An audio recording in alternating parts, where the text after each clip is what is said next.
Oh god.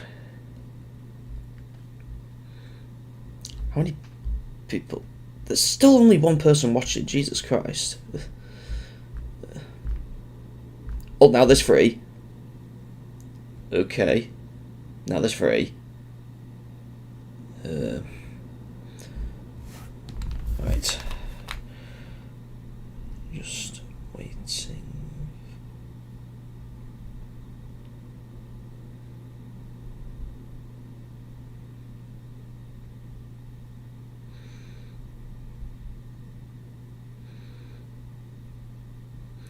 Right.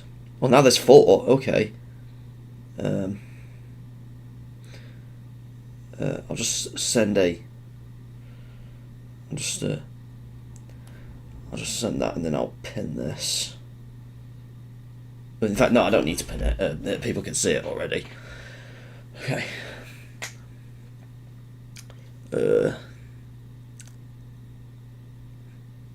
Now it says 4 people are watching. But... Right. If you see nothing on the screen, guys, then obviously I will put something on the screen eventually. Just right now, there's nothing, so just thought I'd wait for people to join before we get on with the proper stream. In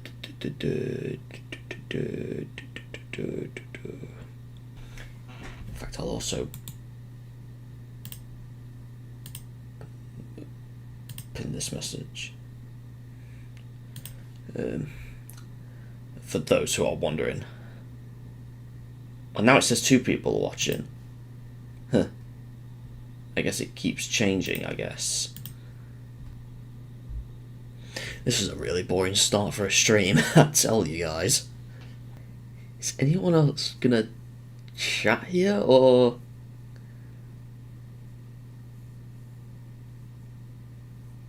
this is interesting. Oh, now it just says 1 viewer. God. People are not wanting to watch the stream. In fact, I'll get something up then, to engage people. How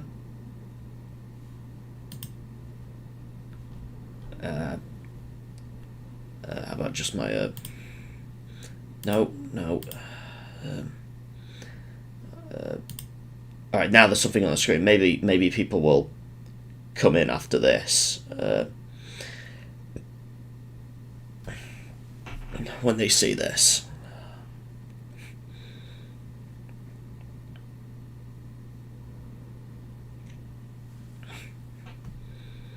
It's even better, I'll just load my YouTube page.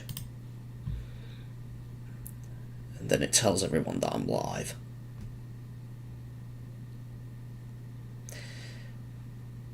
Hopefully, I can get people in this way.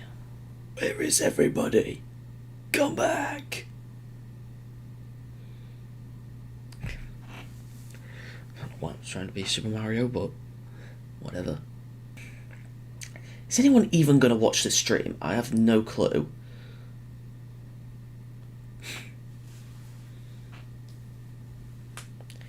Because it still says only 1 person.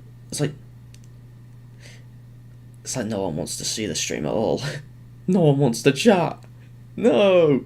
They've all fucked off. No.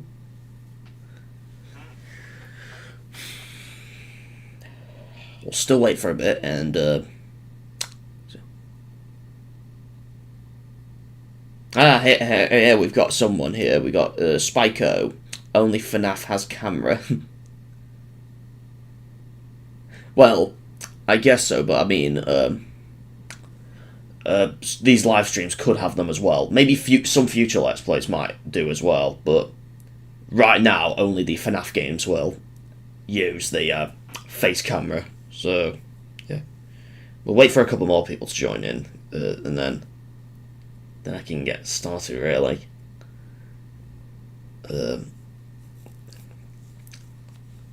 About the topics and things. Because what I'll be doing for this stream is going on the thoughts of 2024 as a whole, and I guess not just a general chat, but also discussing. I could literally show off and sort of review every movie I've seen in Cineworld so far, because I've got images saved on my computer of like the theatrical posters that I got from the actual Cineworld website, and then I just saved them, and then I've also noted them down on my phone for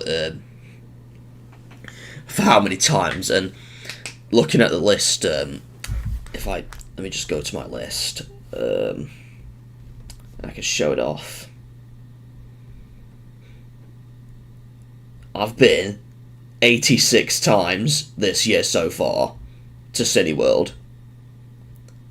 And as for what I've seen, well, we'll go through that in like a couple moments, but yeah. But yeah, 86, that's a lot. I was hoping to reach 100, but I guess not.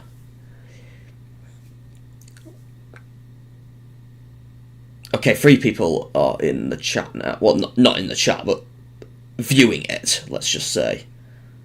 It would help if I changed the settings on my phone to allow chat, because you notice on the top of my PC it has top chat, live chat, and that you can't donate to me, unfortunately, because I'm not. Well, I am on the program, the partner program. I'm not really eligible to be monetized yet because I've not sorted like the tax stuff and all that. So I don't think you can send those things, despite those options existing for me. I don't know if they'll exist for you guys, but just try not to donate just in case. So because I don't think it'll work. But alright.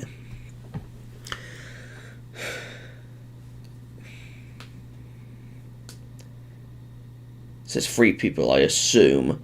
The one is me, the other is Spyco, and then I don't know who the other one is because they've not joined the chat yet. Okay, regardless, I bet people will still watch the stream even when it's not live anyway, but I say we give it a couple of minutes and then we'll then I'll show off the movie stuff and all that. Some Xbox 360 games used to have multiple discs, like Final Fantasy 13 and Blue Dragon. Yeah, that is absolutely true. I actually do have a couple of multi-disc Xbox 360 games. There's not many, but the majority of them are for like story-wise, and you got to like swap them per game, while others are like for other modes or install discs. Because I've got a couple that have like the full game on one disc, and then disc 2 is like installation, like not just DLC, but like things like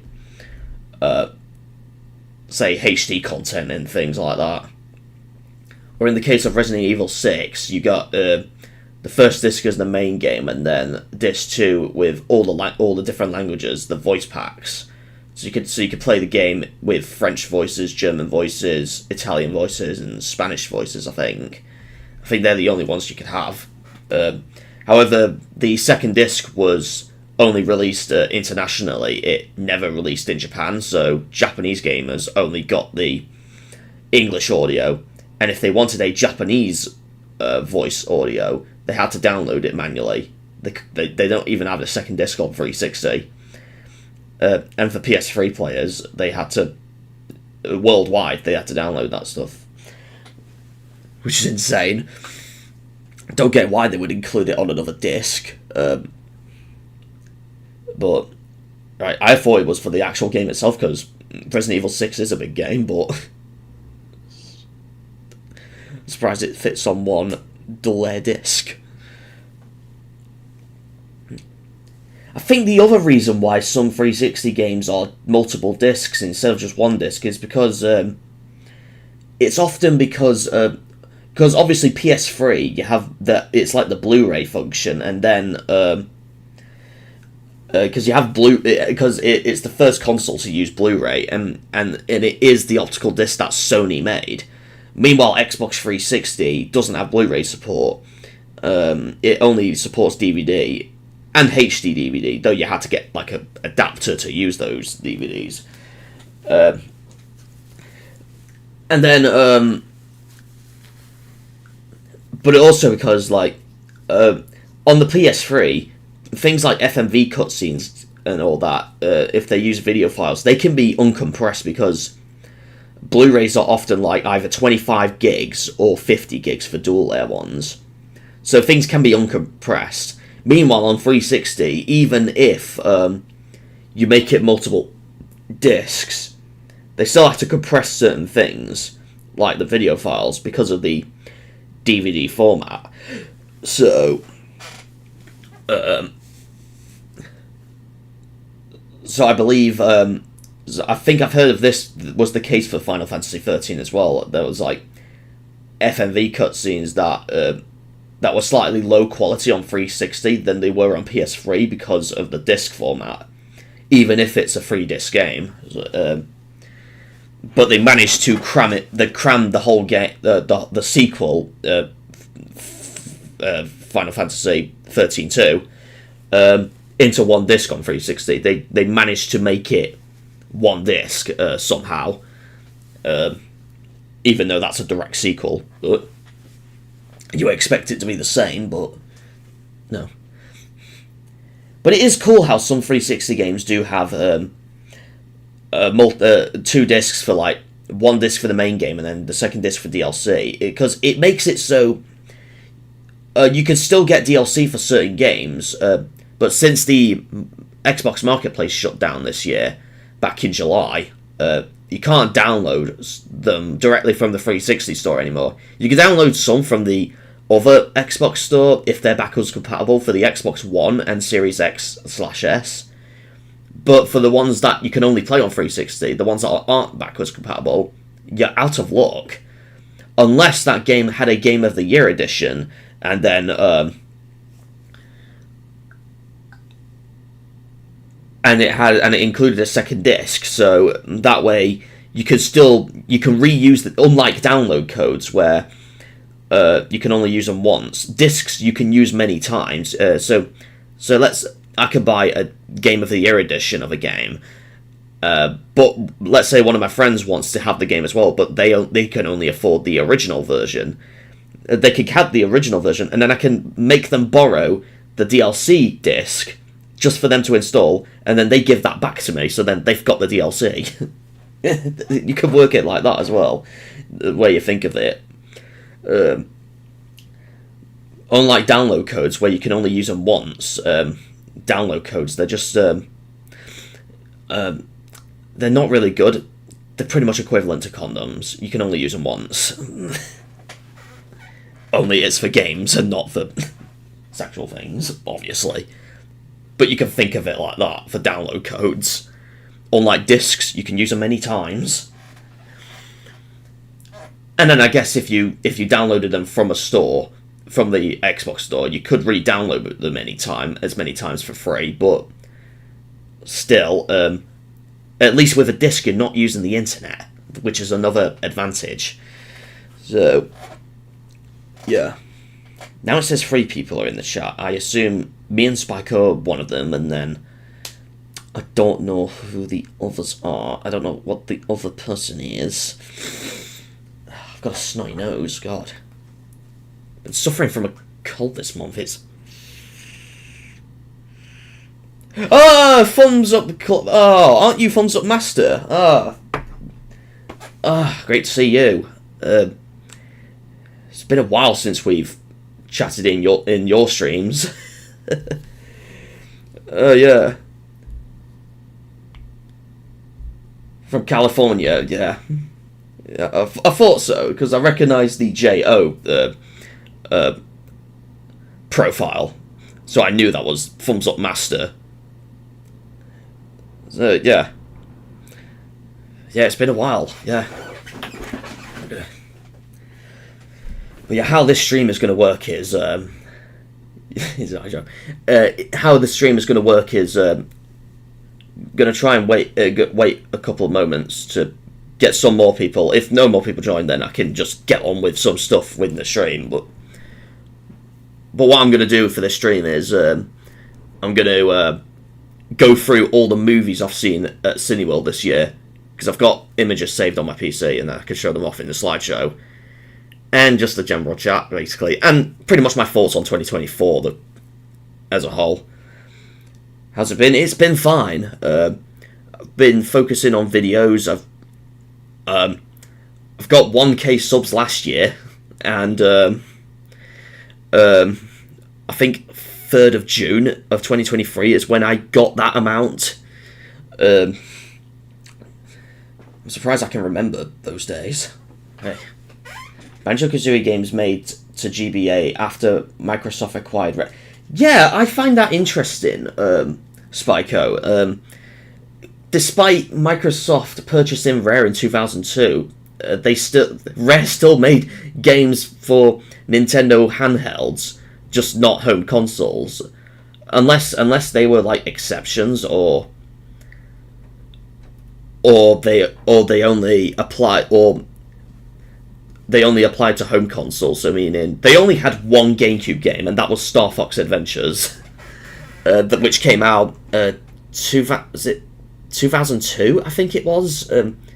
Yeah, 2002. Yeah, that's it. And that was before they were purchased.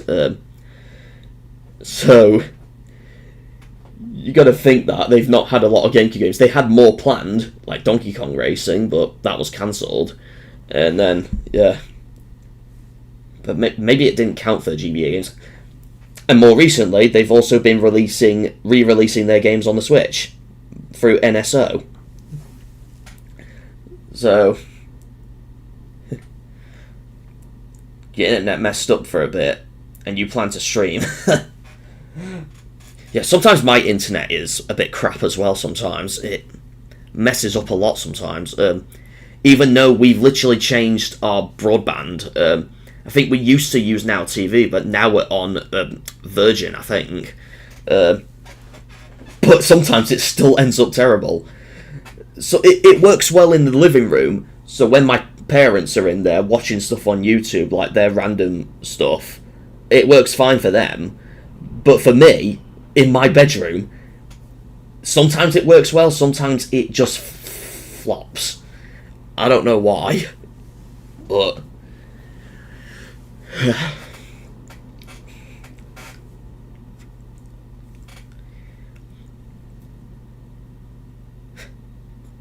when we were expecting the internet speed on the Virgin broadband to be better, since it's meant to be faster, but it turns out it isn't for me in certain cases.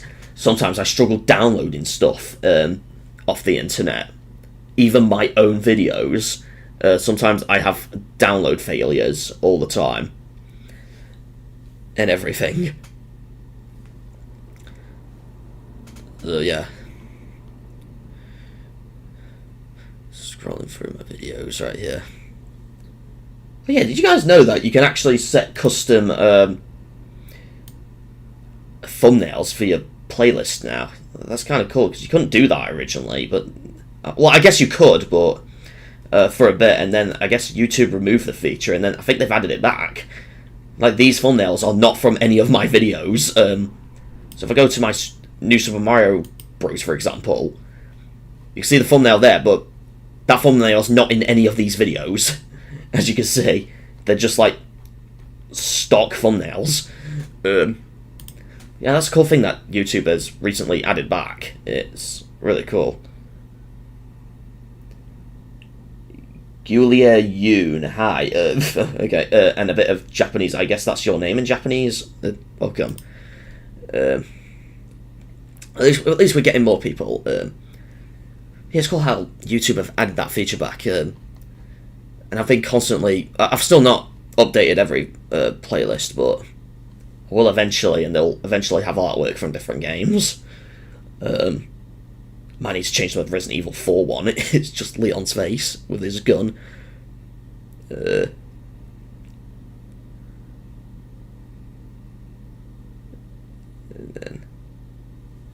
Cool, didn't know about the playlist thumbnails. Yeah. I think it's a thing that YouTube used to have, because I noticed before they've added this back, I looked at some of Chugga Conroy's playlists, and they've got thumbnails that don't even match his videos. So if I'll get it up, for example. I'll just search up Chugga Conroy, and then I'll go to his channel quickly. Oh, you've beaten Bowser's Inside Story 2 days ago, apparently. Playlist. Well, his older ones, technically. We'll go to... they're like his newer ones, but... Yeah, you can see here, the Super Luigi Galaxy thumbnail here. But... Oh, I don't know if that's meant to happen, but I think this was, like, the old version of the feature. Because you can see that thumbnail's nowhere to be found on those, but it does show on the preview there. That's kind of bizarre. Is it the same thing with Pikmin? Oh, no, it's not the same thing there. It's from the actual video. What about Sunshine? That looks custom. Yeah, it's the same thing with Sunshine. It's absolutely custom. So I think this was their old version of the feature, and then they've added it back and improved it. Or something. But yeah, that's really interesting. Yeah, it's in Japanese too. Yeah, I thought so. Okay, we got a couple more. All right, let's right, I'm gonna just rid of that for a bit. And then I'll just load up the images of all the movies I've seen in Cineworld. I don't remember custom playlist thumbnails. Maybe it used to be an unlisted video. It could be an unlisted video, but then again, unlisted. But then again, you can find unlisted videos on the playlist regardless. If the playlist is public, you can find it. Open with Photos Legacy. That should work. Okay, let me just... Okay, alright, I've got the... So, be prepared, guys. Because I've been... right, interesting, yeah. I'm gonna go through everything I've seen at Cineworld this year. Well, so far. I plan to go 3 more times this year, because I'm going tomorrow to see Sonic the Hedgehog 3 with 2 of my friends. And hopefully after Christmas I'll probably see Kraven the Hunter and possibly Better Man as well. You know, the new Robbie Williams film where he's a monkey. And then obviously Kraven the Hunter, the recent SSU film, the first R-rated SSU film. Hopefully I'll get to see that, but maybe at the end of this year, maybe the beginning of 2025, but I'm definitely seeing Sonic 3 tomorrow. So those 3 movies are not included in the list, but all the others are. So, right, here we go.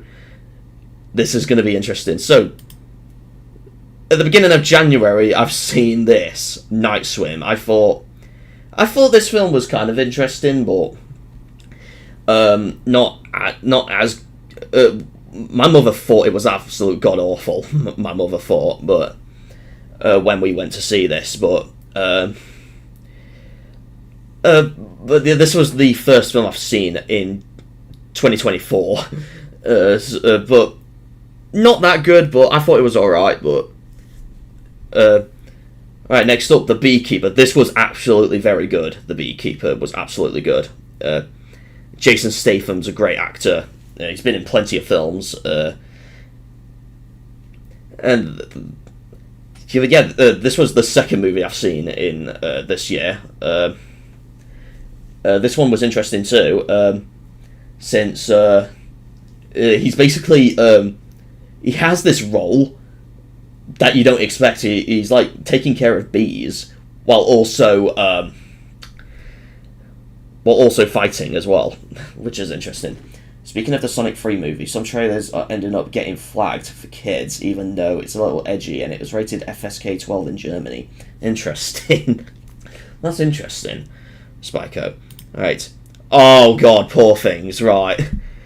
You want to know my experience with Poor Things? God. This is a very interesting one. There's quite a lot of sex in this. And I went to see this with my mother, and my mother still can't believe that we've seen this together. Like, every time she thinks of this, she just thinks of the sex alone in this film. It's absolutely... There's a lot of it. But overall, it is impressive. This is not a 2024 film, by the way. This is a 2023 film, but in the UK, it came out in 2024, in January. Yeah, a couple of these are 2023 movies, but they came out in the UK this year. But yeah, and Poor Things was one of them. This was actually the first film by Yorgos Lanthimos that I've actually seen. And if you don't know, his films are known for having like quite a lot of sexual content in them. If you've not seen films like Dogtooth or those films like that, then you'll be familiar with this kind of content. But anyways, The Holdovers. This is another great. This is another 2023 release that came out this year in 2024 in the UK. This is kind of like a Christmas film as well, even though it doesn't really feel like it a lot as well. It's basically like living in a school. It almost feels like this one. I went to see this with one of my uncles, and that was the first time we went to Cineworld together. Nothing much for me to say about this, but yeah, absolutely worth watching. Mean Girls, not the 2004 original, the 2024 musical, which is kind of like a remake of the original 2004 one. Because it's got the same plot, only it has like musical elements in it as well. This is a 2024 film. It came out 2024 worldwide, so nothing else much to say. It's just Mean Girls. Now we get to, because I've watched a couple of old movies in Cineworld as well when they got re-released. So here's one of them, Dune Part 1. This was in the sci-fi season, because in Cineworld they had like a couple of seasons. So they had sci-fi season for February, and then they had like they had an Oscar season as well, which was just a couple of movies that we got through already. And they also had like an action season, a couple of that. I'll get to more of that later on when we get to some of the older ones, but other old ones are just like re-releases. X18+, R18, and NC-17 are very rare. That's true, Spyco. That is very true. But yeah, Dune, Part 1, this came out in 2021. And obviously you'll probably know it for its sequel that came out this year, Dune Part 2, which I have seen, but we'll go over that later on. But yeah, this was quite long. I went to see this with my stepdad, and obviously I went to see the sequel with my stepdad as well. But yeah, I'm surprised they've not re-released the 1984 Dune, which I have seen this year, but obviously not in cinemas because it didn't re-release there. But the 1984 one was just... It was alright, but not as good. These ones are definitely better, though. The 2021 Dune and Dune Part 2, they're way better. Alright, 10 Things I Hate About You. This is a 1999 film that got re-released for its 25th anniversary. This re-released on Valentine's Day, and there was actually two movies that re-released that day. This film, 10 Things I Hate About You, and Notting Hill. But I went to see 10 Things I Hate About You. This is just shorter, and it's basically like a teen comedy. It's one of those films that has Heath Ledger in it. You know, the guy who played Joker in The Dark Knight, and he died the same year it came out, in 2008. Yeah, that guy. It's just a great comedy. Now we get to Blade Runner. This is also in the sci-fi season. Now, the version of Blade Runner we've seen in Cineworld was the final cut version, because if you didn't know, there's like multiple versions of this film. From this came out in 1982, the original version, and there's like multiple releases. There's obviously the theatrical version, which was in 1982, and then the director's cut, which was 1992, so 10 years later. And then in 2007, so 15 years later, was the final cut version, which is the one we saw in Cineworld. I went to see this with my mother. It's the first time my mother actually saw this. But yeah, it's alright, this one. It's not the best film that Harrison Ford starred in. It's definitely not one of the best Ridley Scott directed films either.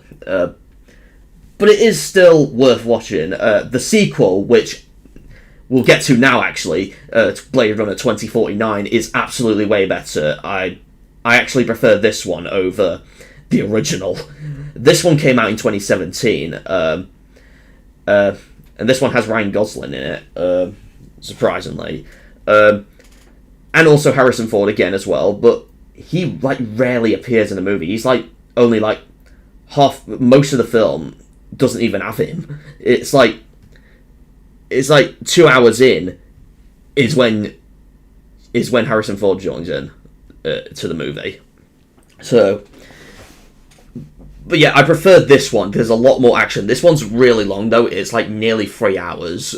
So you'll be sitting in a cinema for 3 hours if you tend to watch films like this at the cinema. You'll be needing a lot of food or something, or at least something to keep you awake. I went to see this with my granddad. My granddad has seen the first one years before, but he'd never seen this one until the day we saw it, which was in the sci-fi season. Then we get to the weirdest movie. One of the for me, it's the most confusing movie of this year, Argylle. This came out back in February, but I think I've seen it in March. This one, it's kind of set in the same universe as Kingsman. I've never seen the Kingsman films, so I'm not familiar with those, but it's like a story about like a character from a book, and he's alive. It's just a bit it's confusing to talk about for me, but this did not receive well by critics. I don't think it performed well at the box office either. But so I might recommend it. I might not. I don't know. It is one of Matthew Vaughan's directions. He's the guy who directed the Kingsman films. So if you like those films, I guess this might be worth a watch, but I don't know. I can't even describe this movie very long. Let's just move on to Wicked Little Letters. This is again a 2023 movie, not 2024. But the UK again got it in 2024. This one, I went to see this with my mother, and oh god, there's like a lot of language in this movie. So if you're a fan of that, I'd suggest giving this a watch. This is absolutely very good. If you've got Netflix, it's on Netflix right now, believe it or not. But it's based on a true story, I think, in like I don't know what years. I think the 1800s. Where we didn't use emails to write letters, we used like actual letters to post letters to give to people. And what this is about is pretty much just the title, Wicked Little Letters, because obviously they're small and they are wicked. So basically basically equivalent of like it's pretty much like cyberbullying before real cyberbullying existed, but think of it that way, but with actual letters. Alright, now we get on to the real stuff. Fight Club. Fight Club is absolutely awesome. When I saw this, when it re-released in Cineworld, this 1999 classic, it's one of David Fincher's greatest films. and both Brad Pitt and Edward Norton do a great job of acting. Now, some of the story for this movie is a bit confusing, but not too confusing. So basically, the main character, so most of the time Brad Pitt is the main character, and Edward Norton is pretty much the narrator, but he's also a character in the game. But in the cast, but in the credits and that, he's just credited as the narrator, even though you see him a lot in the movie. So don't get confused with that. And basically all of the Fight Club, the whole Fight Club thing, and the rules of Fight Club, you don't talk about Fight Club and all that, is all a dream, basically. And it turns out the main character is the one who Edward Norton plays in the end, and then the one Brad Pitt plays is his imagination. But yeah, this is definitely worth watching. This is a great classic. And then, obviously, I did mention Doom Part 2 already, but yeah, I did see this with my stepdad, obviously. It came out in March, but I've seen this in April. So, obviously, I've seen the first Dune with my stepfather. So, obviously, I had to see the sequel with him. So, yeah. Nice commentary, JN. Yeah, cheers, thumbs up. But yeah, this sequel is... I don't know if this is the longest film I've seen. Probably the longest 2024 film I've seen this year, but not the longest film this year at Cineworld I've seen. I've seen one that's almost more than this, but yeah. But nothing much to say, it's just a direct sequel to Doom Part 1. Now we get to this classic from 1988, The Naked Gun from the Files of Police Squad. Do some of you remember this classic Leslie Nielsen film? Yeah. He was a great comedian, Leslie Nielsen.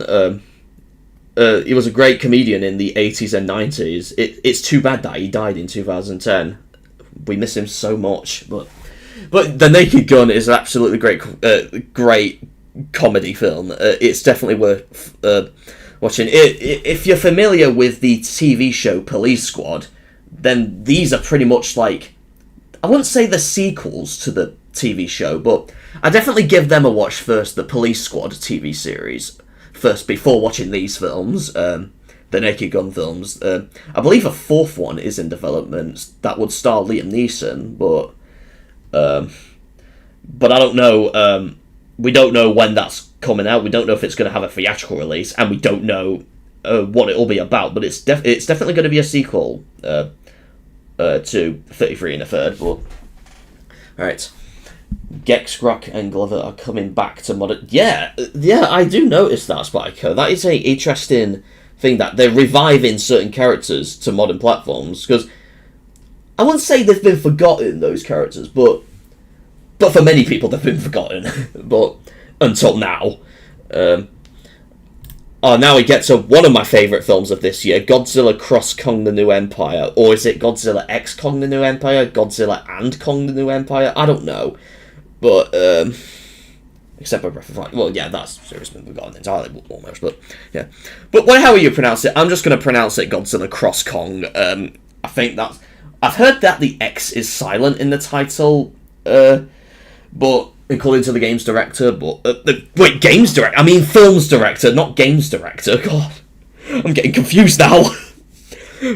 From the director, the X is silent, apparently, but... But for the sake of me, I'm just going to say Godzilla Cross Kong. I think that's what the X is meant to stand for. I know it's that people like the Fox Critic just say Godzilla X Kong, but I'm just going to say Cross. It's just better.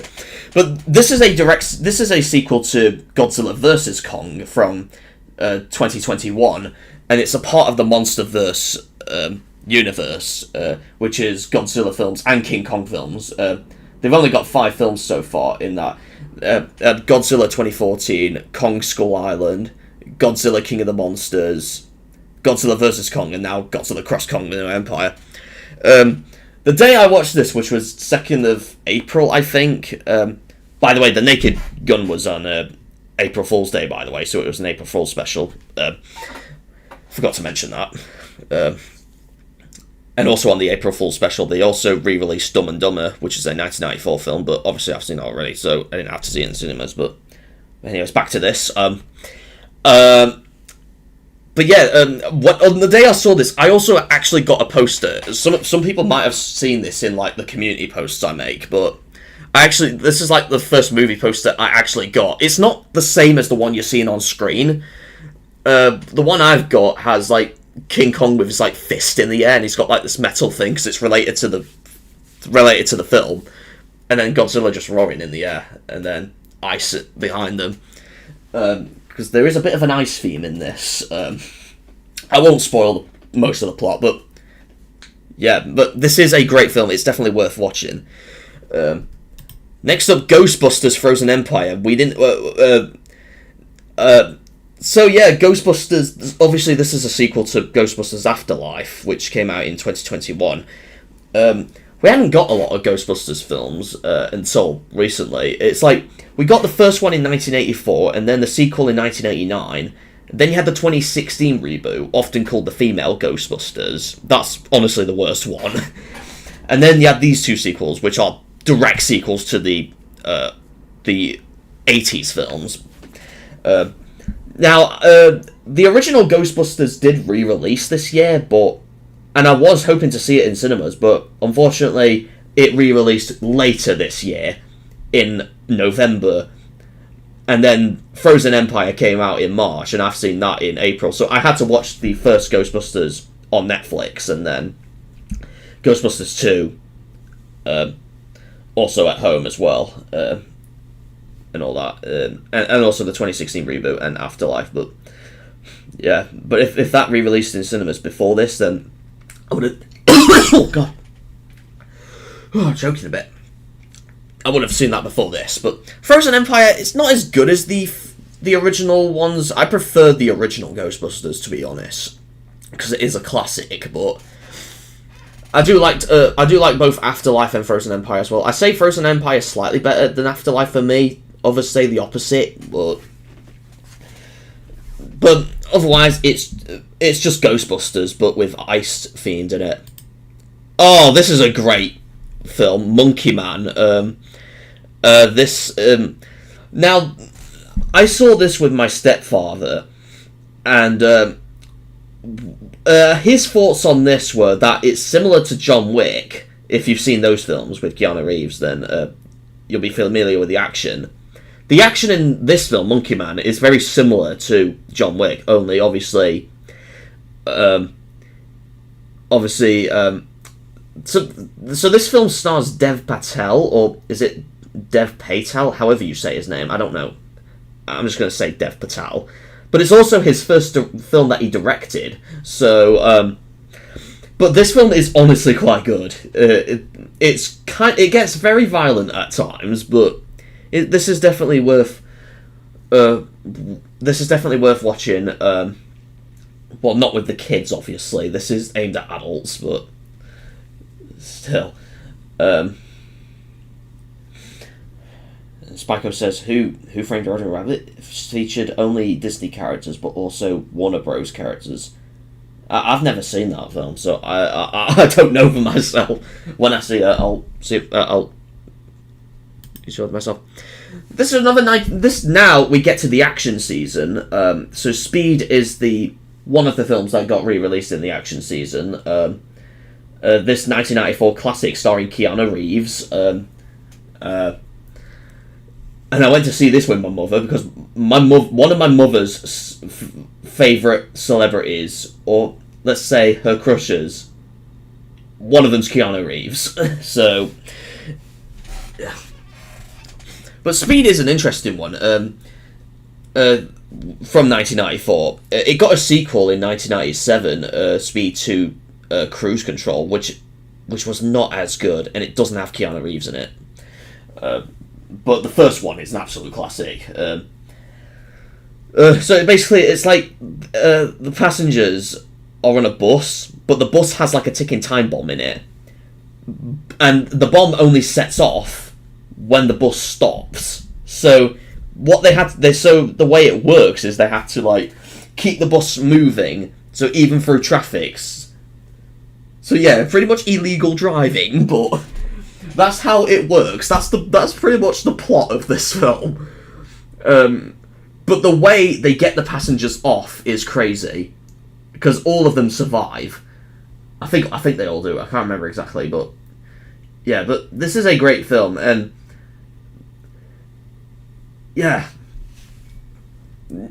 probably not the best film with Keanu Reeves, but because this existed way before like The Matrix and the John Wick films, but it was still ahead of its time. It's still worth watching, indeed. And then we have another film from the action season, The Rock. No, not Dwayne Johnson, not Dwayne The Rock Johnson, not that guy. The film called The Rock, starring Sean Connery, Nicolas Cage, and Ed Harris. Most people probably know Sean Connery for James Bond. Well, the earlier James Bond films from the 60s, and I think early 70s as well. I don't know exactly, I've never seen the James Bond films, but yeah, and almost everyone knows Nicolas Cage. He's one of the most famous actors out there, but yeah. Ed Harris I'm not really familiar with, though, but The Rock, it's almost like a prison film, we should say, because obviously they're in, like, it's like set in a prison in some occasions, but there's like a lot of fighting in it as well. But the performances of this are absolutely brilliant by both Sean Connery and Nicolas Cage.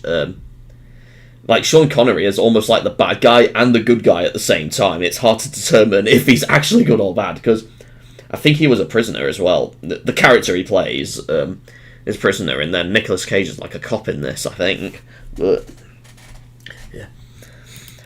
And then here's another new film, Civil War. I went to see this with one of my other uncles.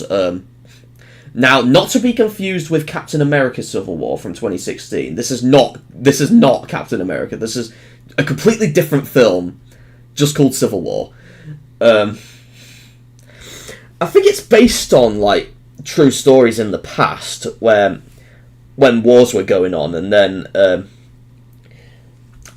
there's like a character that has like a camera and takes pictures for like news reports and all that. But this is definitely worth watching. Oh God, Seize Them. Now this is actually the first film I had to go to a different Cineworld than the one I live near, but because it was only shown in a different one. But Seize Them is an interesting one. It's like a British comedy, but it's also meant to be set in the olden days. So, well, then again, that's just simple to say, olden days. But let's say old ancient time. I can't describe it exactly, but you can tell by the poster. But we mainly wanted to see this because how great the comedy is, and there's like a lot of great moments in this. Believe it or not, Nick Frost is in this. You know, the guy famous for acting in films with Simon Pegg, like Shaun of the Dead, Hot Fuzz, Paul, The World's End, all those films. Yeah, Nick Frost is in this film, and he is also hilarious. Even the very first time we see him in this movie, he is absolutely incredible. And we couldn't stop laughing at the cinema when we saw this. So, nothing else to say about Seize Them, but it's great. Con Air. This is another action season film from 1997, starring Nicolas Cage, and I can't read the top names, but it says Cusack and Malkovich. I think they're both John. It's hard to tell with the quality of the image, but yeah, Con Air is another great film from 1997. It's so basically Nicolas Cage is the prisoner, and they're basically on like a plane, and it eventually crashes. But obviously, they survive, and they pretty much work. It's pretty much like not exactly like a prison film, but it's well, they've got to do what prisoners would do. This is a great film. There's like one moment with Steve Buscemi where he's talking with a little girl. That's one of the memorable parts of the movie as well. Right. Oh god, The Fall Guy. Now, The Fall Guy, based on the 1980s TV series of the same name. Some of you might already know this. My father was familiar with the TV series growing up, but I've never seen the TV series. I've only seen this film with both Ryan Gosling and Emily Blunt. I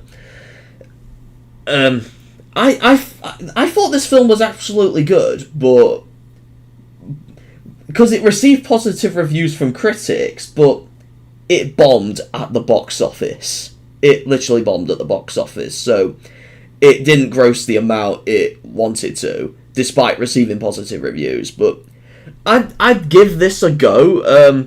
There is an extended version from what I've heard as well, but I've only seen the theatrical version in cinemas, because obviously extended versions don't really play in cinemas too much. Sometimes they do, but for new releases, no they don't.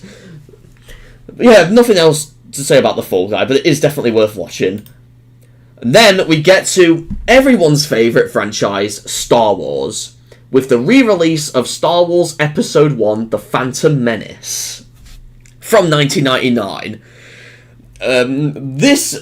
I kind of knew this was going to get re-released, because last year, in 2023, we had a re-release of Return of the Jedi from 1983,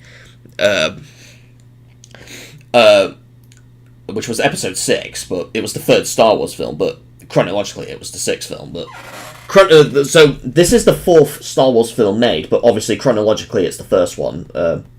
So however you count it. So the way I watch the Star Wars films is I watched the original trilogy first. So Episode 4, 5, and 6, which was A New Hope, Empire Strikes Back, and Return of the Jedi. And then I watched the prequel trilogy, so Phantom Menace, I've seen that in cinemas, followed by Attack of the Clones and Revenge of the Sith. But yeah, I've seen Phantom Menace in Cineworld. And I think this was like in May, so I don't think it was on May 4th, so May the 4th be with you. That was like a common joke that they make for May. I think that's also why certain Star Wars movies came out in May back then. I don't know, but yeah, but this is a great film. It's so... What I want to say, though, for this film, it is so satisfying seeing Liam Neeson, an Irish actor, as a Jedi. It's so satisfying seeing an Irish Jedi. That's our Liam Neeson there. It's so cool. But too bad he's only in this film, he's not in the sequels, but... Because his character does get killed in this film, for those who have seen it, but... Oh, why is that image so tiny? Well, okay. Okay, Kingdom of the Planet of the Apes. So... Now, obviously, this is a part of the reboot Planet of the Apes series. So, not the original series, which was the first Planet of the Apes, Beneath the Planet of the Apes, Escape from the Planet of the Apes, Conquest of the Planet of the Apes, and Battle for the Planet of the Apes. It's not a sequel to the... It's not a sequel to the Planet of the Apes remake starring Mark Wahlberg, the Tim Burton film. This is a part of the reboot series. So after Rise of the Planet of the Apes, Dawn of the Planet of the Apes, and War for the Planet of the Apes, this is Kingdom of the Planet of the Apes. Basically, this was after this is set years after the reboot series. But this is definitely a great film from May of this year in 2024. It's definitely worth if you're a huge fan of Planet of the Apes or any films with monkeys in it. This is definitely a film to give a watch. Absolutely, especially if you like Planet of the Apes. Now we get to other classics. Now we introduce the Danny Boyle season. So Danny Boyle is a director, famous for multiple films. This was his first film, Shallow Grave, from 1994. This was one of the films that got re-released in the Danny Boyle season. So Shallow Grave is pretty much like a mixture of horror and comedy at the same time. It's what you consider a black comedy. But this was his very first film. This has Ewan McGregor in it, the guy famous for playing Obi-Wan Kenobi in Star Wars and many other films. He's in a couple of more of Danny Boyle's films, but yeah, Shallow Grave. I absolutely like this movie. It's not my favourite of not my favourite of 2020, 2020, no, of 1994, but it is, I'd say it's one of the best Danny Boyle films that he made. So, basically, it's almost like, it's like someone dies in someone's apartment, and then, they want to hide the body, so that they don't get into legal trouble, and the way they do that is they take the body to a forest, and then they split the body parts up and then bury them in different places, and that's one plot of the film, and then there's like multiple other plots as well. But this is definitely worth watching. And then we get to a great film of May, Furiosa: A Mad Max Saga, the prequel to Mad Max Fury Road from 2015. And obviously, I don't know if these are also sequels to the original Mad Max trilogy, Mad Max 2, aka The Road Warrior, and Mad Max Beyond Thunderdome. But Furiosa, definitely a great prequel to Fury Road. I'm trying to think what else to say about this, but it is quite long. I don't know if it's... I think it's probably longer than... Fury Road, but Fury Road is definitely also worth watching if you've not seen that one. I think Fury Road also released in the action season as well, but obviously I've seen that before that season took place, so yeah. Along with the original Mad Max trilogy, the first two are the best. The second one's my favourite. Beyond Thunderdome is not as good, but it's still worth watching, I'd say. But yeah, I would definitely recommend watching Furiosa as well. Like, Anya Taylor-Joy's performance is spot on as Furiosa, and Chris Hemsworth as the main villain. Like, he kind of looks like Thor a bit, because he also plays Thor in the Marvel Cinematic Universe. So if you're familiar with those films, you'll be familiar with Chris Hemsworth's performance in this. Obviously not, I don't think they're identical, because I've never seen most of the Marvel films, but yeah, but if you're familiar with that, then you'll probably recognise the beard and all that, because he's got like a massive beard in this as well. I can't remember what his character name is, but some characters have like bizarre names. Anyways, now another Danny Boyle classic, Trainspotting, which came out in 1996. Obviously, it says 25th anniversary, but I'm pretty sure they just reused that poster from another re-release from 2021, I believe. I think that's when it was 25 years old. Yeah. This is probably from 2021. I don't know why they reused it there, but sometimes they just reuse other posters for some reason. Trainspotting is great. It is, absolutely. Though I will say, for those who are thinking of watching it, that there is a lot of drug use in this movie. There is a lot of drug use. Because that's pretty much the main plot of the film. I think the BBFC had like trouble with this movie initially. They released it uncut fine in cinemas at 18, and then they had to make some cuts for the video release, even at 18, and then later they released it uncut at 18 again. But they had like a lot of trouble with this movie, but still. Obviously, I've seen the sequel as well, T2 Trainspotting. That didn't re-release in cinemas, but I have seen that this year as well at home, and that is also worth watching. It's not, I wouldn't say it's not as good as the first one, T2 Trainspotting, but it's definitely this is another great film with Ewan McGregor in it, along with other familiar faces. They've got like weird names in this. All right, Challengers came out back in April, but I seen this in June, I think. So yeah, it took me that long to see to finally view it in cinemas. This is pretty much a film about tennis, starring Zendaya, Josh O'Connor, and Mike Faist. Obviously, many people will know Zendaya for films like the Spider-Man films, the MCU ones, along with the Dune films that we mentioned earlier. This is kind of interesting because it's not only about tennis, but it's like this. It's like both Josh O'Connor and Mike Face's performances are great, but like their characters, they have like this weird crush on the character that Zendaya plays, and they both love her, and so I can't really describe most of it, but if you look at the trailer, it almost, when I first watched this, it almost made me laugh. It's like the funniest things of sex you could have, but okay. Anyways, moving on. Another classic from 1994, The Crow, starring the greatest Brandon Lee, who sadly died before the film a year before the film came out. He is Bruce Lee's son, who also died the same year Enter the Dragon came out for Bruce Lee, but only that was a month before that came out. But yeah, The Crow, the first one, is an absolute classic. It got a remake this year, which is also just called The Crow. We'll get to that later, though. But yeah, this is a really great superhero movie. It's one of Brandon Lee's best performances as well. It's literally the greatest film to. I bet if you're having like a remembrance day for Brandon Lee, this is the greatest film to watch on that day, I'd say.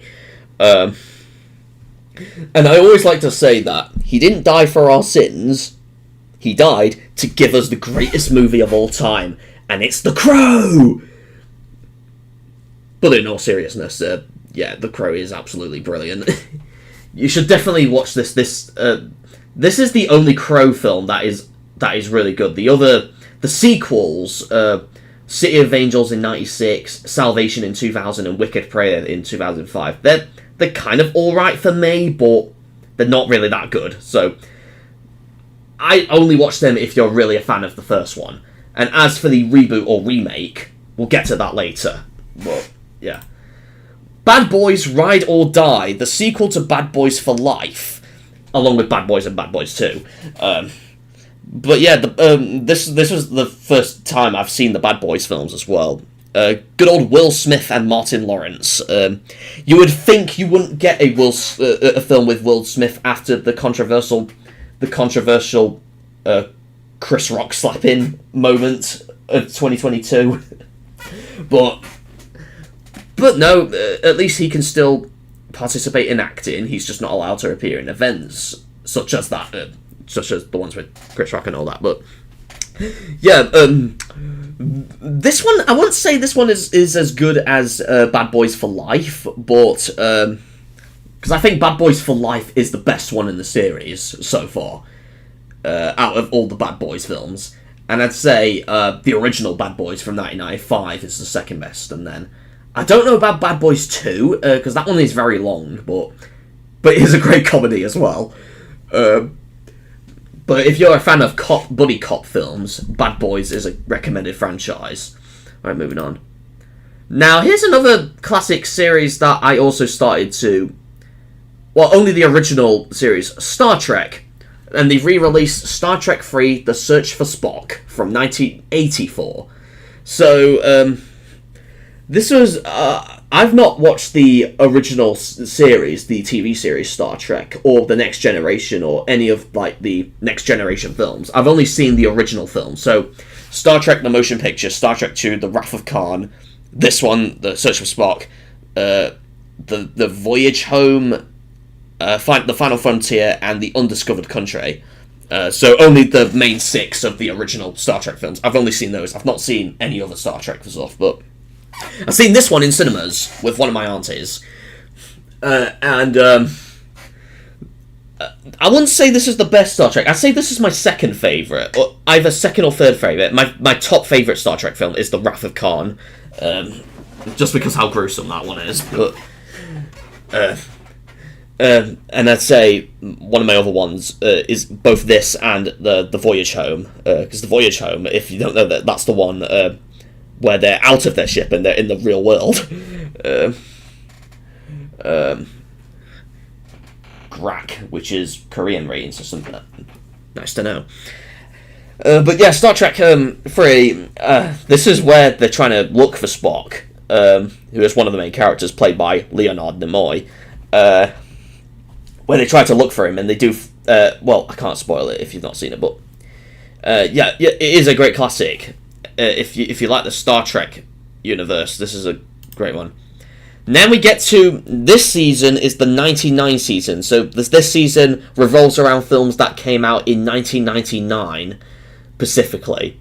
And the first one is The Matrix, which came out, I don't need to mention that. It came out in 1999. You know that already. A great classic with Keanu Reeves. And I think this poster is from the 2021 re-release, because it mentions The Matrix Resurrections, which came out in 21. But yeah, the first Matrix is an absolute classic. It's definitely worth watching if you've not seen the series already. The sequels, The Matrix Reloaded and The Matrix Revolutions, which both came out in 2003. Yeah, 2 movies in 1 year in the same series. Those are all, well, Reloaded is worth watching as well, but Revolutions is not as good as the first 2. Resurrections is, like, slightly more worse, but they're still good. They're still worth watching, but the last 2 Matrix films are not as good as the first 2, but the first one is the absolute best. That was a wicked burp there. Right. I also just realised how Australia used to ban games for their graphic violence, but now hardly any game are rated R18 plus for violence. That is true. Most games are still rated MA15 nowadays, even ones that get like PEGI 18 or ESRB mature or things like that. That is really bizarre. Anyways. Oh, that image is so tiny as well. Oh my god. The Bike Riders. Now, this is a 2023 movie. But it came out in the UK in June of 2024. This was originally going to come out at the end of 2023 in December for the UK, but it's been delayed to this year in June. I went to see this with my father, and he mainly only wanted to see it because it has Tom Hardy in it, and Tom Hardy is just a great actor. He's famous for playing Venom, and he also portrayed Bronson in the film Bronson. And the fact that it's just about people on bikes, riding bikes, thus the Bike Riders. Austin Butler's performance is great as well, along with Jodie Comer's. This is a movie worth watching. Anyways, A Quiet Place Day 1, I also went to see this with my father. So this is a prequel to the A Quiet Place films. So far we have 3 A Quiet Place films. A Quiet Place Part 2, and then A Quiet Place Day 1, which is a prequel to the first 2. We might get A Quiet Place Part 3 next year in 2025, or it might be years after, but there is a Part 3 coming out someday. But yeah, so if you don't know about A Quiet Place, it's basically a horror franchise where creatures invade Earth and they only kill people if they hear noises. So if you want to survive, you've got to be quiet like this, and thus you have to whisper. But if you're near like a waterfall, then you'll have to get louder in order to get killed. So that's how it works. So creatures that only respond to noises. So it's a great series. The first film came out in 2018, the sequel in 2020, and then this year. But yeah, A Quiet Place is definitely worth watching as well. Another 99 season film, The Mummy. Also from 1999, obviously. This is another classic series. I'd say the first one and The Mummy Returns are the best. The Mummy Tomb of the Dragon Emperor is not as good, but I'd say it's still worth watching if you're a fan of the series. But yeah, The Mummy basically set in like a desert, and I can't really think of anything else to say. but it is a classic film. Give it a watch. Oh my god, Kinds of Kindness. This is... So, some of you might remember I discussed Poor Things earlier. This is another film by Yorgos Lanthimos, and I say it's more bizarre than Poor Things. There's not as much sex in this film, though, luckily. but it is just absolutely weird. It's absolutely weird. Like, just like Poor Things, this has both Emma Stone and Willem Dafoe, who they were both in Poor Things, and they're in this as well. And this film also has Jesse Plemons, who's as one of the main roles. This film is like an anthology film, so pretty much 3 stories in one. So meaning all characters are playing different characters each story. But they're absolutely weird. It's really long as well. This is also a really long film that came out this year. It didn't perform well at the box office, unlike Poor Things, but this is still worth watching if you like Yorgos Lanthimos' films. Or if you just want to find films that are just weird. This is absolutely weird Kinds of Kindness. It's just bizarre. I've seen this with my stepfather, and I can't think what to say now, but it's just weird. Alright, let's read the chat for a bit. Taylor Rorona and Taylor Tutori used to be PEGI, but ended up getting the R18 plus rating. The Memero used to be M, but it ended up getting a 15 and an 8. Interesting. The games or films, I don't know. Another 99 classic, American Pie, that I absolutely had a laugh watching this in cinemas. American Pie, first one, and American Pie 2, they're from 2001. They absolutely make me laugh. If you're into sex comedies, if you're into sex comedies, I recommend American Pie as one of them. So yeah, I absolutely I can't really describe most of this movie, but a lot of people will know this movie already. Okay, this is show Switch to Phone music account. 1999 sounds like a good year for movies. It absolutely does, to be fair. Here's another 1994 classic that got re-released, Forrest Gump, starring Tom Hanks. 30th anniversary. I actually went to see this by myself. I didn't go with my parents or friends or anything. I went to see this on my own. So, Forrest Gump, a lot of people will know what this is already. It's Tom Hanks plays like a disabled character, I should say. And then, and he's like experiencing life for like the first time in that, and he's like experiencing things. I wouldn't say he's like an autistic guy, but I can't really describe it. But he is like disabled. Let's just say that's basically the plot of Forrest Gump. But it is a great classic. It's definitely worth watching, especially if you're a fan of Tom Hanks movies. He's the same guy who voices Woody from Toy Story, along with the train conductor and a couple of other characters in The Polar Express. But you'll be familiar with the comedy in this. Yeah. Twisters, the sequel to Twister from 1996. This sequel, I wouldn't say I prefer the 1996 original than this, but I'd still give this a watch, Twisters. I think I've seen this with one of my uncles, and I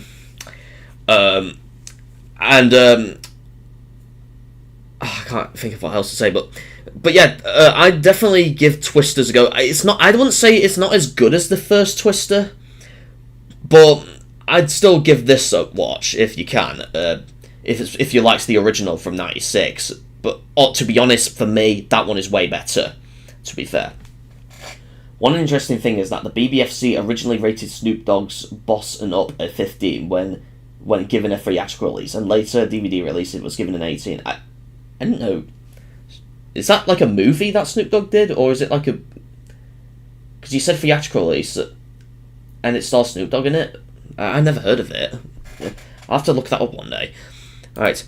Then we get to one of the best films of this year, and the best films of the Marvel Cinematic Universe, in my opinion, Deadpool and Wolverine. Obviously, this is a sequel to both Deadpool and Deadpool 2, which came out in 2016 and 2018, respectively. But this is also set in the Marvel Cinematic Universe, believe it or not. So you thought the Marvel Cinematic Universe was PG-13 and 12/12A and all that. This is the first R-rated MCU in America, and in the UK, the first 15-rated MCU. So this was the first MCU film that no children were allowed in. Well, in the UK at least, because if you don't know, with 15 and 18, you can't let children in to see these movies, even with an adult. So they didn't get to see this at all. Well, they might have snuck in, but at least legitimately trying to get in, they couldn't see it. So no kids get to see this in cinemas. They would have got to see it on streaming services because months later. But yeah, Deadpool and Wolverine is absolutely brilliant. It's one of my favourite films in the MCU. It's one of the... I've not seen a lot of MCU films, but so far this is the best for me. And obviously the best Deadpool film as well. I don't know if it should be the best film, the best Wolverine film as well, because this not only is set in the MCU, but it's also and also a sequel to Deadpool and Deadpool 2, but it also has connections to the Wolverine films and the X-Men films. So notably Logan from 2017.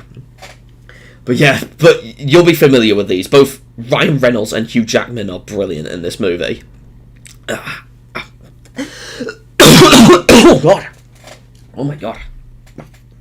Too much talking, my throat's hurting.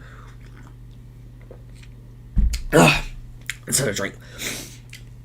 Alright, apologies there, guys, but yeah, that's Deadpool and Wolverine. No need introduction there, it's just a brilliant movie. Next up, the last movie in the 99 season. I don't know if it's the last film from 1999 that got released, though, but the last one in the 99 season, The Sixth Sense, starring good old Bruce Willis. This one is interesting.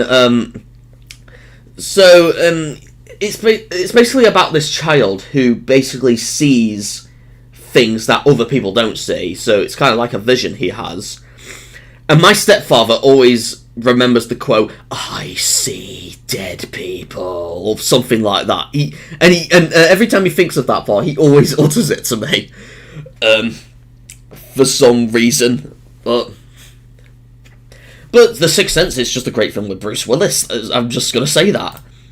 Maxine.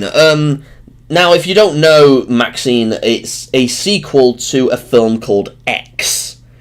And if you've never heard of X, not to be confused with X-Men, it's not the same thing. X came out in 2022, and it's basically like so with that film, it's basically about, filmmakers and actors trying to make a pornographic movie, while also having horror elements to it, so that's the plot of X. And then that film got a prequel the same year, Pearl, which in the UK came out in 2023, but Pearl is a great prequel, and then Maxine is the sequel to X, and it's basically Maxine, who's played by Mia Goth, trying to become the world's famous actress to star in a horror movie series. So it is set in the year 85, I believe, this film. It's definitely worth watching if you're into horror and I guess anything. Alright, let's just move on. Alright, so now we get to the biggest thing of 2024 of re-releases. This year, every single live-action Spider-Man film was re-released. So, all the first three films by Sam Raimi, then the Amazing Spider-Man films, and the Marvel Cinematic Universe films. All those Spider-Man films got re-released for cinemas this year, throughout August and September, so prepare to see a lot of Spider-Man. So, here's the first Spider-Man from 2002, one of the greatest movies that came out that year. This is the first Spider-Man to have, this is one of the Tobey Maguire ones, who plays Spider-Man in this, and fun fact about the first Spider-Man movie, this had a bit of trouble in the UK in terms of if children can go in to see it, because if you didn't know, at the time, this came out in 2002, and the same year, the BBFC also changed the 12 rating to 12A months after this. And it was mainly because of this film, Spider-Man. Children wanted to go and see this movie because children love Spider-Man. They absolutely love him. But they couldn't see a movie in 2002 because it was just the 12 back then. No one under that age could view it, could watch it in the UK. And parents were kicking off, apparently, and so then they introduced the 12A certificate, which allows young children to see this, as long as they were accompanied by an adult, obviously. And I bet people working in cinemas must have been cheering when that rating came out. Obviously, this is not the first film to get a 12A rating. The first 12A rated movie is The Bourne Identity, which was in 2002, obviously. But yeah, this is a greatest start of the Spider-Man films. Alright, next, Spider-Man 2, which came out in 2004. I'd say the Spider-Man films going onwards are better. They get better and better. So then at the time I thought Spider-Man 2 was better than the first Spider-Man. So yeah, nothing else to say about Spider-Man 2. It's just a great movie. And then Spider-Man 3, which is the last of the original Spider-Man trilogy, the Sam Raimi Spider-Man trilogy, and the ones with Tobey Maguire. This one, I'd say this one is the best out of the first three. Spider-Man 3 is. But nothing else much to say. Let's just carry on. Another new movie, Trap, which came another new film that came out this year, starring Josh Hartnett. This film, I went to see this with my mother, and my mother actually quite liked it as well. This film, I can't really describe most of it, but it's basically where the character Josh Hartnett plays is, you'd think he's good at first, but he's actually meant to be a bad character. So then in the end they find that he's a terrible character, and then they eventually arrest him. But yeah, but it's about, he takes, his character takes his daughter to a music concert of one of her favourite singers, and but then it's revealed in the end that the character Josh Hartnett plays is the bad guy all along. That's why they set police around the concert building. It's a wild movie, but but still, it's definitely worth watching. But this is definitely better than the next film I'm going to put up, and I bet a lot of you are going to say, why did you watch it in cinemas? Borderlands! Borderlands! Just Borderlands! You know, the famous video game series adapted to a movie. Yes! And the movie flopped at the box office. Because they hate it. Okay, enough comedy. But in all seriousness, for what I thought of Borderlands, the only things I liked about Borderlands were the action in the movie and the comedy, especially from Jack Black, who plays Claptrap. He's that robot guy. And the other good thing is that my nan is in this movie, Jamie Lee Curtis. Well, she's not really my nan, she just looks like my nan, but still. Anyways, but other than those parts, the movie's absolutely shit. It's definitely not really worth watching unless you're a fan of Borderlands. I've never played the Borderlands games, believe it or not. So, but yeah, but I assume if you're a fan of the games, it's kind of worth watching if you seriously wanted to look at bad movies. But it was all right. I think Borderlands was movie of the decade. Yeah. Well, I'd say, I don't know if this is the worst movie of this year though, but yeah, Borderlands would have been a good movie if they rated it 15 or 18. Yeah, because in the UK, I think this is PG-13 in America, and then in the UK it was just 12 and 12A. I was honestly expecting a slightly higher rating because the game's at 18, but I didn't expect this to be like a family-friendly film as well, when the games are aimed at adults, but maybe that's also why as well. Also, it made me play Borderlands 3. Yeah, I think a lot of people got into preferred the game Borderlands 3 over this movie. I think that's when more people started playing Borderlands 3 than watch this movie. They'd rather play that than watch this. Hey. Spiker says, Ratchet and Clank is also adapted into a movie. Yeah, in 2016. I've not seen that, though, but I will one day. And then Alien Romulus. This is one of the best films in August of 2024. This film is set between the original Alien from 1979 and the sequel Aliens from 1986. So Alien Romulus. So this one it goes back to the original roots of the franchise, set in a spaceship, and there's like xenomorph alien creatures that chases multiple characters, and they try to survive them. Nothing else much to say. It's Alien, but what's so surprising that there's like, let me look up. There's like a certain actor in this who died many years ago, but he's in this film as one of the computers. Let me see if I can let me see if I'm correct on that, because my father did mention that. Let's see if I can see.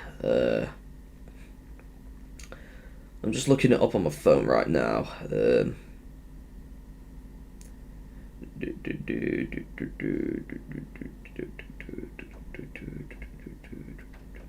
Oh, that's it. Ian Holm. Yeah, Ian Holm was the actor who died in 2020, I think. But they used like a deepfake AI or something to portray him in this movie, to play an android character, who he was also in the original Alien. It's kind of cool how they did that, though. You wouldn't think AI would be used in movies, but they are now, apparently. Especially when AI is getting, like, more famous and famous. But, right. Anyways, now we get to the Amazing Spider-Man films. Now, this time, I wasn't watching the Spider-Man films in a row. It was, like, a Spider-Man film and then something else, and maybe something else after, and then Spider-Man, and then etc., etc. But the Amazing Spider-Man from 2012... this is the first one with Andrew Garfield, and he's honestly the better Spider-Man, in my opinion. Someone in my college class prefers Andrew Garfield over Tobey Maguire and Tom Holland as well, but get to the Tom Holland ones later. But yeah, the Amazing Spider-Man is a amazing reboot of the series, from what I can understand. Basically, it's almost like the original Sam Raimi trilogy, but... Excuse me, I'm getting a bit snotty, but... Okay. But it's also got a lot more action into it, so... the way Spider-Man works is different in this one than the first three films, going onwards, but they were going to make a third film in this trilogy, but they've only made two. But we'll get to the second one after another movie. Prepare for the next one, though. Pulp Fiction. This is now my favourite film of 1994. One of Quentin Tarantino's notable works. I was absolutely waiting for this movie to re-release all year. And August was the best for me. Not only because August is my birthday month, but it was the month that this re-released in 4K in cinemas. Pulp Fiction is absolutely brilliant. If you've not seen it, you should absolutely watch Pulp Fiction. It is recommended, especially if you liked Quentin Tarantino's film. Now, with Quentin Tarantino's movies, I would suggest watching them in order. Like, they're not like sequels or anything, but just because how they're advertised on some of them. So, his first movie was Reservoir Dogs from 1992, and that was, like, ultimately violent. Pulp Fiction is his second movie, and is the best of his catalogue. And then the movie he did after that, Jackie Brown, which came out in 1997, that's also one of my favourites. And then he did the Kill Bill films after that, and then Then he did Death Proof, which was a part of Grindhouse, so both Death Proof and Planet Terror, which is Robert Rodriguez's film. And then he did Inglourious Bastards, which is like a war film from 2009. And then Django Unchained, which is like almost like a reboot of the Django series. And then he did The Hateful Eight, and then Once Upon a Time in Hollywood. They're like the films Quentin Tarantino did. Pulp Fiction is one of his best ones, though. I was absolutely desperately waiting for this movie to re-release, because I know how good it was. And it was a great experience. I went with one of my friends to see this, because this was also the first time he saw Pulp Fiction. It was in the cinema, so I think it was the first old movie he's seen, but not the first old one I've seen in cinemas. But yeah, absolutely give Pulp Fiction a watch if you've not seen it. It's one of the reasons why cinema is just the greatest way to see movies, old movies again. Now we're back to Spider-Man with The Amazing Spider-Man 2, which came out in 2014, so 10 years ago now. Obviously a sequel to The Amazing Spider-Man, obviously. I think in some countries, this has a subtitle, Rise of Electro, because Electro is the main villain of this. He's played by Jamie Foxx. And judging by that subtitle, obviously, there is an electric theme in this film. But yeah, it's just a great sequel, but it has a really sad ending, though, so... yeah. Another classic film, this time from the 60s, The Italian Job, which came out in 1969. Oh, what a year that was. This classic film starring Michael Caine is an absolute blast to see on the big screen again. A lot of the elderly probably know this more than modern people, I should say. I'd say my grandparents will probably know this more than the rest of the family, but yeah, this is a great film. I've seen this with my stepfather, mainly because my stepfather wanted to copy the line, "You're only supposed to blow the bloody doors off." That's like the most common lines in the movie. And if you don't know, Michael Caine has like a Cockney accent as well, so he sounds Cockney because he has like a Cockney accent. But yeah, I think this is the only film from the 60s I've seen on the big screen. They have re-released a couple more, like, a year before in that, but I've not seen those. This is the only one I've seen on the big screen. I have seen more films in the 60s, but... yeah. Okay, moving on. It ends with us. My mother wanted to see this movie. It's kind of like a romantic film, but it has themes of domestic abuse in it. Starring Blake Lively, you probably know her as Ryan Reynolds' wife in real life. This one pretty much opens like a flower shop, and then some guy comes in and falls in love with her, and then they have like kind of like an abusive relationship. That's just the way you think about it, but this is only worth watching if you're into movies like this. I only went to see it because my mother wanted to see it, but this came out the same day as Trap and a day after Borderlands. This is also better than Borderlands, so you'd rather watch this than Borderlands. But okay, now we get to The Crow, the 2024 reboot or remake, whatever you want to call it. Obviously, mentioned earlier, we mentioned the 1994 original with Brandon Lee. This is the reboot with Bill Skarsgård. You probably know Bill Skarsgård for playing Pennywise in It, and It's Chapter 2. And then and he had a couple of other news roles. He had like a film that came out that released at the Toronto Film Festival last year, and then released this year theatrically, Boy Kills World, which I was going to see that in cinemas, but it flopped at the box office so hard that I had to watch it at home. But that film is brilliant, Boy Kills World. It is awesome. You should watch that if you get a hand of it. But yeah. Anyways, The Crow. This is also a terrible Crow movie, but it's better than the sequels, the sequels to the original Crow. So I'd say if you were ranking the Crow movies, I'd rank the original 1994 one as 1, and this one in second place, I'd say. This one is ultra-violent, I'd say. This is. With, then again, Bill Skarsgård is known for that kind of stuff. But yeah, The Crow, there's nothing else for me to say about The Crow, but what else? And then we get to the Marvel Cinematic Universe Spider-Man films, starting with Spider-Man Homecoming from 2017. So this is the first one with Tom Holland, and obviously, well, technically it's not the first time Tom Holland played Spider-Man. The first time he played Spider-Man was in Captain America Civil War, I believe.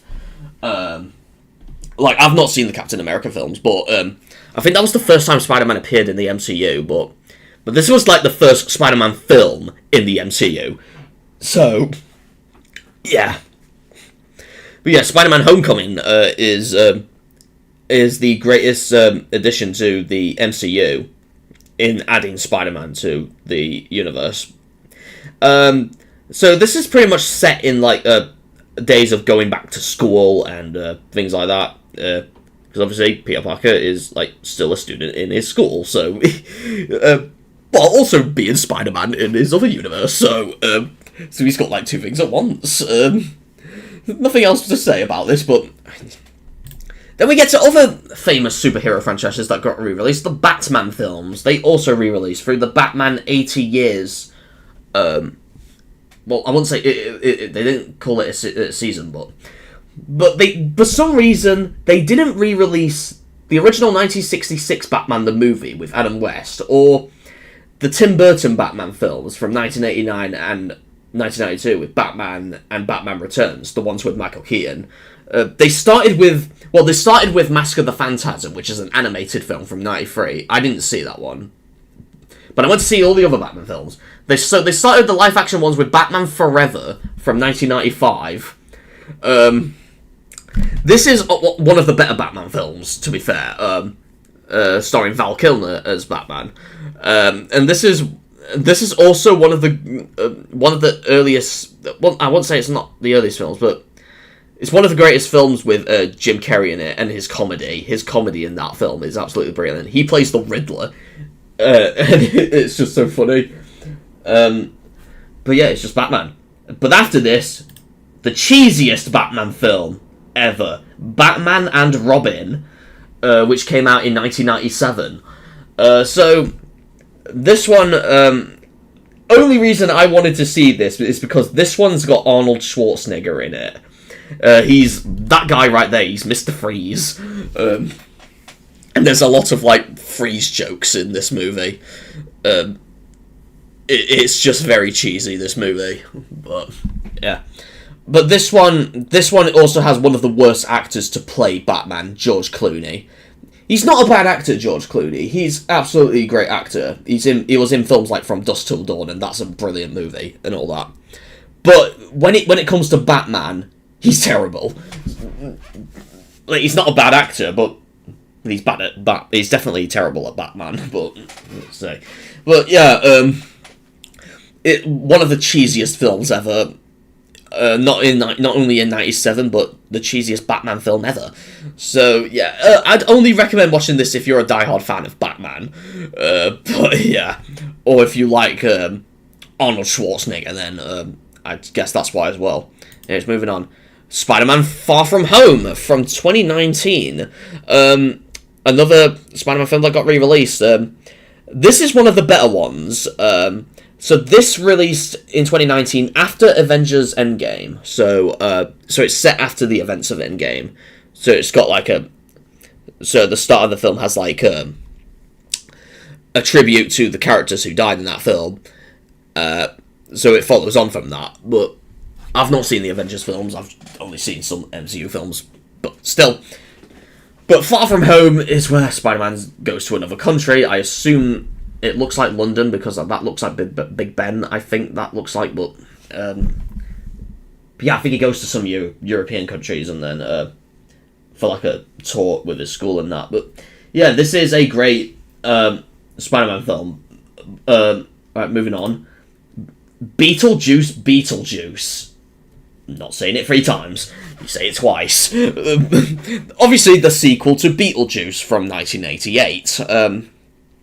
And this came out in 2024. A lot of people have been waiting for a Beetlejuice sequel for years now, and we finally got it this year. So, it's one of the greatest classics that Tim Burton made, and one of the best performances of Michael Keaton ever, as well as Beetlejuice. Now, I actually preferred this one than the original, believe it or not, despite the fact that a lot of people prefer the original. Some people in my... I think one time there was someone in my college class, when I... like, a tutor saw that I was wearing, like, a Beetlejuice jumper, because I've got, like, a Beetlejuice jumper jacket. And she saw that, and she said that, oh, I watched that yesterday, the new Beetlejuice, and then... alright, cool, and I said, oh yeah, I prefer the original. No, I prefer the sequel than the original. And then a student told me, get out. Get out. I'm not joking. They thought that a lot of people thought the Beetlejuice sequel was worse, but it's definitely not. I prefer it than the original, but that's just my thoughts. Your thoughts are probably different, but whatever. It's just Beetlejuice. Yeah. Now, for more Batman goodies, Batman Begins from 2005. This is the first one with Christian Bale, and the first one in the Dark Knight trilogy.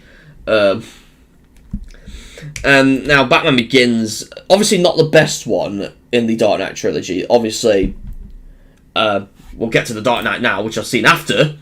The original, the 2008 sequel, which, honestly, for most people, is the best Batman film ever. I'd say. But it's also one of the last films, I mentioned it with 10 Things I Heard About You earlier, that it's one of the last films with Heath Ledger in it, because he plays Joker in this, and he died the same year it came out. I don't know if it was a month before or after, I think it was before the film came out, but it was the same year in 2008, but yeah, this is a great film, the best one in the trilogy, in the Dark Knight trilogy. I'd say. Alright, next up. Now for the last Spider-Man film. Then my web-swinging journeys were over after this. After Spider-Man No Way Home. Which came out in 2021. This one is interesting because this is not only a part of the Marvel Cinematic Universe, but it also has... it also borrows elements from the other Spider-Man films, so the Sam Raimi's trilogy, and then the Amazing Spider-Man films, because this one has Doctor Strange in it, played by Benedict Cumberbatch, and his like spell brings other universes to the MCU. So it's just the greatest one in the series. It's really long though. The version I watched in Cineworld was the more fun stuff version, which is the extended version. So.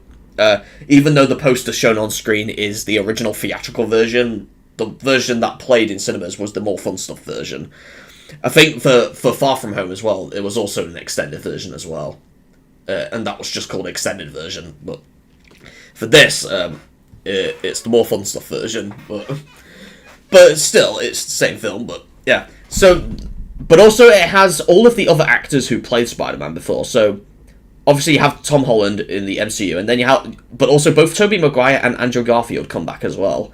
So, as their own versions of Spider-Man. And they make a great team. Let's just say that. They make a great team. Nothing else much to say about the Spider-Man films, but after this, my Spider-Man web-swinging journey was over. There were still more Marvel films I saw after this, but every Spider-Man film was done. I am waiting for the new MCU Spider-Man film that's in development. Currently it's only known as Spider-Man 4, but it's unlikely to be called that. But right, moving on. The Dark Knight Rises, not the worst one in the Dark Knight trilogy, but I'd say the weakest. And obviously the last one with Christian Bale as Batman. But this one's interesting because this one's got Bane in it, and he's played by Tom Hardy in this. Bane is. Yeah, good old Bane. And Nothing else much to say about this. This one is really long, though. It's longer than the other two Dark Knight films, but nothing else to say. And then, other Batman film, Joker, from 2019. This is the first R-rated film to gross billions worldwide. And this is honestly one of the...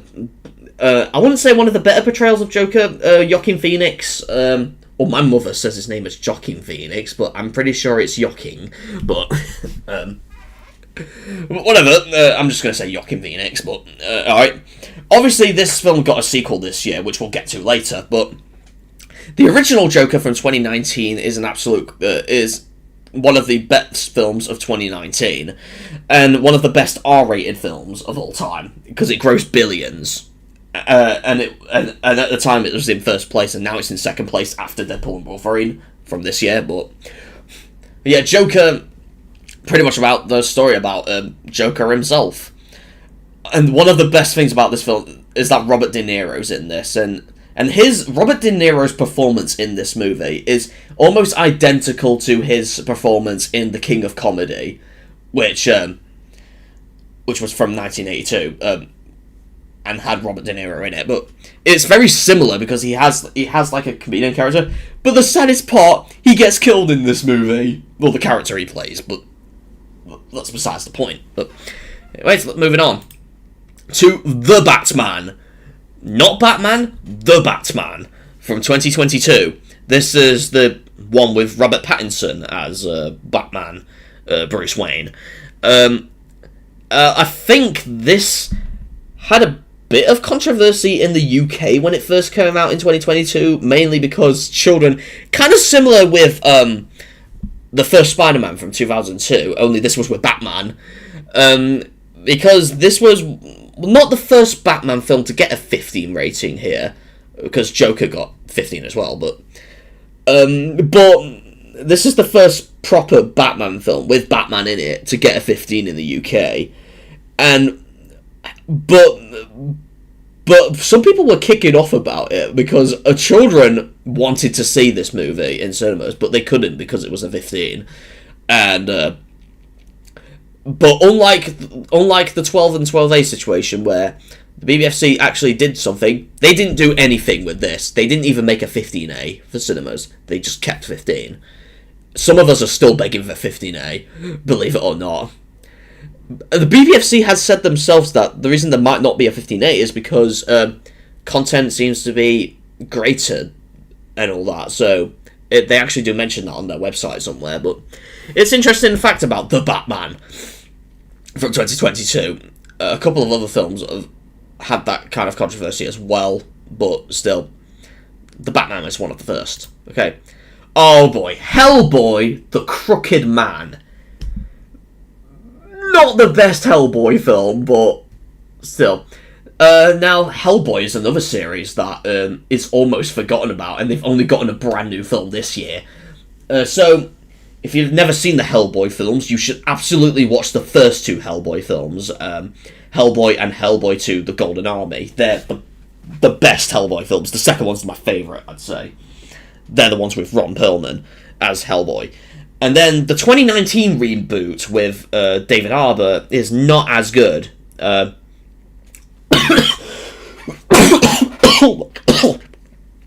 don't mind choking, but The Crooked Man is another reboot. This one stars Jack Kesey, who we're not. I'm pretty sure no one in who's watching this knows him. Neither did I when I first heard about this, but that's who it stars. And on the tagline it says the fourth installment in the global franchise. Well, it's not really a fourth installment, it's because it's a reboot. It's set in the different universe than the first two movies and the 2019 reboot. It's not even a sequel to the 2019 reboot. It's a separate reboot entirely. I think it's based on a different comic series of Hellboy. But this is really short. This is the shortest one in the series. But it's not as good as the other ones, but I'd say it's still kind of, it's alright for me. But the unfortunate thing He doesn't grow his horns in this, unlike the other ones. That's the only spoiler you're going to get. Nothing else. But it is dark in places. I'd say that. It's almost like a horror film as well, a bit. But, anyways. Now we get to the horror season of 2024, starting with Zombieland from 2009. And obviously this film got a sequel 10 years later in 2019, Zombieland Double Tap, which I've also seen on Netflix. Zombieland is an interesting one, because you could think of it as like the film versions of series like Resident Evil or things like that, with like zombie apocalypse and all that. It's almost like I don't know if it's similar to like Night of the Living Dead or anything, because I've not seen those films, but it's basically a zombie film. Let's just say that. Great movie, it is. It is a great movie. Probably not the best movie of 2009, but probably the best horror film that year. Maybe not the best horror film. The best horror film for me in 2009 was Saw 6, but that's besides the point. But nothing else. There's nothing much to say about Zombieland. Let's move on to Speak No Evil, which is another new film from this year. I went to see this with my father. This stars James McAvoy, who I always thought you pronounce his name as McAvoy because it's got MC and then Avoy in it, but apparently it's pronounced McAvoy, but whatever. I think this is a remake of a 2022 film called Speak No Evil, which I haven't seen, but I only realised that the day I watched that, so that's besides the point. But yeah, this is a great horror movie as well. Like, compared to most horror movies this year, a lot of them are absolutely terrible, but some of them, like this, are absolutely good, that came out this year. I'd say the earlier horror films from this year are shit or something, but then the later ones, like the more later ones are better and better and better. So, yeah, nothing else to say about Speak No Evil. Terrifier 3. Now, this was the first time I've seen the Terrifier films. It's pretty much a brand new horror franchise that it didn't even exist in the 80s or 90s. It started, or even the 2010s. It did start in the 2010s, but with the original from 2016, but it started getting good again in the 2020s, so that's when the series got good again. So Terrifier, now the main killer, Art the Clown, didn't have his first appearance in the first Terrifier. His first appearance was in a short film called The Ninth Circle, and then another short film called Terrifier, which was 2 years after, or 3 years after, I can't remember. But then in 2013, there was like this anthology film, All Hallows Eve, and Art the Clown is present in that, because it has both The Ninth Circle and Terrifier included in that anthology film. And then in 2016, they made the very first Terrifier film, proper film. And then 2020 through 2022 was when Terrifier 2 came out, and that was loads better. And then, 2 years later, Terrifier 3 came out, and unlike the first two initially didn't have a cinema release in the UK. They were initially straight to video, but then they did eventually get a theatrical release in a double bill for only one day, or one night, I should say, where you would watch two films in one. So, and that was back in September, before Terrifier 3 came out. But yeah, Terrifier 3 did have a theatrical release in the UK. And I've heard, like, reports of people throwing up on, like, the very first scene, the very first part of the movie, because these films are very gruesome. If you've not seen them, they're absolutely gruesome. They're very bloody in places, and I think this didn't even get rated in the United States. I think this is this is like the highest grossing unrated film from what I've heard.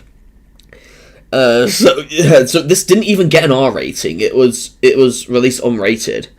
Probably because the MPA would probably give it an NC-17 anyway, and obviously that's considered a kiss of death by critics. But it released fine in the UK, and it released fine in the UK at 18. So That's great news. This is also a Christmas film as well, believe it or not, because it's set at Christmas. It doesn't look like it from the poster, but there is another poster that is more Christmas themed. But this is a Christmas horror film, so kind of like Black Friday and a couple of other Christmas horror films. But anyways, then we get to the Star Wars Sundays. Now we mentioned Phantom Menace earlier.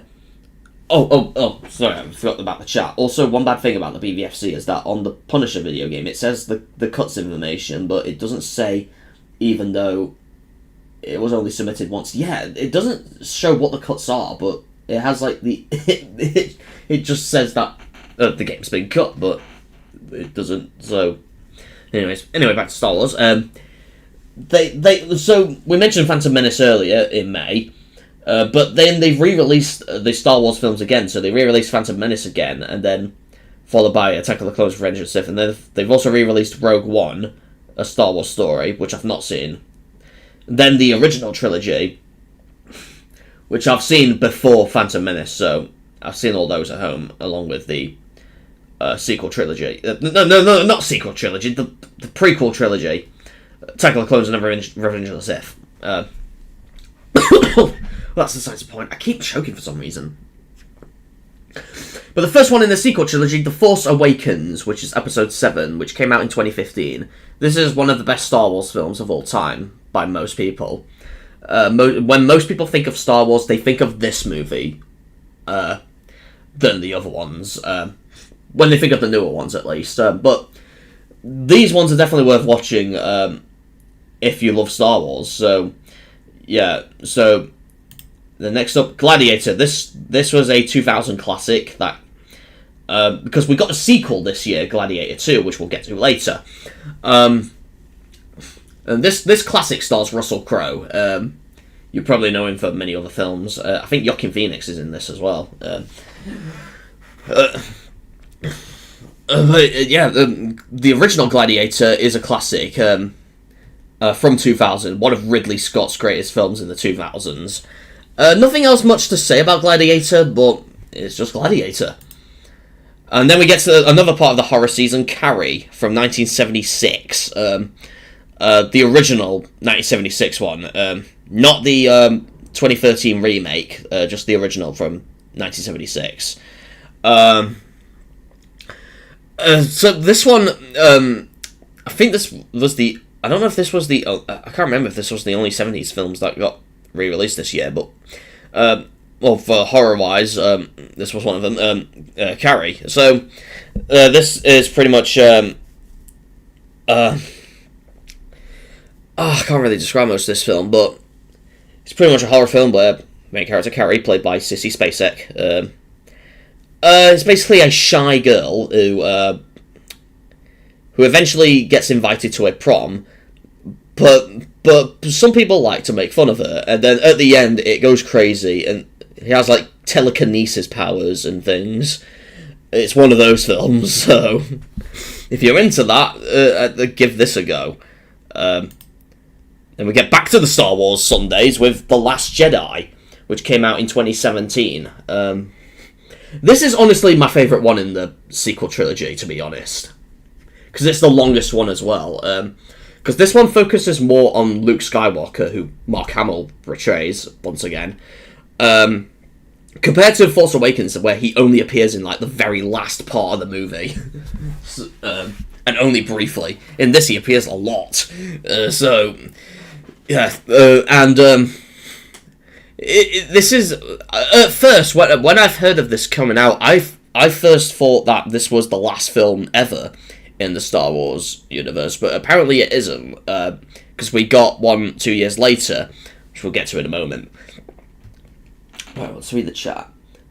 Also, I would like to see if anyone had archived the BBFC website in 2007-2008, because Manhunt 2 would have the N/A symbol and would probably have a description on why it was rejected. Yeah, that's true. Yeah, because the website doesn't even have the NA symbol for Manhunt 2. I wonder if it did back then, but... Right. Alright, now for the sequel to Joker that I mentioned earlier. Joker Folie à Deux, or I think it's actually pronounced Folie à Deux. But whatever, I just like saying Foley AD Ux, but some people just call it Joker 2, but yeah, this is not a great movie at all. You would think you'll think it will be good because it's a sequel, but it isn't. This is more of a musical than what the original Joker was. Joaquin Phoenix's performance is still spot on, along with Lady Gaga's, who portrays Harley Quinn in this.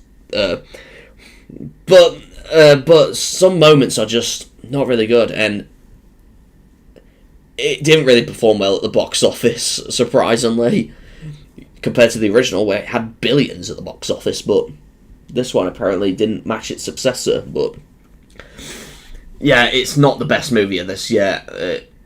It's definitely worse than the original. Yeah. Now back to Star Wars with The Rise of Skywalker. Yeah. When I first thought that The Last Jedi was going to be the last one because it had last in the title, I was wrong when I've heard about The Rise of Skywalker from 2019.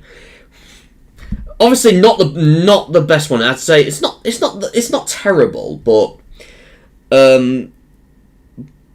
when you consider all other movies together, you got to say this is the worst one in the series. But it's not terrible, to say the least. It's still great, but the other Star Wars films are better than this. But yeah, and that's all I gotta say. That's pretty much all the Star Wars movies done from there on as well. And then we get to Heretic. This is another great horror film that came out this year, starring Hugh Grant. You probably know him for a lot of romantic comedies, and along with many other movies and all that. But yeah, Heretic is an interesting one. Because you have these two girls that enter his house, but his house turns out to be like a trap kind of thing, and then they try to escape, but their only way to escape is from the back of the house, it seems. They can't even get through the front door again. It's kind of bizarre to explain, but if you give it a watch, you'll probably know what I mean. Now we get to the musical season, starting with Grease from 1978. This almost everyone knows Grease as one of the greatest musicals of all time. So, yeah, this is almost everyone knows.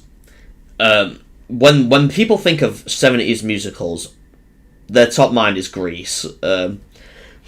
Because John Travolta's performance in this is absolutely brilliant as well. Because he starred in like a dance drama film, Saturday Night Fever, which came out a year before this, and that's what he was known for. And he was also known for Grease, and this was like way before he was in films like Pulp Fiction and all those films as well. Definitely give Grease a watch if you've not seen it. And then Smile 2. This is also a surprisingly great horror movie. The sequel to Smile from 2022, which is a series that started this year. Well, not this year, no, in the 2020s. This is honestly better than the first Smile, to be honest. Because Smile 2, it's slightly, I can't remember, I think it was slightly, yeah, it was slightly longer, but it also has a better story than the original. Because the overview of the series is pretty much, they see a certain character that no one else can see. It infects them, and then they start smiling, and then they start killing themselves. So it kind of looks like they're killing themselves, but in reality, it's the creature doing it for them. But the way the other characters see it is that they're doing it, and they do it while they're smiling. So, thus the title Smile. So, and this is obviously the sequel. So, yeah, I don't know if we'll get Smile 3 one day or any other sequels like this, but they're definitely worth watching. Point Break. This is another classic film. Now, this is not in a season or anything. This is just a 4K restoration re-release that they decided to reissue. Similar with Gladiator and a couple of other films, but Point Break is another great film with both Keanu Reeves and Patrick Swayze. This is famous for having like surfboarding elements, along with like characters that have like fake masks to rob a bank and things. But this is it's one of the earliest films Keanu Reeves starred in. Not the earliest for Patrick Swayze, because he starred in films like Roadhouse, which came out before this. I've never seen Roadhouse, but I've heard that's good as well. But definitely worth watching the original Point Break. I think this got a remake in 2015, but I've not seen that one. So, right. And then another one in the musical season, The Greatest Showman from 2017. You would think I see this in 2017, but be surprised that I haven't until this year at Cineworld. And then also, years later, I didn't expect Hugh Jackman to be a great singer. So, yeah, because Hugh Jackman's got a wonderful singing voice, let's just say that. And then, but this film is also set in the olden days as well. No wonder this is the greatest film of 2017, thus greatest in the title, so why not call it The Greatest Showman?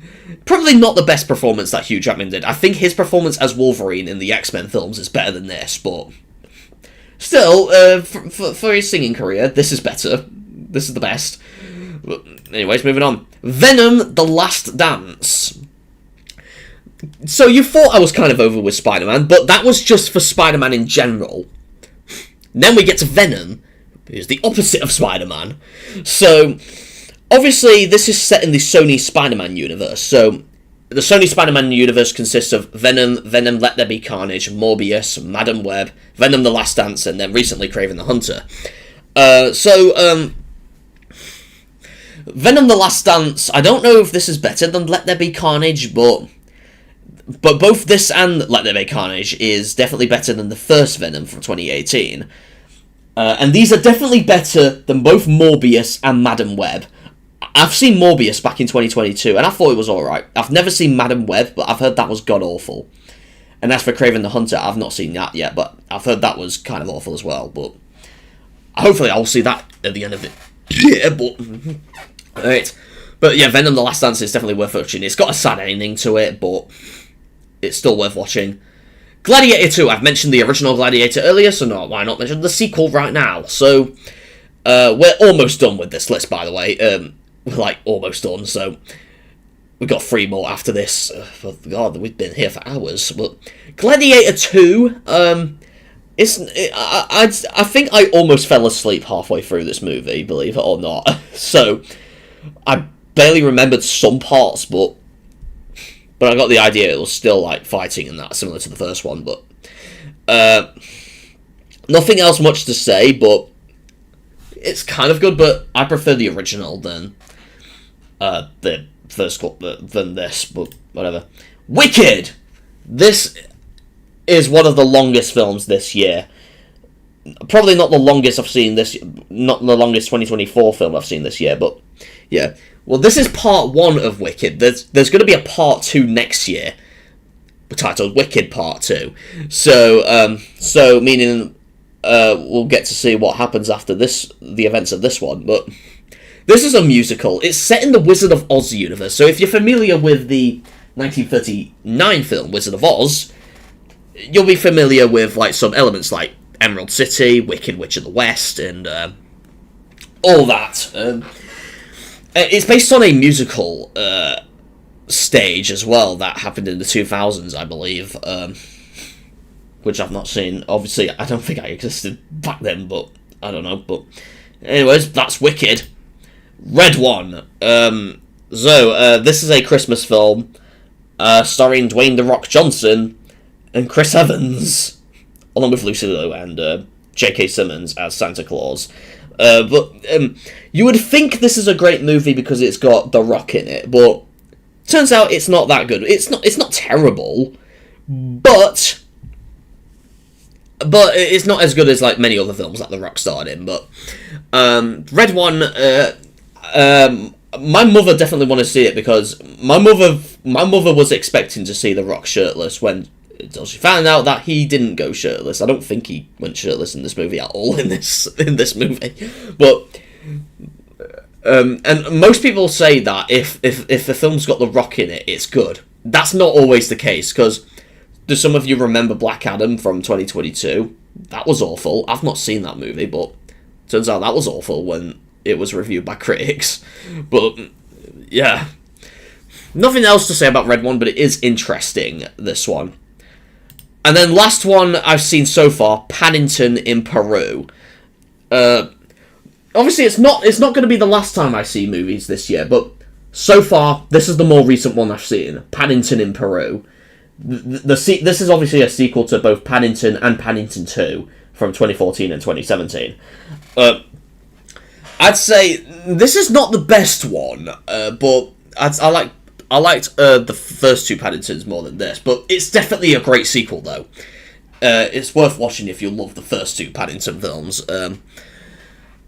Obviously, Paddington himself goes back to Peru, where he lived in before, and basically tries to find his Aunt Lucy again. So that's all about it. Now, that was everything I've seen in cinemas so far. I'm going to make the screen blank right now. How long have we... We've been streaming for, like, over 2 hours. Wow. Okay. I'm surprised that we're still going on. It says 1 people are joining, even though some people were chatting earlier. Maybe some... Or maybe YouTube is just glitched or something, but... I don't know, But yeah, that is every movie I've seen this year. Going through... like that. It's a long list, but... It might get longer for 2025. I can guarantee that, but... now we could just use this stream to other thoughts of 2024. Now... I'll go back to my channel so we can... So you got nothing boring to look at. So, just my channel profile. There we go. So, yeah. So we got nothing boring to look at, but... Yeah. Nice commentary. Yes, indeed. Thumbs up. Or... G57N. That's just your alt account, though. I know that. But it kind of looks like it says Justin, though. Looking at it, because it's in all caps as well. But yes, so that's all the movies. Obviously, I will be... Tomorrow, I'm going to see Sonic the Hedgehog 3. Hopefully, that'll be good. I'm seeing that with 2 of my friends. I'm seeing that with both HGK89 and Guess Who's Back. So I'm watching it with 2 of them. So hopefully Sonic 3 will be good. And hopefully after Christmas, I'll be at Cineworld at least 2 more times. And there'll be for Kraven the Hunter. That's if Kraven the Hunter actually still plays after that day. And for Better Man, because Better Man comes out on Boxing Day here. And if you don't know what Better Man is the new film about Robbie Williams, and he's portrayed as a monkey in that movie. It's how he sees himself. But I'm looking forward to those. And then in 2025, I'll be looking forward for those as well. In fact, I'll load up the Cineworld website now. So yeah, seeing Sonic 3 tomorrow, and all that. For the coming soon, we're gonna... these are... Sonic 3 has been getting good reviews. I might go see it. Absolutely. It came out yesterday, I think. I think it came out... yeah, yesterday. It says 21st of December. So it's weird how they released this one in December when the first one was in February of 2020 and then the sequel was in April or May. No, in April, the sequel in 2022 for Sonic 2. And then this is in December. I don't think this is... I don't know if... I bet this is not even a Christmas film either, so... they just decided to release it in December, so... Yeah. But here's a couple of upcoming soon releases. Obviously, Better Man, that comes out on Boxing Day. We've got films like We Live in Time. That's a romantic comedy with Andrew Garfield and Florence Pugh. And then we've got Nosferatu, which is like a reboot of the Nosferatu films, especially the 1922 classic. Real Pain, which I've never even heard of. Baby Girl, just some film with Nicole Kidman. A Complete Unknown, I might see that when that comes out, I don't know. Flight Risk, I might see that with Mark Wahlberg in it. That seems good. Presence, I've never heard of that. Brutalist, oh god, that does sound brutal. 18. No, it's out already? 215 minutes? Wow, that's like 3 hours. That's really long. Hard Truths, never heard of that. Nothing much on the family-friendly section. Oh yeah, they're re-releasing some Christmas films in the Christmas season as well. I've not seen any old Christmas films at Cineworld this year because most of them I've seen already, and some we've unfortunately missed out on, but... yes, Die Hard is included in the Christmas season as well, and if some of you are saying Die Hard is not a Christmas film, it is a Christmas film. My mother keeps saying that Die Hard is not a Christmas film, but it is. Because it's set at Christmas, and the song Let It Snow, Let It Snow, Let It Snow plays at the end credits. That's why it's set at Christmas, and I think there's Christmas trees across the movie as well, but... yeah. Yeah. Yeah, here's Kraven the Hunter. Hopefully I'll see that when... after Christmas, and possibly Better Man as well. It might be at the end of this month, it might be at the beginning of 2025, I don't know, but... hopefully, but yeah. I expect Kraven the Hunter to go less, though, because box office performances, but yeah. Now, what else? Let's look at the... okay, nothing else special here. Because they've got, like, a couple of... because in 2025, in January, they're also starting the... another season, the Fincher season. So, films by David Fincher. So, obviously, I mentioned films like Fight Club earlier, and all that. So, here are 4 movies that are getting re-released in 2025. We've got Zodiac, Seven, Gone Girl, and The Social Network. I've never seen any of these, so I've absolutely been waiting for Seven to get re-released, because I knew Seven was going to get re-released, because this was from 1995, but I've heard this is like great classic. The others, I've heard of Zodiac before, I think, but not too much. Gone Girl and Social Network, I've never even heard of until now, but yeah. They've got a separate entry for IMAX, even though it should be included in that, but whatever. Oh, why did it close the page down? God damn it. I hate it when it does that. Oh, my mother is desperate to see Mufasa, but I'm not really interested to see it, to be honest. Yeah, we've got advertisements for Sonic 3. Sonic 3 should be PG-13. What is it, just PG? Why do you think it should be PG-13? Is it because of the trailers look that harsh or something? I don't know. Didn't seem that harsh to me when I saw them. But yeah, nothing much on the coming soon tab. We got a lot more coming soon this year. We got other sequels like 28 Years Later, which is the sequel to 28 Days Later and 28 Weeks Later. Getting that 28 Years Later. What else are we getting? What else are we getting in 2025? I don't know, to be honest, but too many to think of, but a couple more we'll be getting. So let's have a check on the BBFC site and see what they've done. They've recently made this podcast, and this elf. Bird Eater. That's an interesting film. Yeah, they recently rated We Live in Time for cinema release. They rated it for home entertainment earlier than cinema release, as you can see there, for some reason. I don't know why that's in all caps as well, but whatever. They've already rated bonus material for it as well. That's interesting. They've rated something called Max, not to be confused with Mad Max, but okay. They've got like interesting things they've rated recently. What the heck is Street Trash? What is that? It's for a cinema release. It's like something new coming out. That's interesting. What else have they got? A desert. Interesting. Oh, a rare use of very strong violence. You normally see very strong with for language and things, and that's for the C word and that. Oh yeah, the new Captain America. That's what's coming out in February of 2025. Yeah, that's the one. That's one of the Marvel Cinematic Universe films we're waiting for, along with Thunderbolts, which is another MCU film we're waiting for this year. What else have we got? They re-rated Capote, which I've never heard of. Philip Seymour Hoffman. Not for cinema release, though, just for home entertainment release. Marco...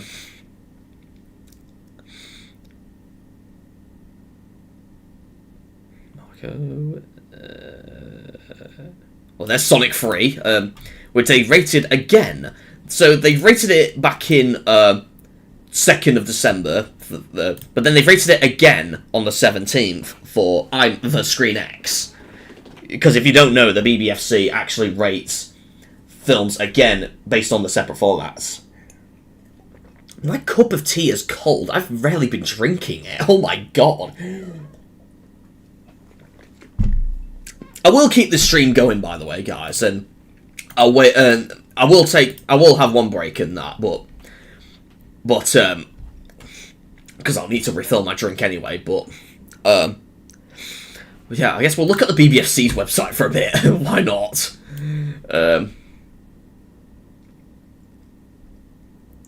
We had a trailer for 28 years later. Yeah, they rate trailers as well. I think the NPA in America do that as well. Picnic at Hanging Rock. I think this is a 75 film, but it was rated in 1976 in the UK for the first time. But oh, it was a PEGI before. Oh, this is another film I need to include in the rating versus rating, the updated and changed ratings episodes. This is another one I've got to include. Okay. Yeah, not a lot interesting that they've rated, but you want to know the funniest thing though, guys? So they've also rated the Terrifier films for theatrical re-releases, but they re-released on September 27th for a double bill. Their release dates say 31st of December 2024. That's literally the end of this year, and that's for both of these. And they finally got their content advice. So their content advice was not shown until today. Because if you don't know how it works, they do it to prevent spoilers, basically. So for mainly new releases, but these are not really new releases. But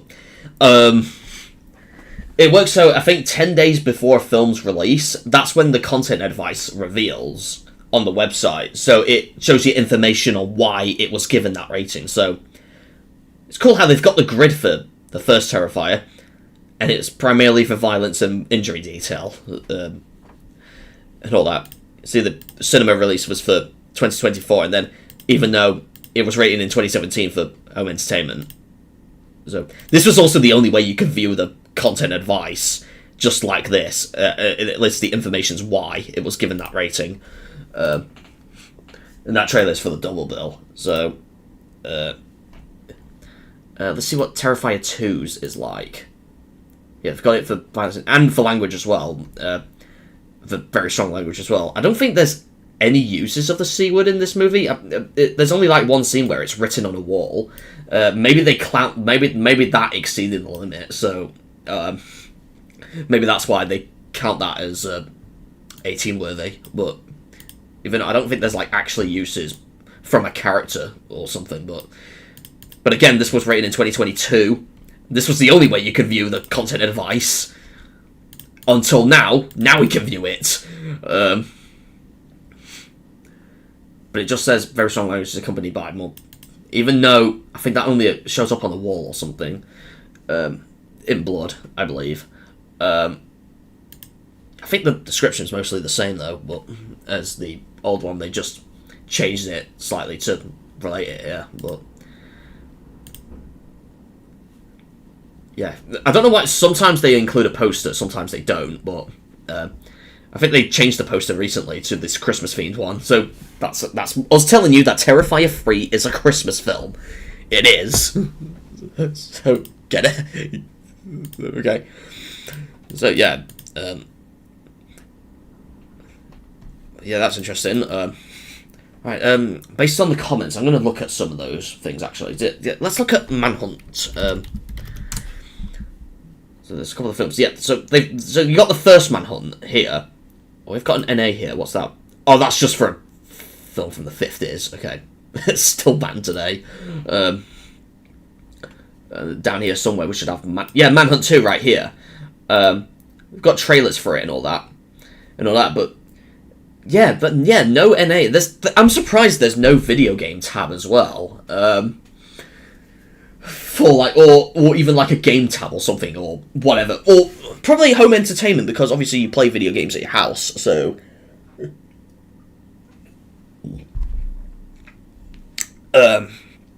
yeah.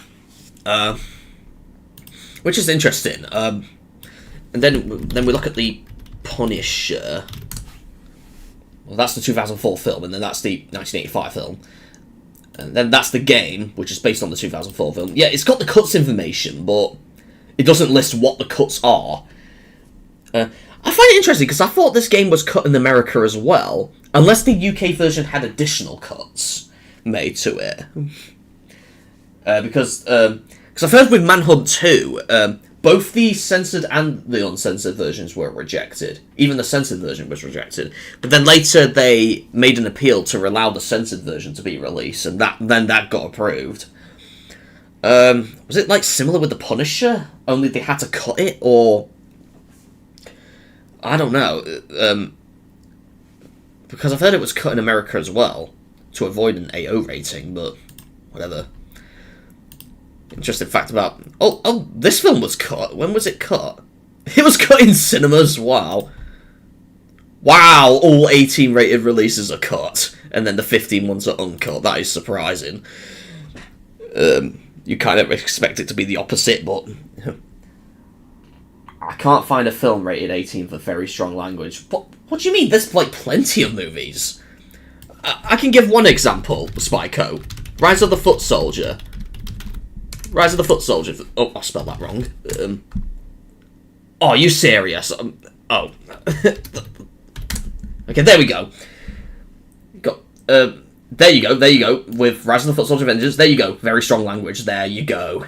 You can find it here. There you go. You can find it there as well. Oh, and there as well. Also there. So, yeah. So,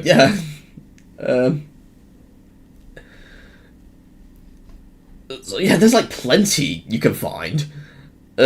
Also, Poor Things was also given with the very strong language as well, so along with the sex and nudity, so the Angel Share is rated 18 for very strong language. I've never heard of the Angel's Share. Ah, yeah. Right. Is that all it's for then? Yeah. It's just for the language. Wow. Oh, it's been cut as well. What's been cut? Oh, it was 15 before. They chose to remove number uses of very strong language to attain the 15 classification. An uncut 18 was available. Oh, right. So it was one. Oh, right. So technically it was a 15 as well, but yeah, that's interesting. Yeah, let's try my drink.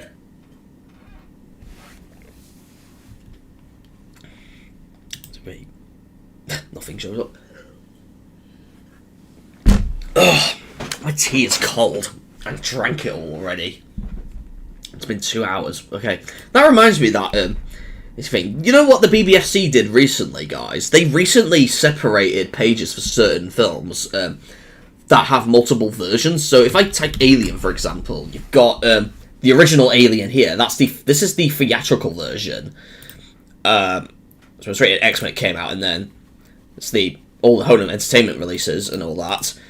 But then a director's cut version was rated separately, I believe. If I can find it somewhere. So, yeah, there you go. They had a separate page for the director's cut version. What is this poster? Gotta love Sigourney Weaver's face there. She looks shocked. But this is about the director's cut version.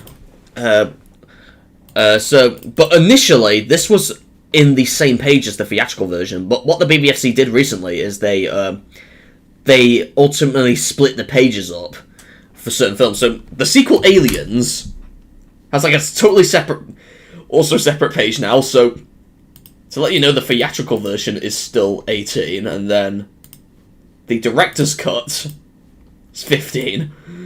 Even though it's the same movie, and the director's cut version is longer, it has a lower rating than the theatrical version, surprisingly. Well, this was 18 in when it first released, but still, it's kind of interesting. And then you have Alien 3, which is interesting, because both pages have 15 as the current rating, but this is for a DVD audio commentary, which should be on the bonus material tab. So I just assume that the theatrical version is still 18, and then the assembly cut version, or the special edition, is 15. If I can find that somewhere, it's very hard to tell because everything has Alien in the title. Yeah, there you go, assembly cut. Right here.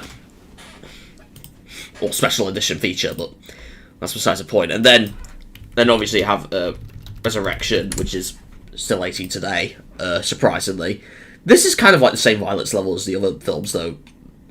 I'm surprised they've not changed it. That 15 is not for the film itself, that's for the audio commentary. Again, it should be on the bonus material tab, but the BBFC are just dicks sometimes, and they just don't put it in the right place, but maybe they'll fix it later on, but what's interesting, they also, in a bizarre move, for the Expendables, so you got the original here, that's the original Expendables, the theatrical version. Then you got but then they've also made versions for the even though the uncut version is actually the theatrical version, but it's just uncut, it's literally just one part of the film that got cut. The director's cut is obviously totally different, though. So if you go to the, again, all of this used to be on the this page. So you go here, the 15 rated version was cut. So say sadistically twisting a knife into a guard's neck. Yeah, that's like one big part of the movie. But the uncut version does have that.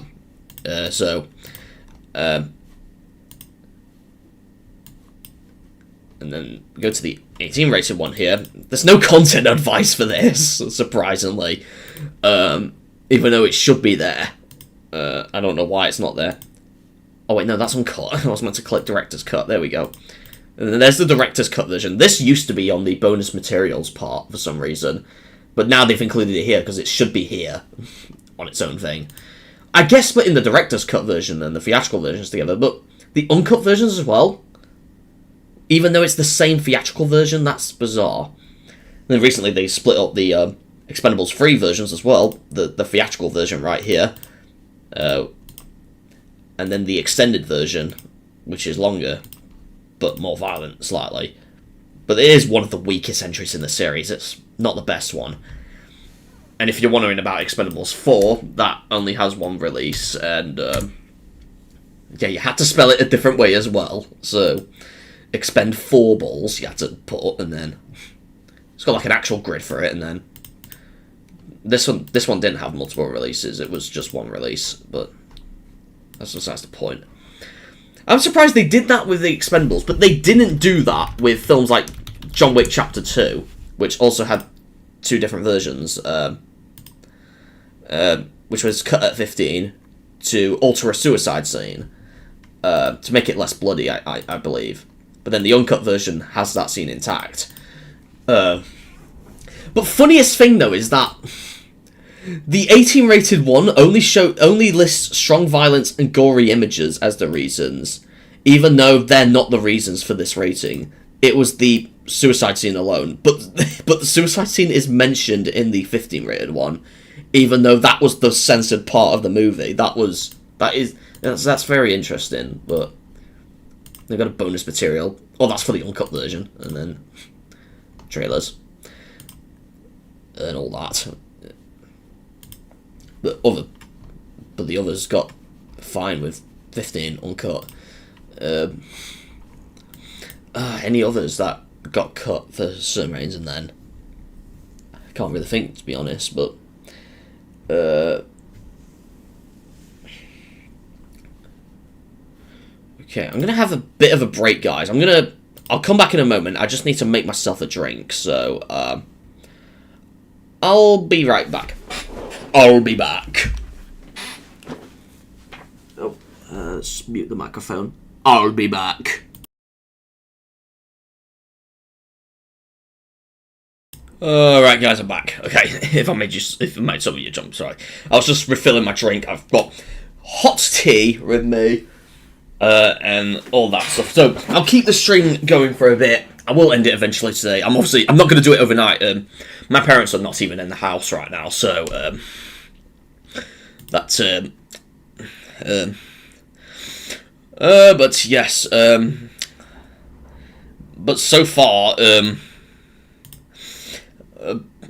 I don't know what else to do in this, other than chat with you guys, but, I'm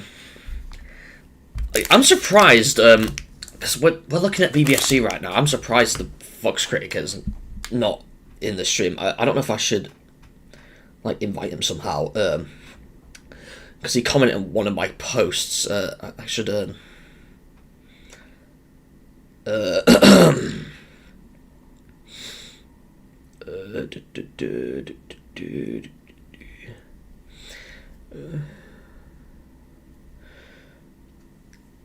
but yeah, that's just a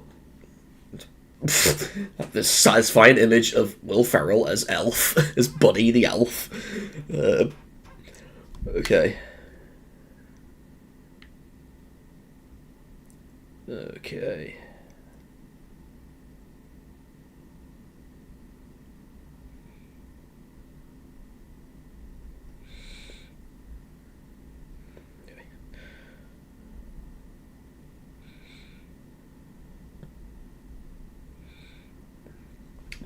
Working on a channel ad image. It'll be posted on my channel today. On a channel ad image. What do you mean by channel ad image? Is it like an Is it like an advertisement for your channel or something? Or is it like so similar to mine here, but only for for you, obviously? Is that what you mean? Thumbs up, master. In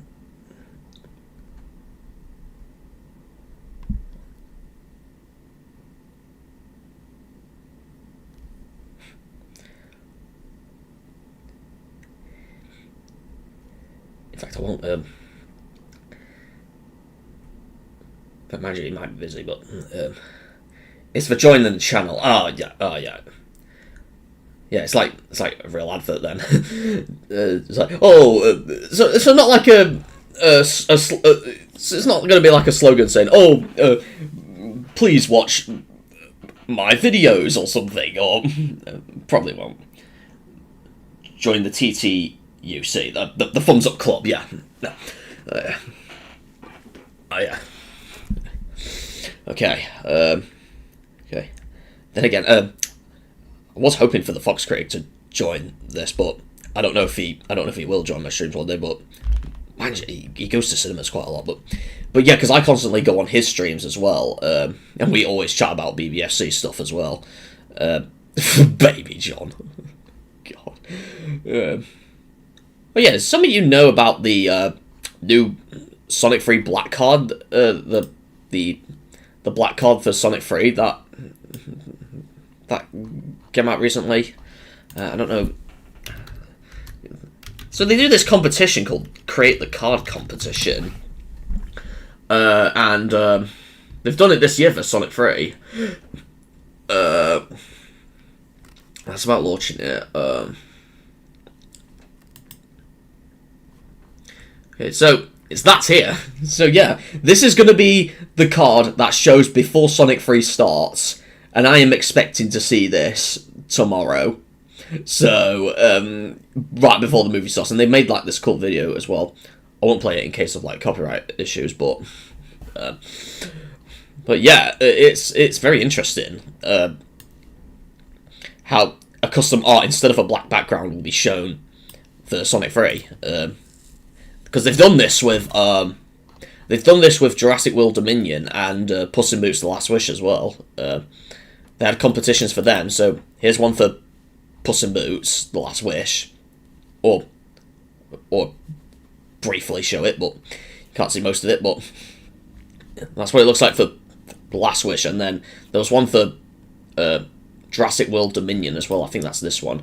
Yeah, it's like this dinosaur. It's like this cool dinosaur that they did. Here's the card in full.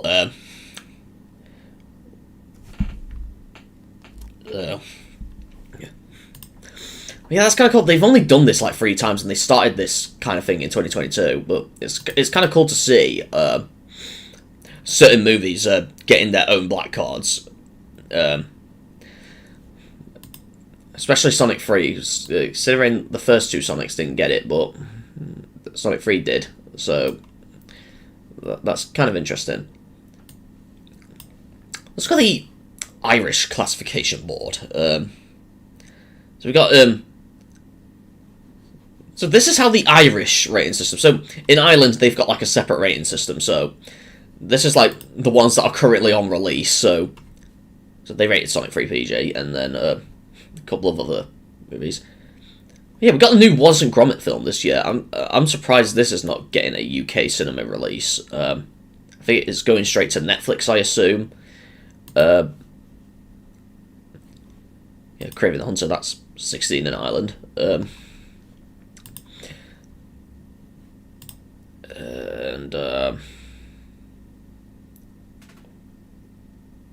What else?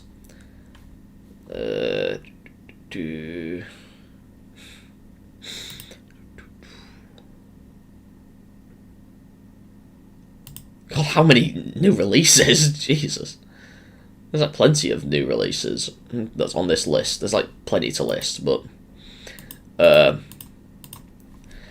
compared to the upcoming titles, where sometimes the Irish board rates things earlier than the BBFC, because some of them are still to be confirmed. I mean, they've rated them way earlier than intended, but they've rated something for 2035. Unless that's meant to say 2025, I don't know, and that's just a mistake, I don't know, but God, if it is 2035, that is many years later.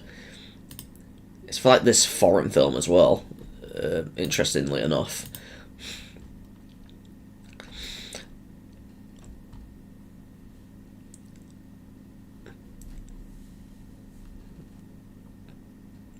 Oh, they've rated 716, that's interesting.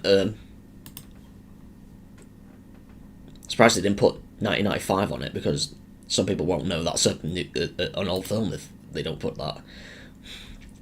Well, that's another film I'm waiting to see, Saturday Night. This came out in America like this year, but it's getting a UK release in 2025. We've got 5 people watching now, because I'm looking at my phone right now and it says 5 people are watching. That's interesting. I assume one of them's ThumbsUpMaster and probably Spyco and Game That No One Talks About, man. I assume they're the 3, and then I'm one of them. I don't know who's the other one though, unless it's that that Japanese one from earlier. I don't know.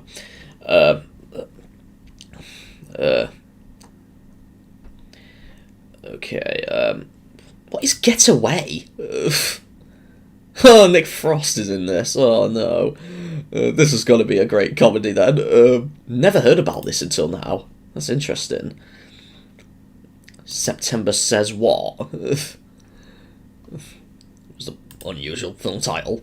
Oh, Mickey's 17, that's another interesting release we're getting soon with Robert Pattinson. Mark Ruffalo's in this as well.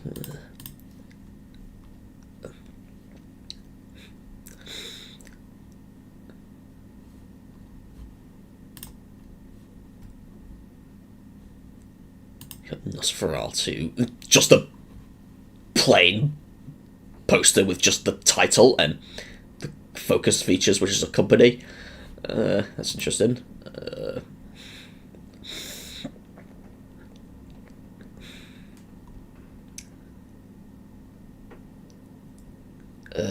Wolfman. I always think that this Wolfman is like a reboot of a other old horror franchise, but I don't know if it is or not, or if it's like a completely separate film with a similar title. I don't know, but because you get plenty of movies with similar titles, but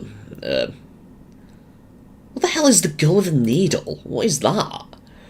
I've never even heard of this. Lots of things strong apart from language, apparently. You've only seen that on the BBFC. 26 73. That's going to be many years later. Whoa, we don't need to go way to the future. No way. Putin, is this about Vladimir Putin? It is! I thought it would be about Vladimir Putin of Russia. Never heard about this, though. I'm guessing it's I'm guessing it's one of those similar films to, like, The Apprentice, which was about Donald Trump, which came out this year, but I've not seen that, but there's a new Eminem film as well. They're like weird adult franchise. What's Presence? Okay. Codename Devil. What is that? Oh, it's like a foreign movie. Yeah, we get like a lot of foreign-made movies released in the UK for some reason. Why Does Love Hurt? Is that meant to be a bar of soap? Oh god. Some movies just get weirder and weirder the more you look at it. What's Companion? Looks decent, but the poster doesn't help. September 5. Do you mean September 5th? Nothing interesting there either. There's like rarely anything new on the Irish site that we can look at. But they've got this like cool thing as well that the BBFC don't do. Just that. Rifle Club. What the hell?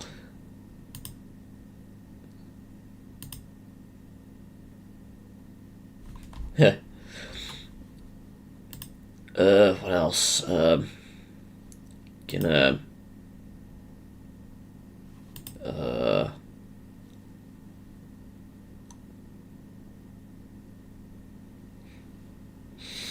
I think I'll let's just go for the main channel, I guess. Getting rid of that 9+ thing. But yeah, I've been very active recently with video making. So I'm going to go through my thoughts of this year. I'm going to go through the Let's Plays I've done. I've decided to order the Let's Plays, by the way. So, yeah, so... Oh, come on! I don't like how YouTube made this change with the playlist. They made it in this grid instead of, like, making it a separate page. I preferred the separate page, because at least you don't have to worry about clicking out accidentally and then have to going through it all again.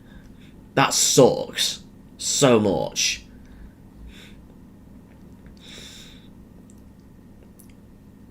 So yeah, started it with The Legend of Zelda, obviously. So these are the 2024 videos. All of this was 2023. Now, I was kind of lazy on The Legend of Zelda and Zelda 2: The Adventure of Link because I used cheats in those. Because I wanted to get those... Because I actually did those videos in 2023, but I released them in 2024. I just decided to use cheats because...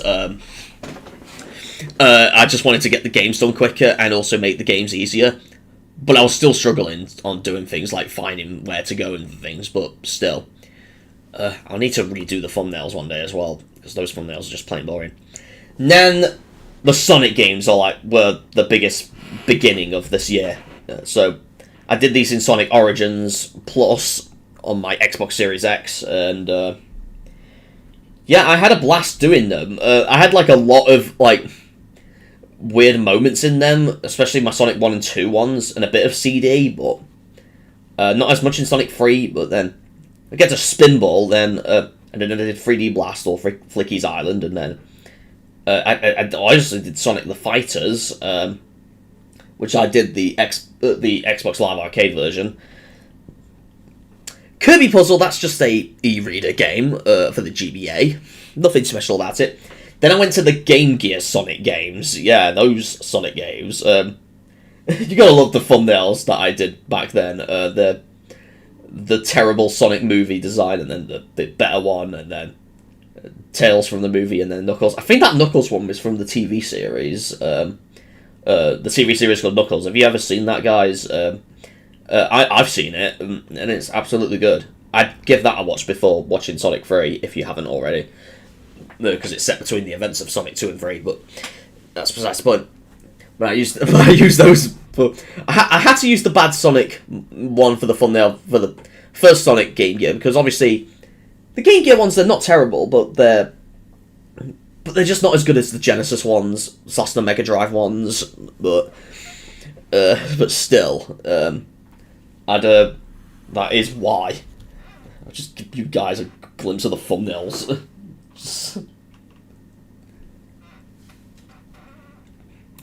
I'll even just do this so you can view it bigger.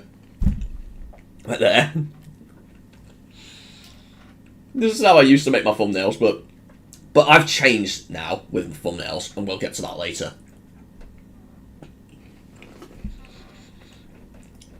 Just eating some ginger nuts and dipping in my tea. It's delicious. Sonic 2. Just the new... And you like the name Eggnapped as well, because it's like Eggman, and Tails gets kidnapped in this one.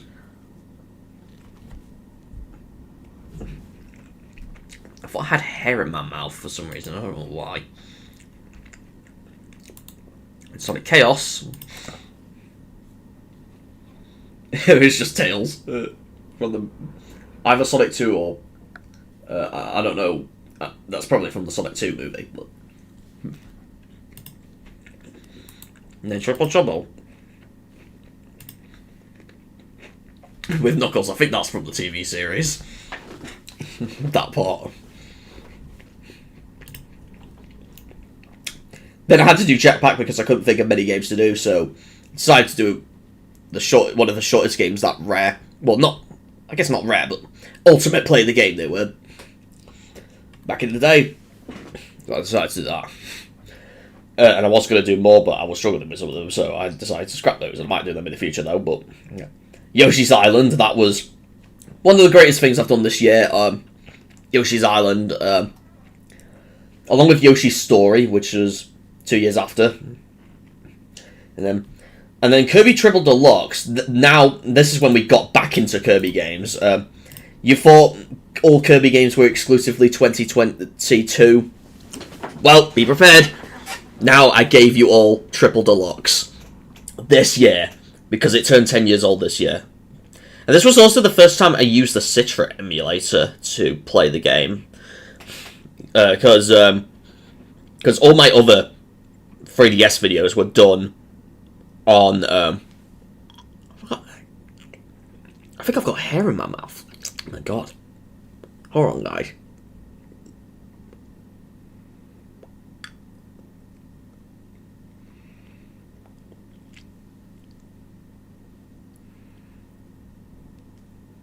Yeah, I did. Oh god. That's disgusting. Alright, anyways. Yeah, I finally gave you all Triple Deluxe, and I decided to make those videos shorter slightly by doing one world per video. That's why you can say some of these videos are not hour long, and then some are, and then you got this one that's 2 hours. That's the whole DDD mode. But yeah, but my 3DS games before that were done on Snicker Stream on an actual 3DS, so but this is the first one that I did it on an emulator, which is way better than playing on real hardware, because you would have like connection issues with Snicker Stream because it's streaming basically. But with this, you don't have much problems, and I use my PlayStation Classic controller to control this, and it works well. The gyro controls are pretty much the worst thing in an emulator though, because I had to use the mouse and hold right click and move it certain ways to like tilt the water and things, but that was the only hardest part about playing this game on an emulator, but everything else was a breeze. An absolute breeze. It's definitely worth playing, Triple Deluxe. I decided to replay the Pikmin games as well, because I did those when I was a kid, back in, well, I recorded my older videos in 2017. I'll just load one up as an example. In fact, I'll load one of my Pikmin 2 ones. I'll go back down for... no, I'm going way back down. So I'll just load up... So these are like my old videos. I used to use a camera, And I had, like, weird names. I named this one Bear from Toy Story 3 reference because I was referencing Daz reviews of his Let's Play of Pikmin 2. So let me just play this. Wow, it's the bear from Toy Story. It's 100. Yeah, I don't know why, but I just decided to do things like that. So that is why. Because I inspired this part from Daz reviews and his Let's Play for it because that speaker thing right there reminds him of Lotso Hugging Bear, yeah, from Toy Story 3. So I don't know why I named the title Bear from Toy Story 3 reference, even though this game came out years before Toy Story 3, but it's really bizarre.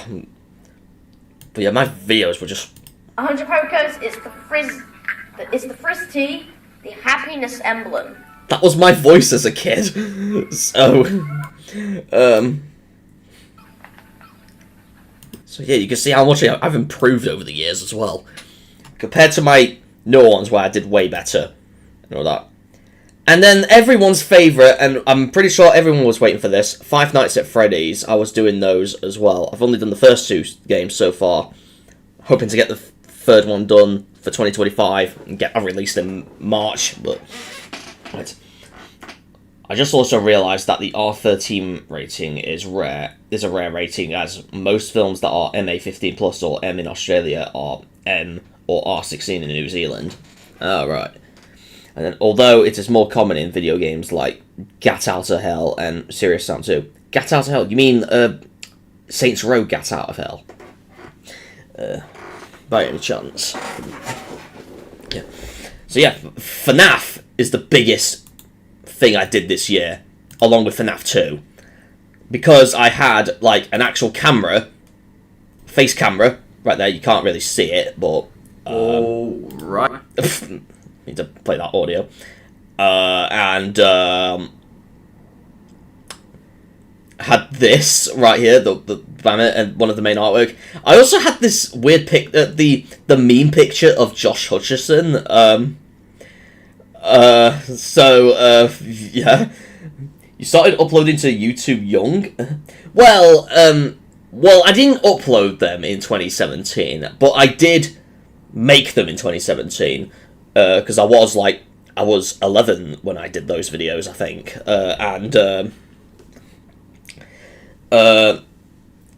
but I released them in 2020, so I created my channel in 2020, and I just released those videos then, so yeah. I think the only ones I've recovered are my new Super Mario Bros. Wii ones, Pikmin 2, Super Mario 64, and Super Smash Bros. Melee. They're the only ones I've recovered. I've done, like, plenty more as a kid, but I've lost them, so you can't get to see them. I think I did a Banjo-Kazooie one once as well, and there was, like, one of them where you could hear 2 of my brothers and my father talking in the background as well when I was doing one of them. I think I was in 3CZ Peak when I did that video as well, which was interesting. But those videos are gone now. There's no way to view them. They're lost to media, pretty much, unfortunately. It's a good thing I redid them as actual Let's Plays with the capture cards, so meaning those are way better anyway, to be honest. But yeah. But yeah, with my FNAF, you can see I've done that.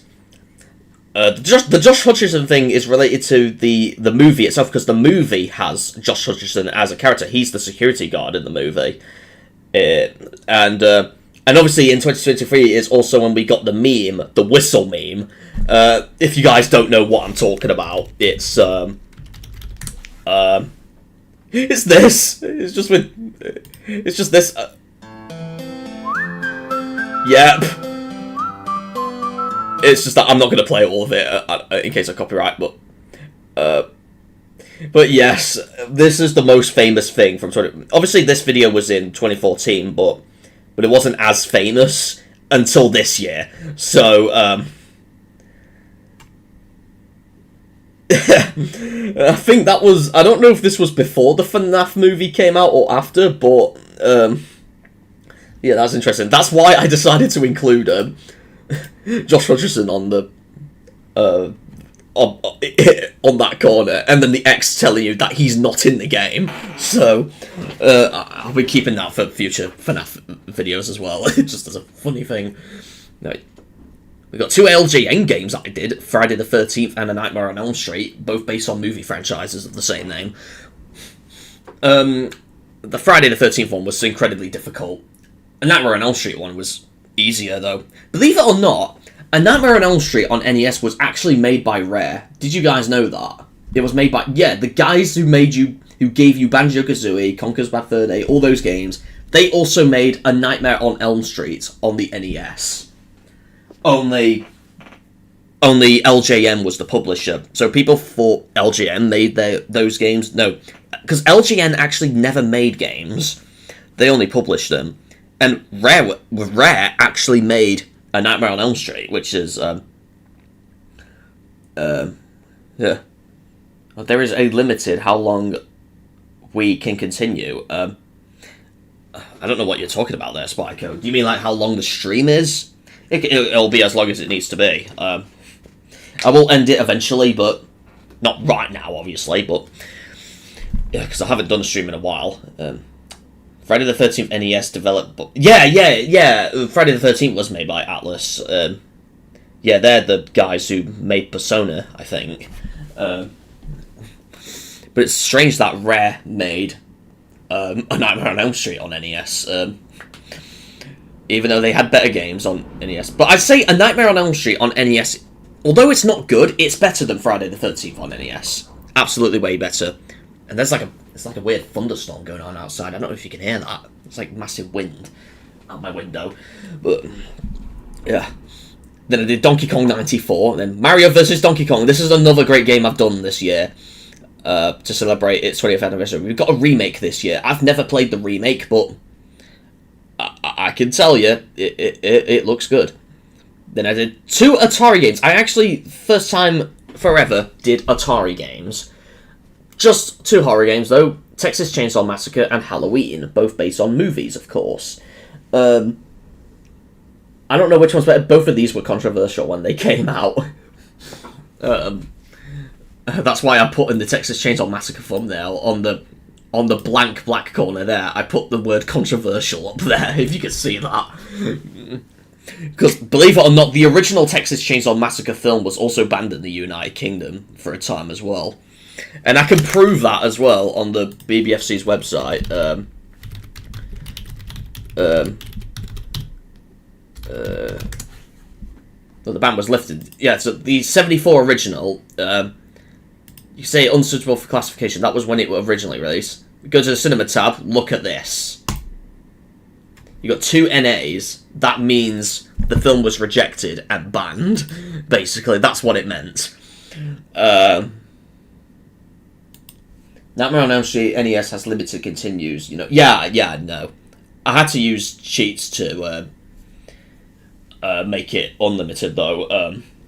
In my Let's Play, I do mention that in the Let's Play somewhere though. But yeah, this movie was banned in the UK, and it only got lifted in 1999 for a cinema release, and it got like plenty of home entertainment releases after that. So they even have like a documentaries about it. But yeah, so we can tell that the game will be controversial as well. So yeah. That's and as for the Halloween one, I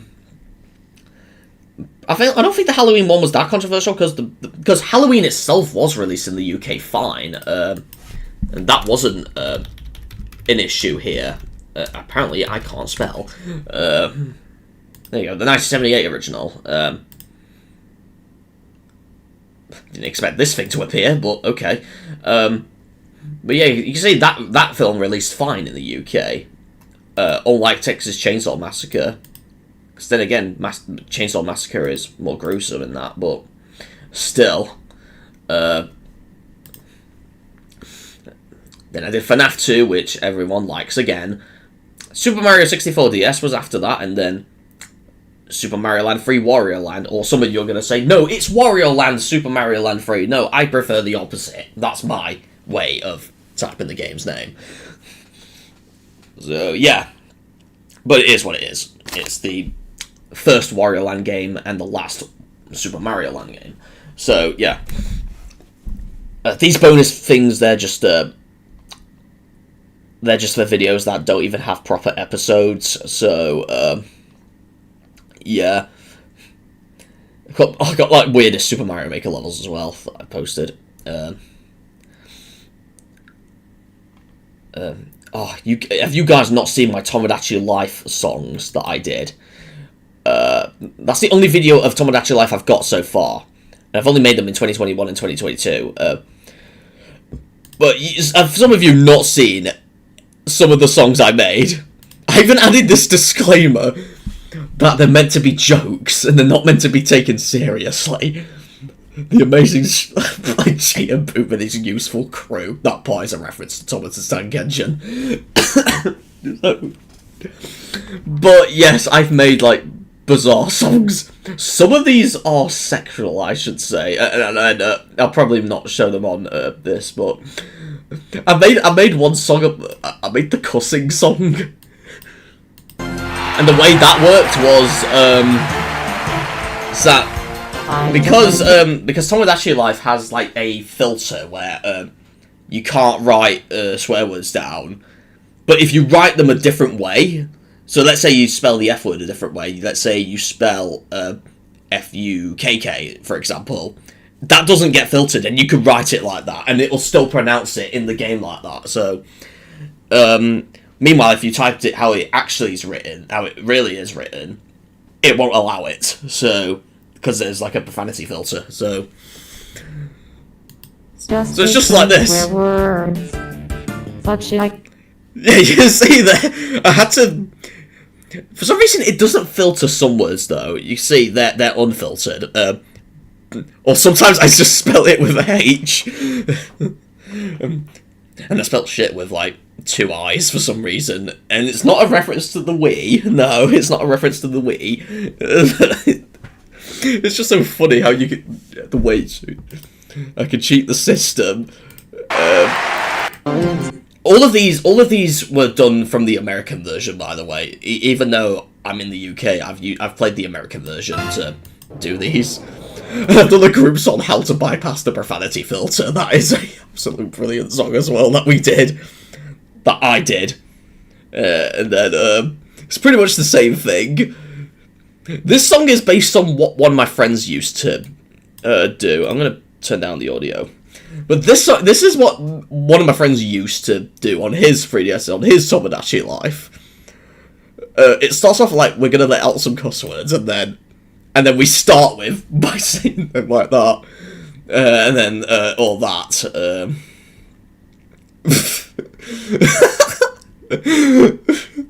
You must type this.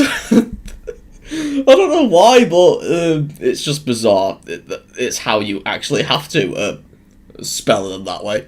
Oh, I've made one song about importing video games as well from different regions.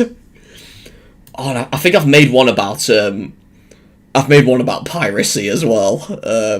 If I can find that. Make piracy legal now. Because we know piracy is illegal, so we wish it wasn't. So, yeah,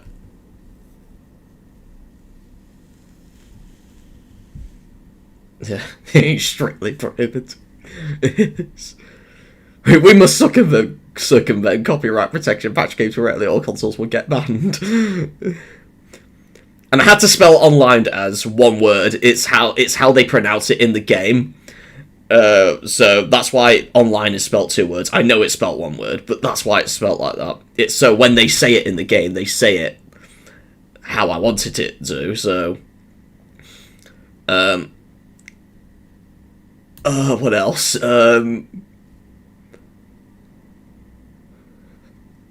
What's this? Oh, the re-release of Superman 64. This song.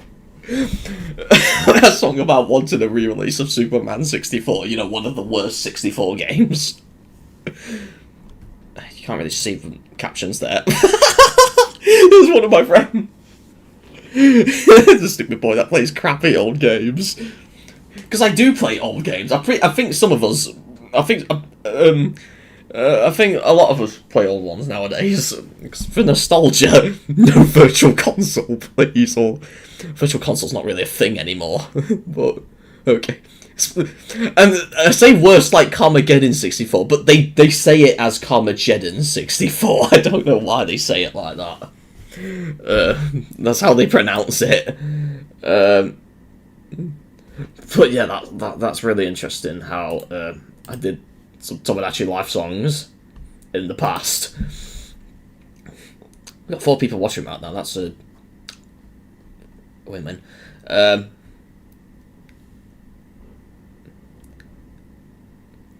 Yeah, do some of you guys like my DK Now You Die meme compilations as well? Because I've been I've been making these since 2023, ever since the DK Now You Die part from the Super Mario Bros. Movie became a meme, and so I decided to make videos myself about it, using clips from certain live-action movies, and then my recent one was for Quentin Tarantino movies, so I'd give that one a shot if you want to see DK punch characters from Quentin Tarantino's favourite movies. Oh, no, not his favourite movies, his own movies. Directed and written only, so that refers to the films he directed, not the films like that he's not directed or written, but he's in, so films like From Dusk Till Dawn don't count. It's just the films that he directed and written. Those only. So, yeah. That's why I put that on. Yeah, if some of you like that, that's appreciated. What else have I got? Okay. I find it pointless that at 18, PEGI still mentions that games contain language, even though at PEGI 16, you can say whatever swear words, even if they're said very frequently. Yeah, I do notice that as well. Especially when the BBFC's guidelines, they mention that something like the F word can be said like multiple times at 15, but then the C word can only be said like a couple of times at 15, and if it says constantly, then it immediately becomes an 18, and then, and also if it's said aggressively from man to woman, then that, even if it's once, then that also immediately becomes an 18, because it is strong, so. But PEGI is not really harsh on the language, they're mainly harsh on the violence, for some reason. I have no clue why. I think I can give an example of what game the BBFC rated. They rated Leisure Suit Larry box office bust. They rated a couple of Leisure Suit Larry games. They rated box office bust for very strong language and frequent strong sex references. The very strong language, obviously, I get, but the sex references probably. But then PEGI only gave this game a 16. Let me load up the... Oh wait, no, that's BBFC. PEGI...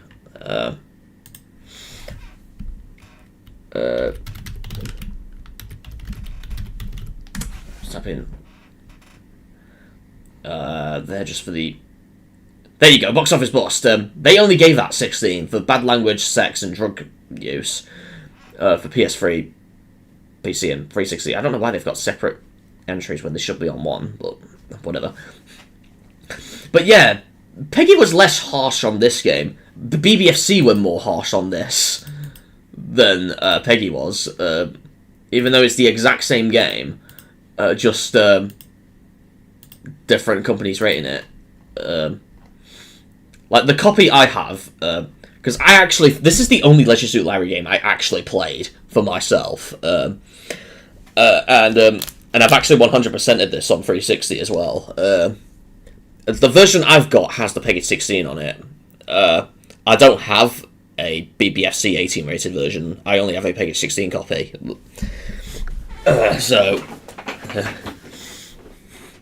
But then I've found plenty at CEX that have BBFC on it, so... Yeah, that is interesting. Tales of Symphonia Remastered was released in 2023, and it has encouragement of gambling, but thankfully it's still PEGI 12. That's interesting, because PEGI has gotten harsh on gambling.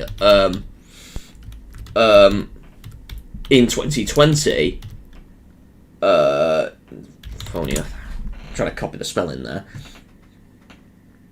Oh yeah, and then I noticed the gambling mark there, yeah. And this came out in 2023. Yeah, I always thought all gambling elements are always 18 after 2020. Either they forgot to look at their guidelines, or they made an exception in this case. I don't know, but it's got to be one of them, surely. Or it must have slipped through their minds or something. That's very interesting. Because even on their website somewhere, if I go on their website, what do the labels mean? That's it. On the gambling section here, it says right here, some older titles can be found with PEGI 12 or PEGI 16, but PEGI changed the criteria for the classification in 2020, which made that new games with this sort of content are always PEGI 18. That doesn't mean always. If it's on Tales of Symphonia, which the remastered one was in 2023, yeah, is 12 and has gambling on it. It's weird because then you look at things like loot boxes in FIFA games, for example, and they're not classed as gambling, even though loot boxes is a form of gambling. Yet they're still not classed as gambling by PEGI, and then they're still rated like PEGI 3 and all that.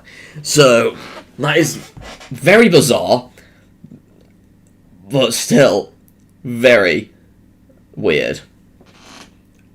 Undertale Xbox port was briefly PEGI 18 for gambling, although IARC rated it, but was later downgraded to a 12 for horror and gambling. Was that like back when the game first came out? Because Undertale came out in 2015, and then in like a couple of years later on other systems. Because I do always remember that game being 12. Because it'll say 12 on their website. Yeah. They don't list it for Xbox port for some reason. It was around 2020 and 2021, yeah. Why is it not showing up then? That's bizarre. It's showing up for Switch, PS4, and Vita, but there's no Xbox One entry. Unless I have to conveniently type it like this. Does that work? No, it doesn't. Maybe certain games get exceptions in certain cases. In terms of gambling. Yeah, the IARC thing, that reminds me, I think I don't know if it was the beginning of this year or the end of 2023, but the new Tomb Raider trilogy, remastered trilogy, was also briefly PEGI 18 at one point, because that was rated through IARC. It was also rated M in America briefly as well, but then that later got changed to Teen in America and 16 by PEGI for Europe, when it was rated for physical media release, because the way it works, you can only use IARC if you're intended to use it for digital releases only. So if you want to release something for physical media, then you've got to have PEGI actually view the game for themselves. Unlike with IARC, where it's just a simple questionnaire and the content doesn't get checked. And over times, there can be times where they can overthink it and harshly rate it, even if it doesn't deserve it. So that's why certain games get a higher rating when they don't really deserve it, because sometimes they get rated by IARC, but through the IARC process. But it's not just from PEGI, it's from like every other system you could think of as well. And they do it by the equivalents as well, so yeah, that's how it works with IARC. And it's only for mobile and online games for digital releases. If something wants to get a physical release, they've got to manually review it. It can't be through IARC. It's not optional, so... Well, unless it's PC. PC, obviously, doesn't need ratings. Steam doesn't need ratings, but... Still. But console games do need them to pass the law and everything.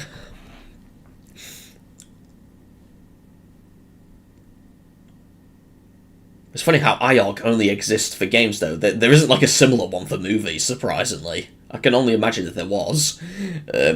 Where they could answer a questionnaire for what the film contains, but then the film doesn't get checked. And that way you can rate films harshly that way. Let's hope not.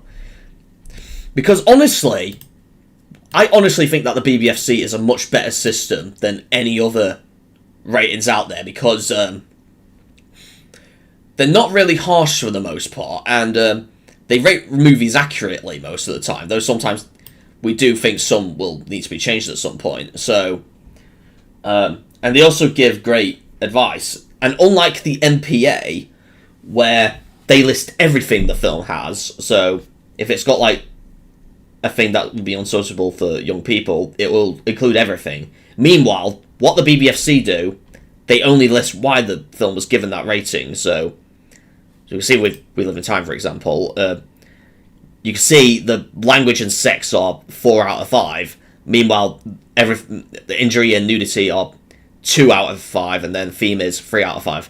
It's because the language and the sex are the 15 worthy parts of the movie. So, according to the BBFC, unlike the MPA, where they would also list these things as the reason, even though they're technically not. I don't know what rating this film has in the US. I think it's R, but I don't know. Yeah, the other example here, VHS Beyond. You can say strong, gory violence, even though I'm pretty sure there is like other moments as well. Yeah, you can see there's like moments of strong language mentioned here. And then that's only because the strong, gory violence is the 18-worthy part of the movie. So, yeah. That reminds me of something else as well, Pulp Fiction. We'll go back to Pulp Fiction for a bit.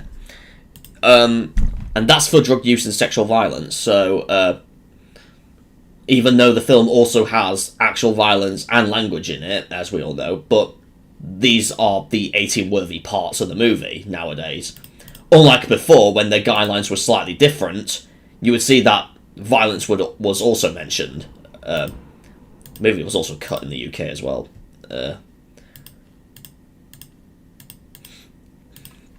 So yeah, because obviously the guidelines were different back then, so they would have different things for what reasons why. So this was always 18 when it was submitted, but nowadays it will be just for the drug use and sexual violence, because they're the 18-worthy parts of the movie. You would think it's because of the violence and the language as well, but then you go a step further and found that it isn't because of that. So, yes. Except for Legend of Heroes, Trail Zero, Azure and Reverie, which are rating 18 due to gambling. However, if they were to re-release before PEGI changed it, they would all be 12. Yeah, because that's it's bizarre how sometimes they check the gambling well, but sometimes they don't. On the PS and Xbox store, instead of showing the violence symbol, it'll take PEGI 12, for example, it'll just say moderate violence. Yeah, sometimes some stores do that sometimes. Sometimes they'll not use the symbols at all and actually do what the BBFC do sometimes, and just list what type of violence it has or something like that. I think I noticed this on the Wii U eShop as well, when that was still open, with Metroid Other M. So Metroid Other M is the only Metroid game to get a PEGI 16, I think. Why is it not coming up? Maybe if I just type Metroid, it'll come up. Primary Mastered. There you go, Other M. So this is the only Metroid game that got a PEGI 16 out of every other Metroid game. The others were either 7 or 12. This is the only 16 rated one, and it was for the violence. But on the Wii U eShop, it mentions strong violence. So, and it didn't show the violence image at all, even though the back of the actual Wii box shows just violence and the actual image. Maybe it's like a certain thing they do sometimes for certain games. I don't know if that's the case all the time, but it's interesting. But I do think PEGI still needs to improve on how bad things are. Still. Yeah, for 18 they say extreme violence instead of very strong or strong violence. Yeah, I guess extreme violence could work as well, because they can't directly copy the BBFC, because that would be plagiarism after all, and it is a massive thing that you can get companies sued for. And in my college, it's also a STP3, which is stage 3 disciplinary, if caught using plagiarism. But I guess they do kind of mean the same thing. And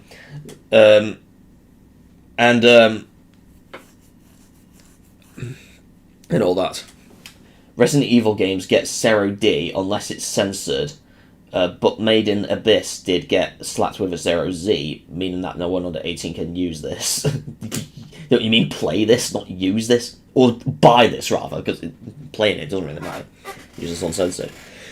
That's interesting for Resident Evil, because most old ones are either C or D. Only a couple of them are 0D, and then you have other ones that are 0D, and then it's only like the later ones that are 0Z, if they've got like multiple versions or something. But then recently with Resident Evil 4, the remake, that only came with a 0Z rating, so meaning that was always 0Z. There was no D version of that game, so the only way you could buy that one is behind a counter if you're if you're 18 or over, and if you're buying it digitally, you would have to have additional things to do, like I think credit card information and things to prove you're old enough. That's how it works in Japan, I think, for Z-rated games. Unlike PEGI and ESRB with their M and 18s, they let anyone buy them. It's only when you buy them physically where you may be asked for, well, in the UK at least, for PEGI rated games, you'll probably be asked for ID to try and stop young people from getting them, but online stores don't challenge you at all, because obviously you don't know who's controlling the computer, so, or at least the store owners don't know who's controlling the computers, so yeah. There are some filters on some shopping sites, though, where you can filter certain ratings to be shown. I think on parental controls from the Wii Shop, for example, when the Wii Shop channel was still open, on my Wii U back in the day, I was only able to view games rated PEGI 3. I couldn't view any that was 7, 12, 16, or 18. And I thought that was just a Wii U thing, but it turns out, no, it's a parental controls thing back then. But then after I changed it, I can view those titles again. But yeah, that's interesting. Oh yeah, and PEGI are the same rating system to give both Hotline Miami and Battlefront a 16. Yeah, the first Hotline Miami though, not Hotline Miami 2. That one's 18. That's interesting how. Because Hotline Miami, well, the collection is 18, but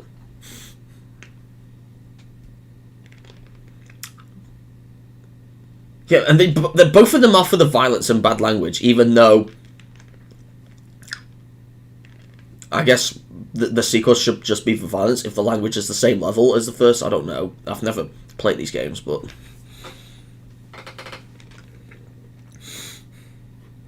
yeah. Midway Treasures Arcade, Arcade Treasure 1T 2M 3A. Yeah, that's interesting. I think that's interesting for the UK as well. And the second is an 18 for sexual violence. Yeah, but yet they only include the violence. They should have had like a separate image for relating to sexual violence. Because I get not including the sex icon, because it's not just sex, it's violence relating to sex. But yeah, because the BBFC do that as well. They list them separately and all that.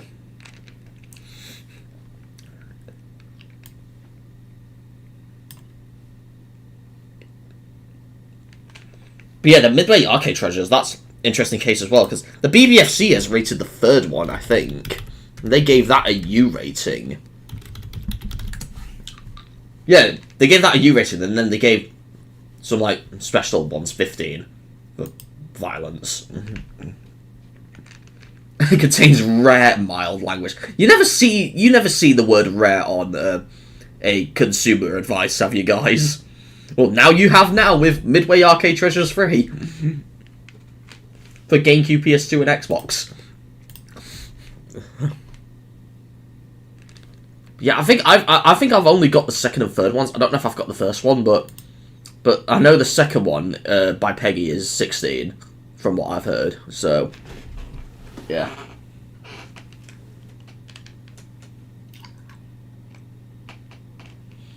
Extended play is M by ESRB, PEGI 16, BBFC 15, and USK 6. Oh, it's one of those instances where Germany was less harsh on that than the others. It's a bit like with Hakioki Kyoto Win's situation, where that was USK 6. Yeah, it was PEGI 16, ESRB M, and 0 C. Yeah, it's a bit like that.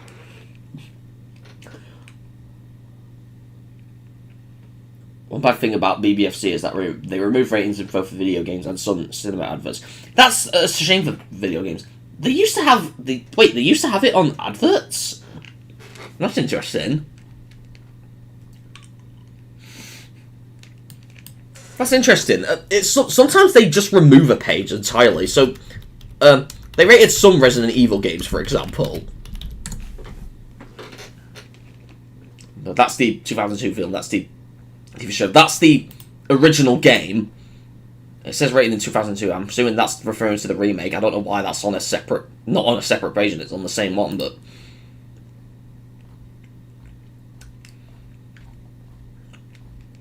yeah, you got Resident Evil 2 and demo, Code Veronica, and then Resident Evil 3 Nemesis and Resident Evil 0. Yeah, with Resident Evil 4, you got contains strong violence and moderate horror, but no additional information on why it's given a 15, which is bizarre. Similar with Resident Evil 5, which is the first Resident Evil game to actually get an 18 for strong bloody violence and gore. I think I did remember seeing a really long paragraph of the issues of this game, but now it's gone. It's not there anymore. And they've rated Resident Evil 6 as well, but for the advert, but there's no information about the game itself. A page used to exist for this, but it's not there anymore. Which is bizarre. And the one that had 18 on it was on a separate URL as well, for some reason. Modern Warfare 3, which they talked about how the game was okay at 18. Does that information still... Are you saying that information still exists, or... Well, that's a news page, and then... The trailer is rated U! Oh, God. Just Modern Warfare 2? Is that meant to be COD, though, or...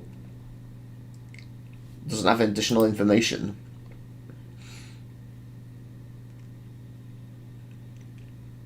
It was on their news. Ah, yeah, so... At least they've got a news page about Modern Warfare 3, but...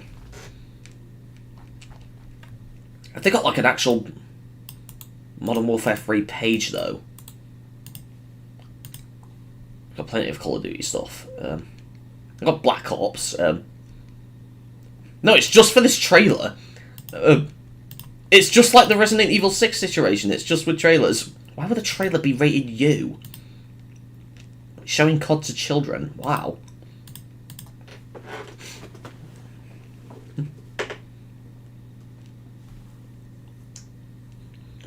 What?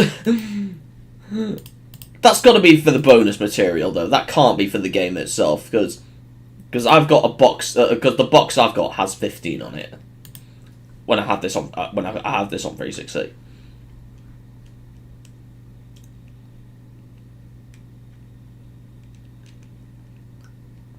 Yeah, I noticed that as well with San Andreas. That's 15 as well.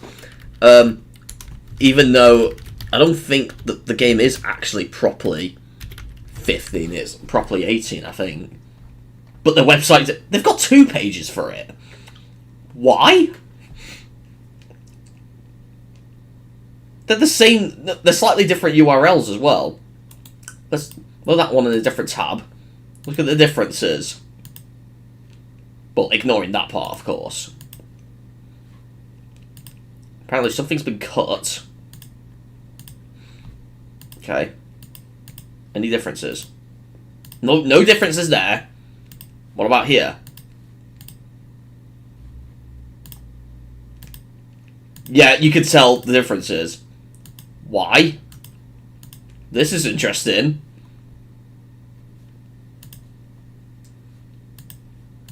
There's more entries on one of them. And then... But yeah, that's interesting. What's been cut in these? Non-BBFC classification information. To attain a 12 instead of a 15. Non-BBFC classification symbol. And then... Same here. Same there. Yeah. It's literally almost the same page, only this one has an additional one for the Xbox version.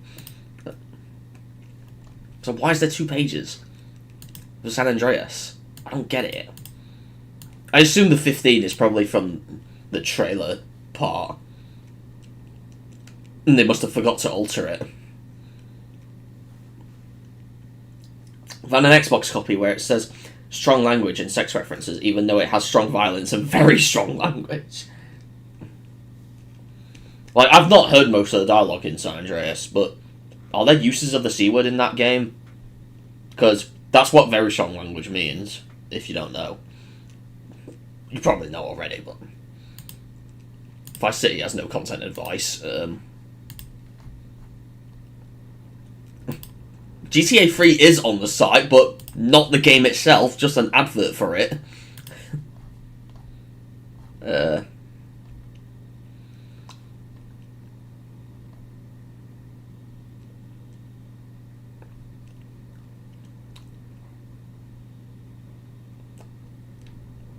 There's like a film called Grand Theft Auto which has nothing to do with the games. It just has this image of a girl. Right there. There is when you meet the Danny Dyer character. Oh, right. The Grim Adventures of Billy and Mandy Show. You. Game 12. Oh. Never heard of that. Never heard of that, surprisingly. Oh my god. Have got any information for... Well, they've got cuts information for the GTA 4. That's one of the... What? No. What, was the game cut? What? What? I didn't know GTA 4 was cut in the UK. Did you guys know? Because I've never played this, but... That's interesting. It's not even... No. That can't be for the game, surely. I only know about Australia. Yeah, I know it was cut in Australia to get an MA15, but then it was eventually uncut at the same rating, and I think it was just for one mechanic in the game involving prostitution, I think. Where they cut it out of... Because they also cut that out of the Australian release of the Vice City as well. I think they did the same with GTA 3 and San Andreas as well. I only know about it for Vice City, though. Where you can't pick up hookers in that version. And it's not because of the sex, it's because the fact that you can kill them and get your money back afterwards. That was the reason why that got cut in the Australian release. I think it was the same thing with GTA 4. Or it might have been... Oh no, I think with GTA 4 it was something else, I think it was the main violence of the game. I think, was the blood removed or something? But then an update added it all back, I think. I think it was that, actually. I don't know if it was the prostitution thing. It might have been that as well, I don't know. But I do remember Australia being weird with GTA 4. Why is GTA 2 not on here? Unless we have to type the acronym. Yeah, there you go. We got GTA 2 and GTA London, 1969. Obviously, no information there as well.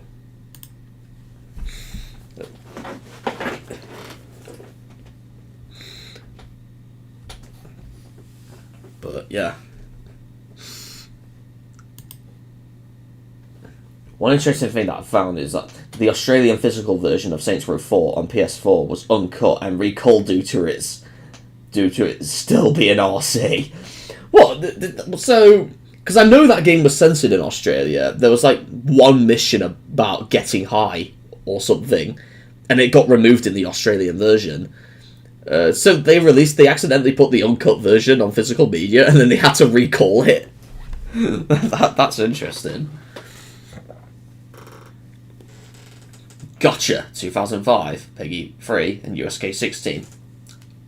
I'll eventually include that in future rating versus rating, Spyco. Because I can always just look at this chat and look for new releases as well.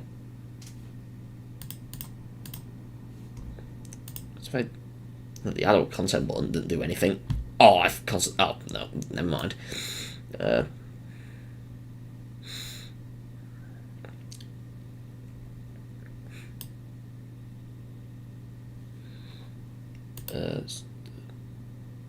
Okay, that's right now.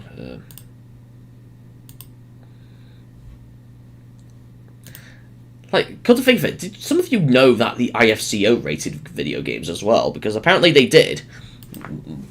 They only rated 9 of them, apparently, though, so Wikipedia has like a full list of it. I think you have to go and search BBFC, I think. Oh, no, it's just IFCO. Irish Film Classification Office, yeah.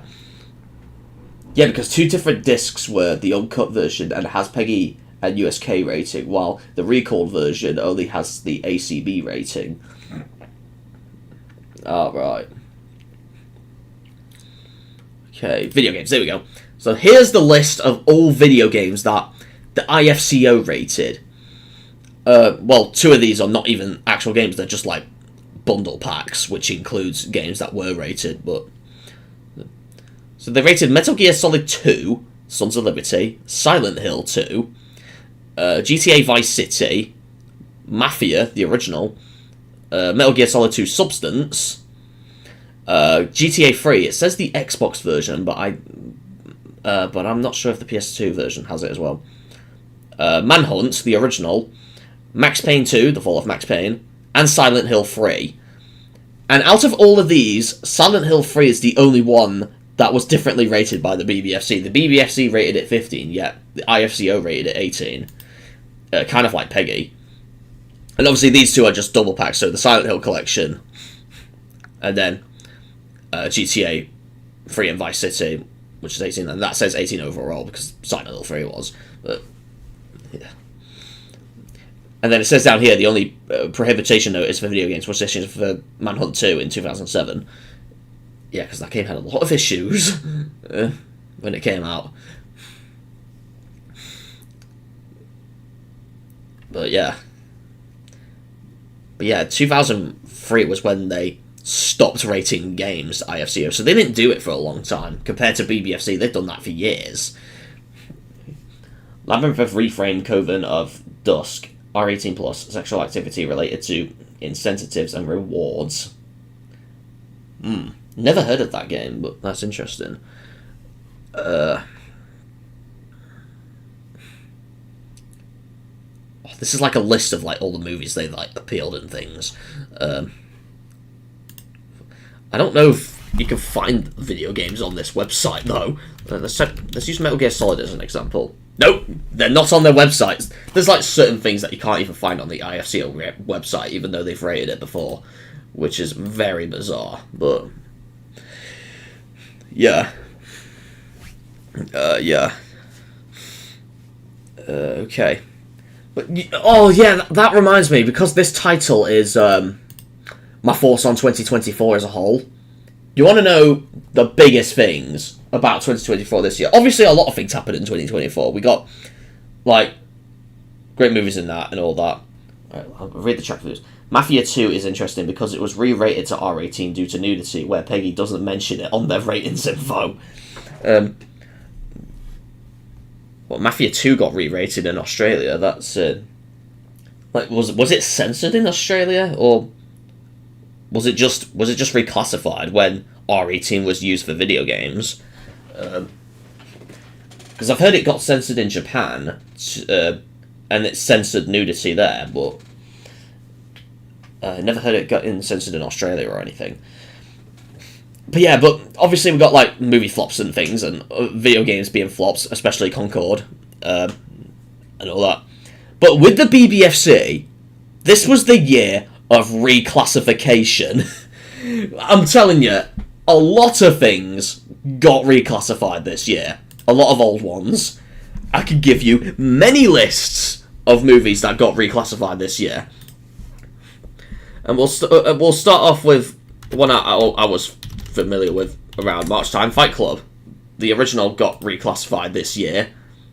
2024, you can see right there, compared to last time. And then what else got reclassified this year? Oh yeah, the original on Elm Street also got reclassified this year, again, in 2024. And also for home entertainment as well, so yeah, that's interesting. What else got reclassified this year? What else? I don't know. Oh, I know, Point Break. The original. Well, fully uncut. 2024, and again for cinema release, 2024. Again, yes. What else was reclassified? From what I can think of. Well, recently, even though it's getting a theatrical release this year, 7, but it's still 18 like it was before, but still, they still viewed it this year, so... But there was a lot more that got downgraded. You see what I mean? There's probably too many to list, but this was the year of reclassification, so... How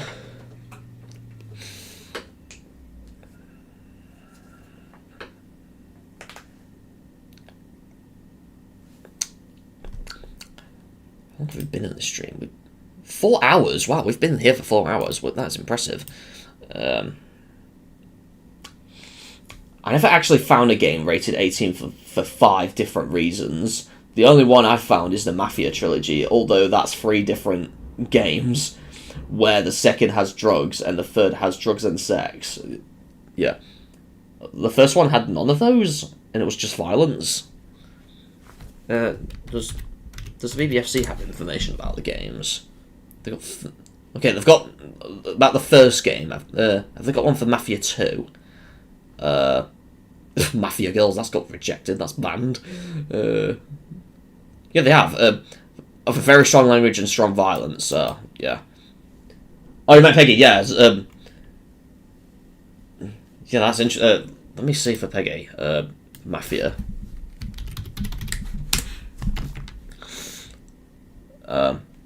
Definitive edition. Yeah, yeah, PEGI rated all the games 18.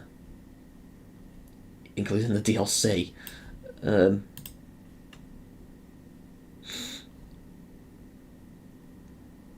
yeah, the original Mafia, then Mafia 2, that was for violence and bad language, yeah.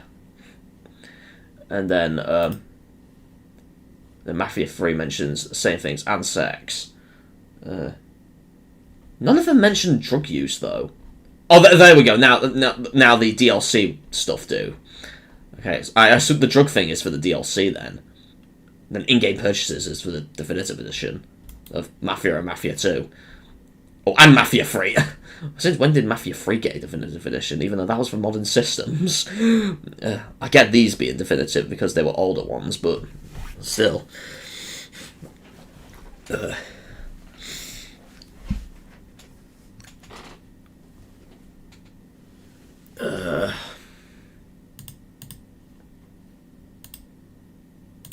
Still got no information there. Or any information on the first one. Interesting. The Definitive Edition just made the DLCs free. Right. Oh, I gotta stretch.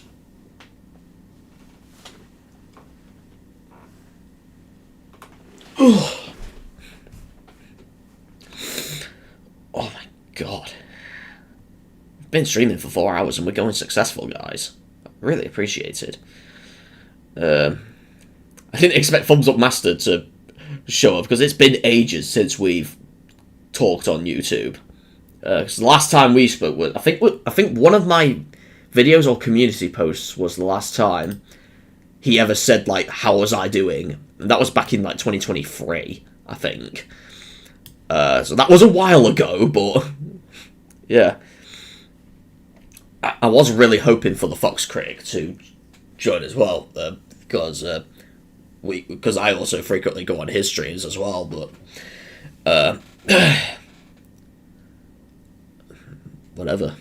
Maybe in future streams, I could get the Fox Critic to come one day, and all that. Because we have interesting topics as well relating to BBFC. If you don't know who the Fox Critic is, you should definitely check out his channel, because he also makes videos about the BBFC. Yeah, this guy right here. He does like short movie reviews as shorts. He does like unboxing videos, but the best things he does is movies that had their age ratings changed. This is about the BBFC. These are the kind of videos he makes, and so I suggest you guys giving those series a watch if you haven't, because I've seen all of these episodes, and he unlike my rating versus rating updated or changed rating episodes, he actually commentates over them and goes more in depth on how they were changed, and in later videos he also gives like his opinions on what ratings he agrees with more. Most of the time it's the lower ones. So I don't think he's ever agreed on like the higher ones though. But yeah, I definitely give his videos a chance. Yeah, he does similar posts to me as well.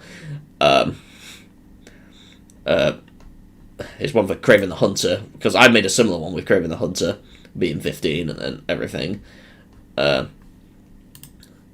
all that. Someone for Spider-Man 2. Sometimes he'll put reviews on for on posts as well. But yeah, I definitely check his channel out to if you want to learn more about BBFC stuff, because it's just very neat. Super Mario Bros. Movie. Yeah, I definitely give his channel a shot as well. Yeah. I've only found 2 games rated 18 for discrimination. That one SWAT game and Postal 2 Apocalypse Weekend. Yeah, whenever I go on the PEGI website, I just search nothing, extended search, descriptors, discrimination, then search. While type in absolutely nothing, I think I get 5 results or slightly more. So yeah, we got a couple of Postal 2 stuff. Original War, which I've never heard of. SWAT Target Liberty, is that what you meant? Patriots, A Nation Under Fire, Postal 2 Apocalypse, yeah.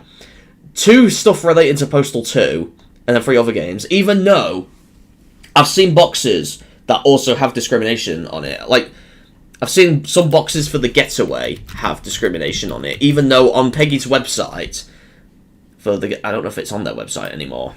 Maybe I just have to type Getaway. Oh, it's because I still got the discrimination thing on. Yeah, you could say it's mentioned those, even though some boxes also mention discrimination as well, and I think sex as well. I don't know about sex though, but they mention discrimination on the boxes as well. which is very interesting. But not on their website, apparently. So, maybe there were some cases where they accidentally not put it on the website, but they decided to keep it like that or something like that. I don't know, but I might be making things up, but whatever. And SWAT Target Liberty is rated 12 by BBFC for some reason. That one rated 18 for discrimination you're on about. Right, let me put that. BBFC. But no. Okay, there we go. Have they? It's not on their site. No. Oh, unless I have to take away that. Oh, there we go. I had to use it with a dash. Okay. I didn't use a dash, but okay. For moderate violence, oh, it's the Mass Effect situation, but with this game instead. So moderate violence, they mention, but then... Oh, no, that's my channel. PEGI mentions discrimination.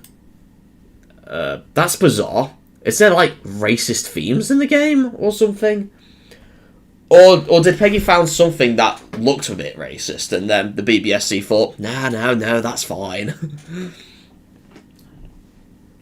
because you can get many films with discrimination all right at 12 sometimes. Like, sometimes you can frequently hear the N-word in 12-rated movies sometimes. Obviously not in an aggressive manner. If it's used like too much, it'll probably get 15, but you can hear it a lot in those. It's not restricted to 18, if you know what I mean.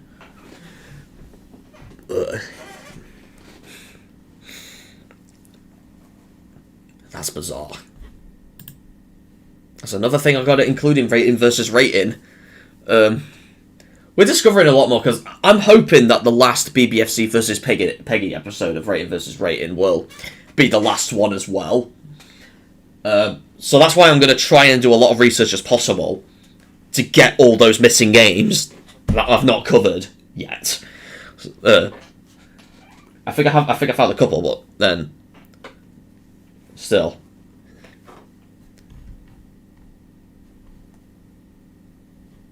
Yeah, some of these titles I've never even heard of. Never heard of Original What? Is there a reason why there's a star there?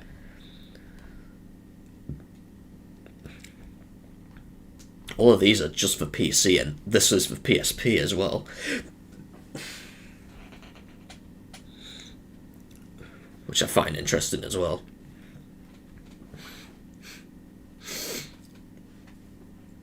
I am surprised that Serious Sam 2 was a 12, as the game violence would be 16 level. Do you mean by PEGI? Let me...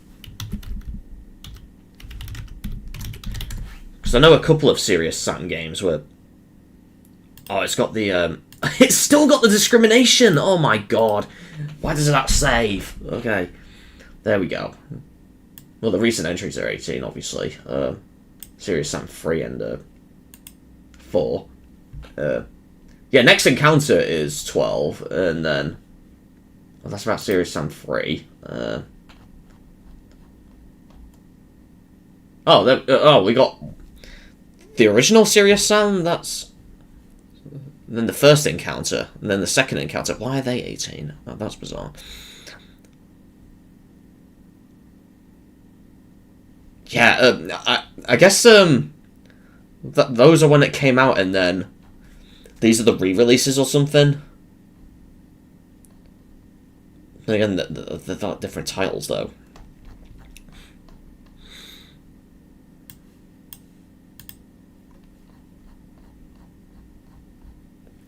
That one does. The first encounter does say 16 there. I guess that got re-rated 18 for a HD release.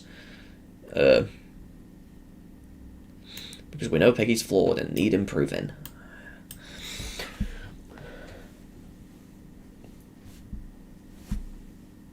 Because I think I used to have a Serious Sam Next Encounter. I used to have that on PS2, but I'm thinking of getting it on GameCube. But I think that's PEGI 12 as well.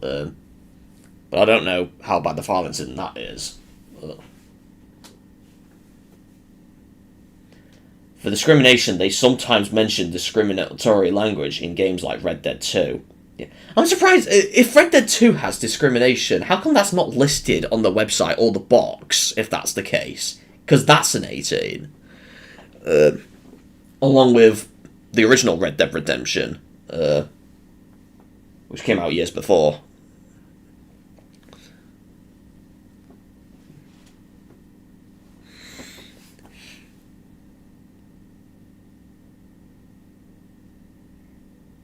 But then again, if it's discriminatory language, then I guess it don't really need the discrimination logo, because I think that's only if like characters are being racist, for example.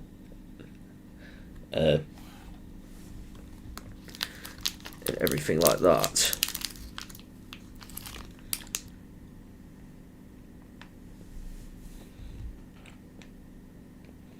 Surprised how South Park Fractured But Whole doesn't mention discrimination. Yeah, that has... When anything South Park can have racism in it. Literally. Even the series has it. If you're familiar with the TV show. Well, at least Snow Day was given a 16. They kind of matched the series with 15 by BBFC. But...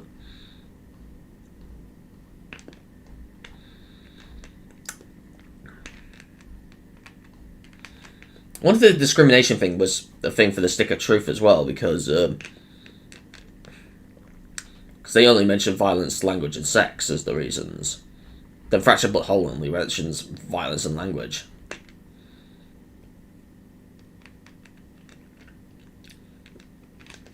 Especially one of Cartman's alter egos, we should say, is also kind of named after a racist slur as well, which is discriminatory language. But it's the same thing with the TV show as well.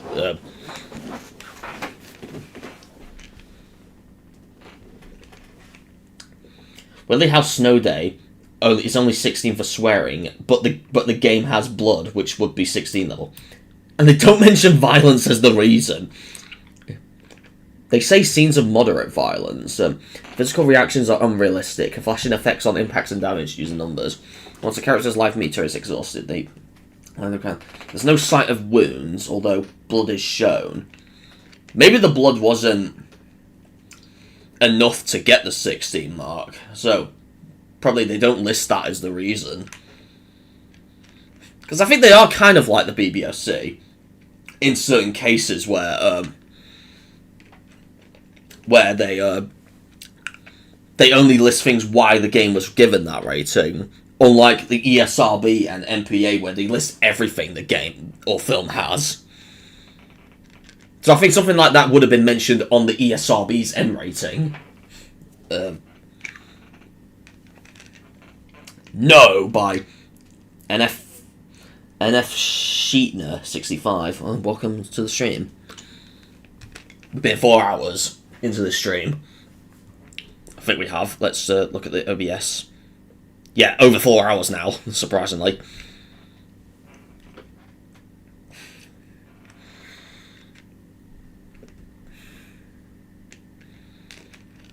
True, surprised at how Quake is still 18, despite its M rating in Australia and R13 in New Zealand. Yeah, and Quake is also 15 by BBFC, I think. The original Quake. Yeah, there you go. And then, but PEGI is harsh it once again.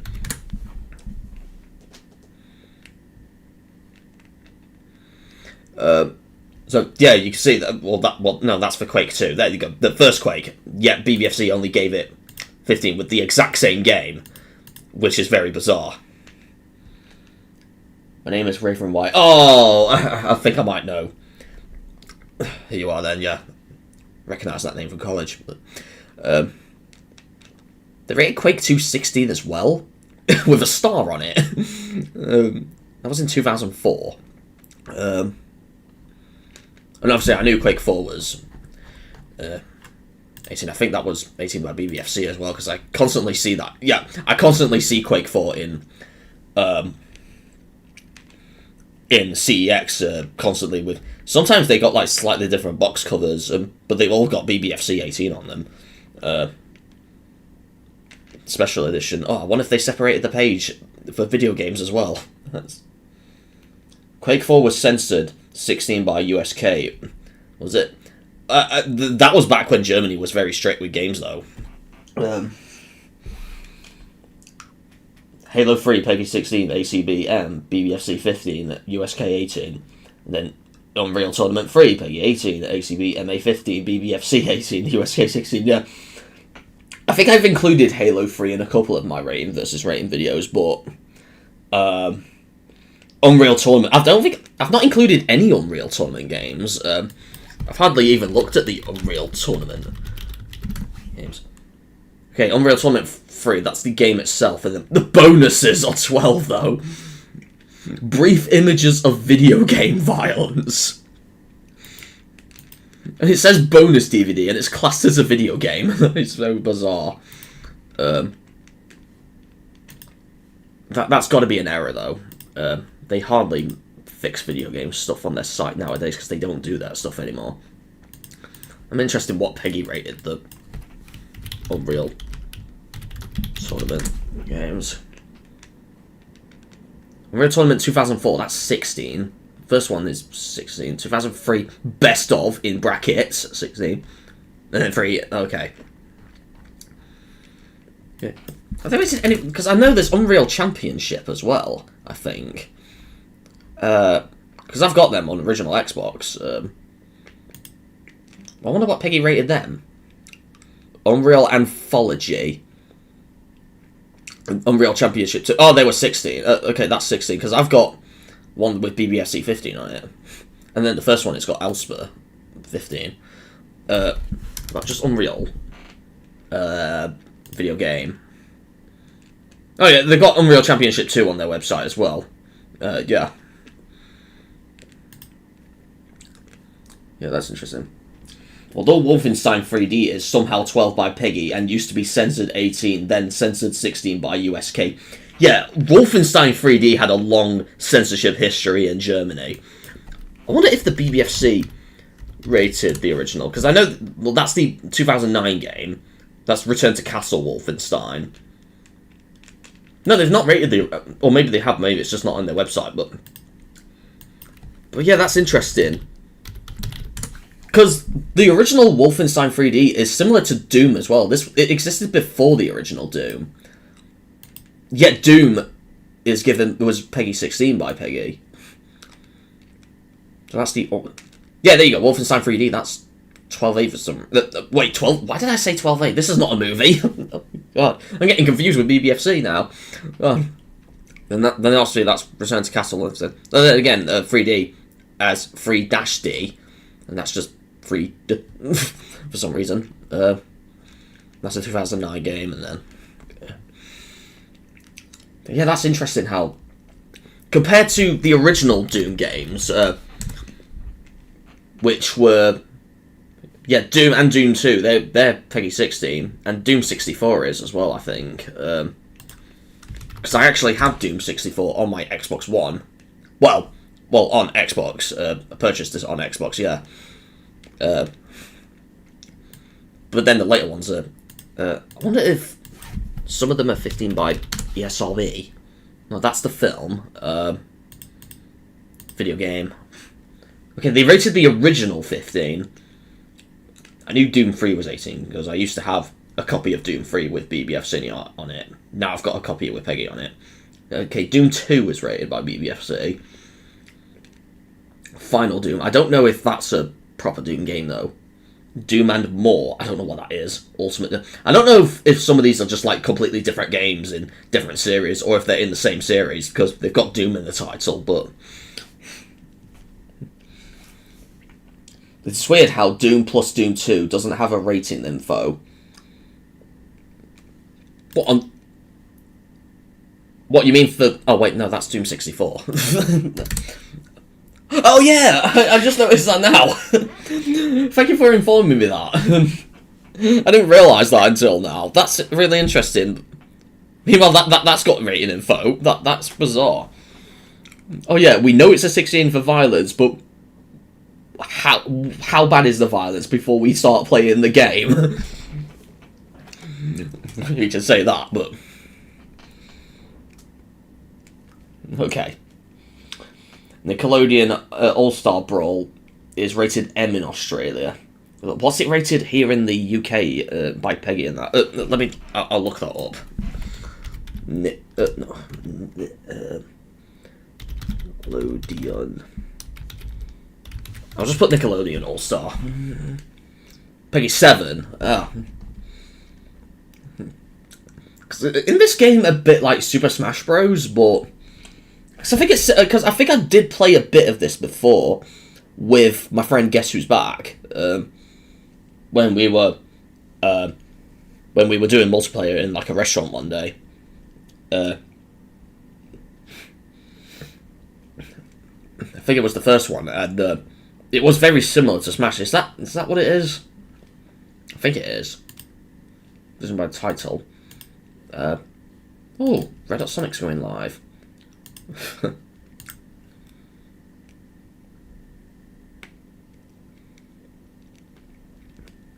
you're hearing crunching sounds, by the way, I'm just I've got these like Cavonia double impact cough drop things. They're like sweet things you constantly have in your mouth.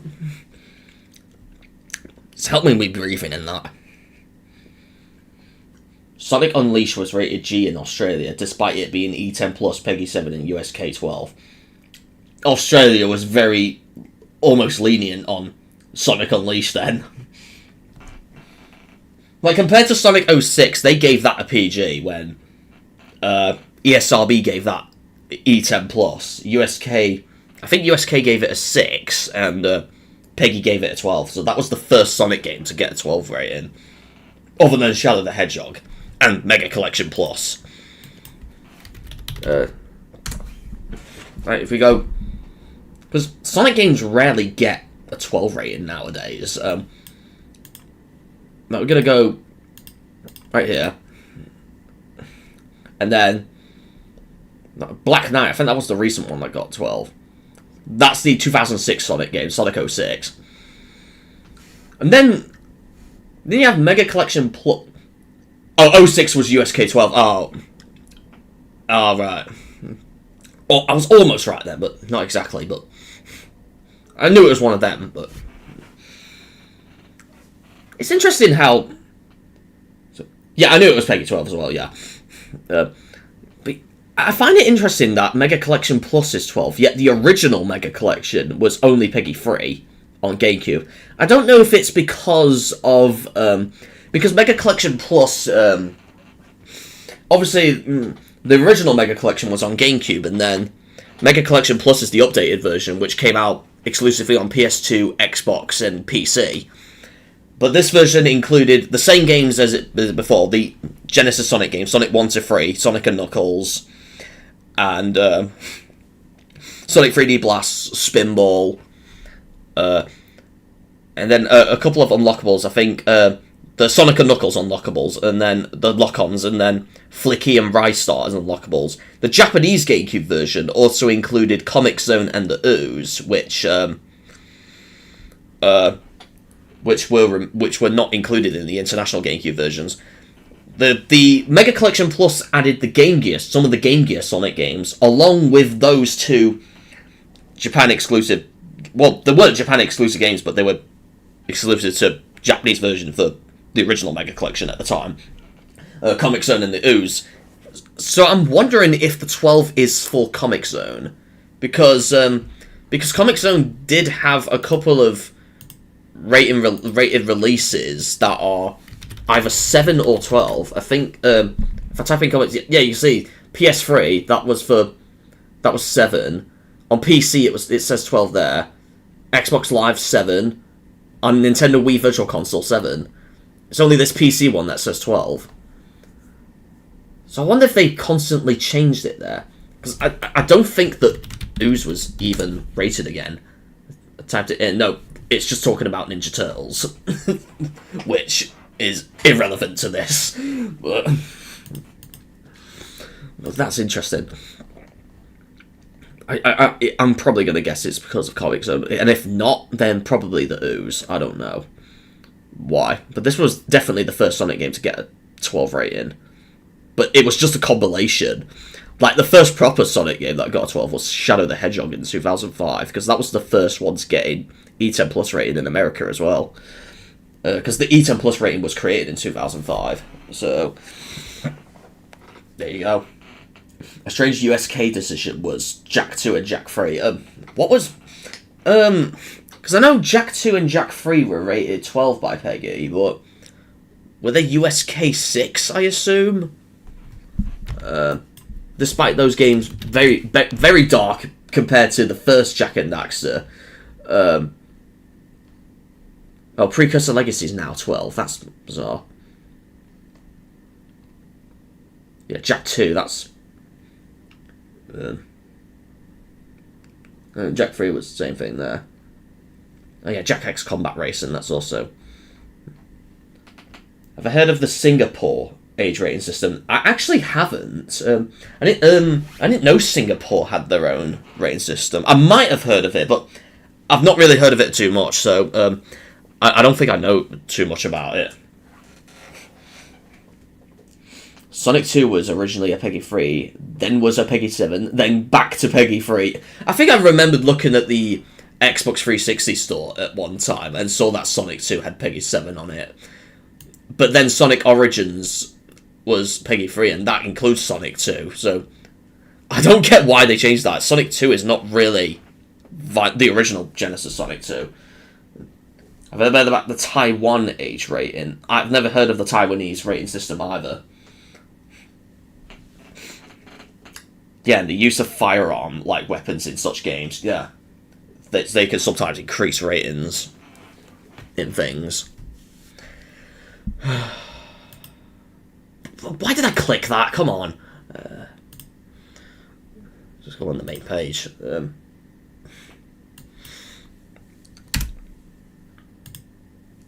Funny thing, when you click search with nothing in it, it just puts into a search term. Like, PEGI don't do that at all.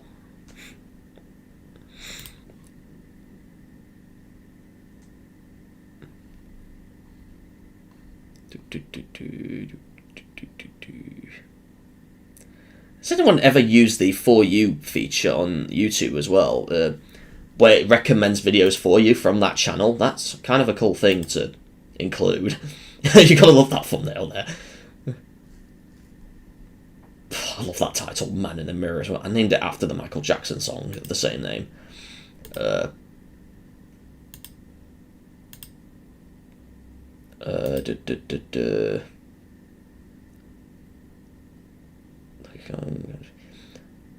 Oh yeah, this Donkey Kong Country, by the way, guys, this is one of the reasons why I started re-releasing certain videos, because some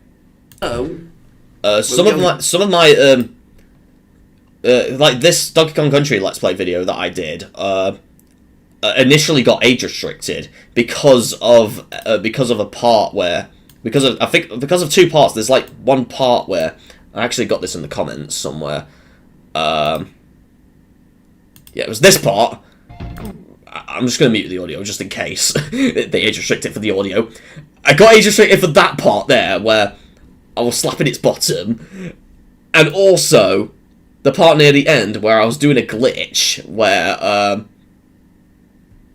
only briefly show it off. I was doing like a glitch with Donkey Kong, where some people know how to set it up, and then I let go of the barrel, and then this. It looks wrong, doesn't it? and then I went too far with the scene, and then that's what got my video age restricted, I think. So then I decided to cut that video, and then so everyone can watch it, and then I released the uncut version on archive.org because I upload there as well.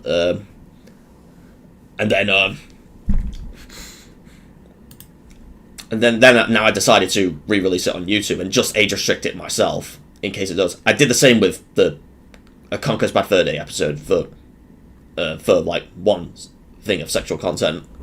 So yes. Have I heard of the New Zealand and the cross rating thing? Cross rating? What do you mean by cross rating? The New Zealand rating system, yeah, I know the OFLC. I've just not used it in my videos yet. And I know the OFLC can be more strict than the ACB, the Australian Classification Board, but at times, but yeah. Back when Metal Gear Solid Master Collection was rated PEGI 18 by IOG, I thought the game would properly get a 16 when physically released. Then I found out that the game was 18 themselves. That's weird, because I know the original Metal Gear Solid, when that was released on the PSN store, that was given an 18, even though that's like one of the tamest ones in the series. Because that was rated 15 by Elsper. And yet Metal Gear Solid 2 was rated PEGI 16. But now it's 18 because of the collection release for some reason. Metal Gear Solid 3 was initially 16, but then the re-release, Subsistence, was then changed to 18, and then all future releases were 18 for Snake Eater. But they only just re-rated Sons of Liberty 18 for the new Master Collection release. The old collection releases were just 16 for that game. I find that very bizarre. I don't get it either, because they can't be as violent as like the new entries. You can see here, Sons of Liberty 16, and then Snake Eater 18, and then again. I find it weird that Peace Walker is 18 as well, even though it's rated teen in America, and then in Japan it was given a Seru C, even though it was a slightly censored version in Japan. I think they changed the torture scene to a tickling scene. They didn't change the scene, they just changed the dialogue so that it relates to, and the audio, so it's, instead of being torture related, they changed it to like tickling related. For the Japanese release of Peace Walker, but that's bizarre. Conker's Bad Fur Day was rated M in Australia, surprisingly. No wonder, because Conker's Bad Fur Day is like a children's game, but it's not at the same time. It's pretty much like South Park and Family Guy, only strictly video game series. Do you know why Infamous was rated USK 18? Are you talking about the video game series Infamous? On PlayStation exclusively? Because I know they were PEGI 16, but I didn't know they were... Or did I? I can't remember exactly. Wasn't Peace Walker rated 15 by BBC? I think it was. Let me search that up. Yes, it was, yeah. The BBFC were nicer with Peace Walker, but then PEGI was so harsh. Yet the ESRB was slightly more lenient with its teen rating, because Peace Walker is aimed at aimed at the younger audience for Metal Gear Solid series. Awaiting ESRB versus ACB. I will do that. I will do those videos eventually. And I've still got plenty more rating systems to go through for rating versus rating. That's also why some of my recent rating versus rating videos have been short. Because you're talking about the first entry of Sucker Punches. Yeah, I thought so. What, the first one in particular is 18? Let me Google that. Infamous German box art PS3. Because Infamous 2 was given USK 16, it says there. Japan gave the series a Z rating, surprisingly. Same with the sequel. Oh no, that's Walking Dead. I can't find boxes for it anywhere. Unless I type USK. Oh, there we go. I don't know why then. Maybe they're going similar with Japan there, in terms of the violence in the game, because it is rated teen in America, so I assume Well, there's a better older image, but so I assume they were. I assume because then again, Germany and Japan are a lot more harsh when it comes to violent content in games. So meaning games like the infamous series would just get the highest rating possible, even if they're nowhere near as that much violent. That compared to many other games that get these ratings, along with that are more violent, they would get censored in those regions, or just banned in Germany, for example, or maybe not banned in Germany, but put on the registers, the A register and the B register, which the A register means you can sell it in Germany, but you only under counters, and the B register you can't sell it at all, but you can import it and keep it for personal use. And both of those lists means you can't advertise the game either, so that's how strict Germany is when it comes to violent content. It's mostly with violent content, though, that they're strict with. Japan is more strict with violent content only because of their rating system. Their rating system don't allow any form of violence, but they also prohibit like sexual content and things like that. So that's why things like nudity that you would see in most modern games, that if they get a release in Japan on consoles, most of the time they will just get censored, either by covering up the characters or hiding the camera away from the characters. So because you're not allowed to show things like that in Japanese games for some reason, that's what their rating system. Even if you intend to sell these games to adults, they still prohibit it. It's just what they do, unfortunately. It's not the first time Japan started censoring games. They did that years before, after 1997 with the Kobe child murders. That's when developers start to self-censor their games, and even before their rating system was made in 2002. So that's why Japan is now one of the strictest countries for censorship nowadays, because of their rating systems. Compared to back in the old days, it was the opposite. Japan was like uncensored stuff, and then America and Europe got like censored versions of games, especially the Nintendo ones. So not just for violence and sex and that, but religious content as well, and things like that. They would often get censored in non-Japanese releases, which is insane. But nowadays it's the opposite, because Nintendo has gotten less strict over the years and all that. But that's interesting. Graphic novel has a USK 0 rating in Germany. Graphic novel? Is that a game title? Graphic novel? Never heard of it. Similar to the UFC games, where they were 18 by USK, but T by ESRB and 16 by PEGI. I think Zero rated it C or D. Because again, Germany is... Even for like... Because UFC is just like wrestling, isn't it? From what I said, I'm just going to plug my phone in, guys. Oh, my phone just turned off. No. It was 1%. I'm just going to turn my plug on.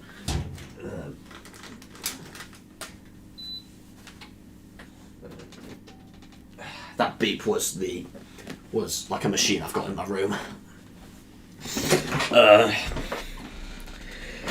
But yeah, okay, my phone's turning back on now, because I was using that for other things. But yes, even with like wrestling-based content, Germany is still probably strict with that, and they'll go harsher on that. I don't know if they're like that with films as well sometimes, because I notice with films they often get like lower ratings by by FSK, and then harsher ratings by like BBFC and things. But I'm not quite sure. Maybe the possibilities of doing bad things in game. I assume you're on about the either the Metal Gear series or the Infamous series. Oh yeah, I didn't read that other message. There is a Metal Gear Solid game where it's all by BBFC. Yes, I know. Portable Ops, yeah. that one's an interesting case as well with Portable Ops, because they had to recall all European copies because they didn't include the BBFC rating on the disc. Even though the box had the rating, the disc didn't. Even though by law, you got to have the ratings on the disc as well, not just the box. And you know what they did? They just slapped stickers on the disc saying that the game is a 12. They didn't even, like, make new disc images and, like, put it in the inside of the UMD. They just put a sticker of it on it. That's all they did. That's really bizarre. I thought that's only the case with the original Portable Ops. I don't know if it's the same with Portable Ops Plus. I don't even know if that one was rated by BBFC. But I know that was also released in the UK as well. Aside from the fifth one, which was already rated M by the ESRB, UFC 1 to 4 has brief blood in them, while 5 was more bloody, which was why they rated it M. I assume the USK was still strict then, still strict for the fifth one then. And then I bet PEGI still rated the fifth one 16 though. I assume, because I think every UFC game is 16. I think one. I might be wrong, but I don't know if it's a UFC game, but there's like something similar to UFC where I think PEGI rated it 16, but BBFC rated it 12, and I think it's the only one they did in a franchise that's 12 that they rated. And they've not rated any other ones in the series. I don't know if I can't remember if it was UFC or WWE or something. It was definitely one of them. It was one of those wrestling-based games that they did. I think it's in one of my rating versus rating episodes as well. That's it! WWE 12, that's it. Cheers, thank you very much. That's right. I thought so, yeah. If I have South African FPB, I don't think I have. I didn't even know South Africa. I think I knew South Africa did have a rating system, but I didn't know I didn't know what their rating system was. I'm not really familiar with their rating system too much, but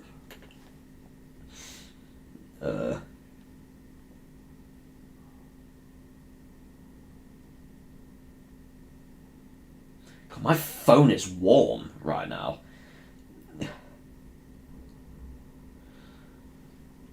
That's interesting. My phone is very warm. Oh, I got a snotty nose. Don't know why.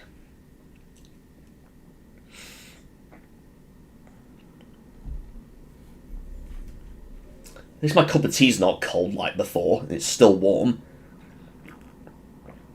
Okay, it's slightly getting colder, but the cup is warm.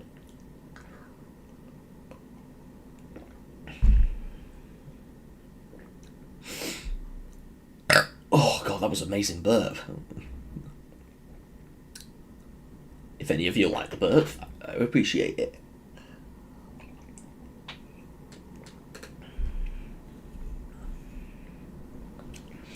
I remember seeing a Portable Ops Plus copy with a 12 rating, but I think they just put it on there despite never being rated. But oh, so they didn't rate Portable Ops Plus, or did they? Or was that 15? In fact, I'll just put Portable Ops. Portable Ops.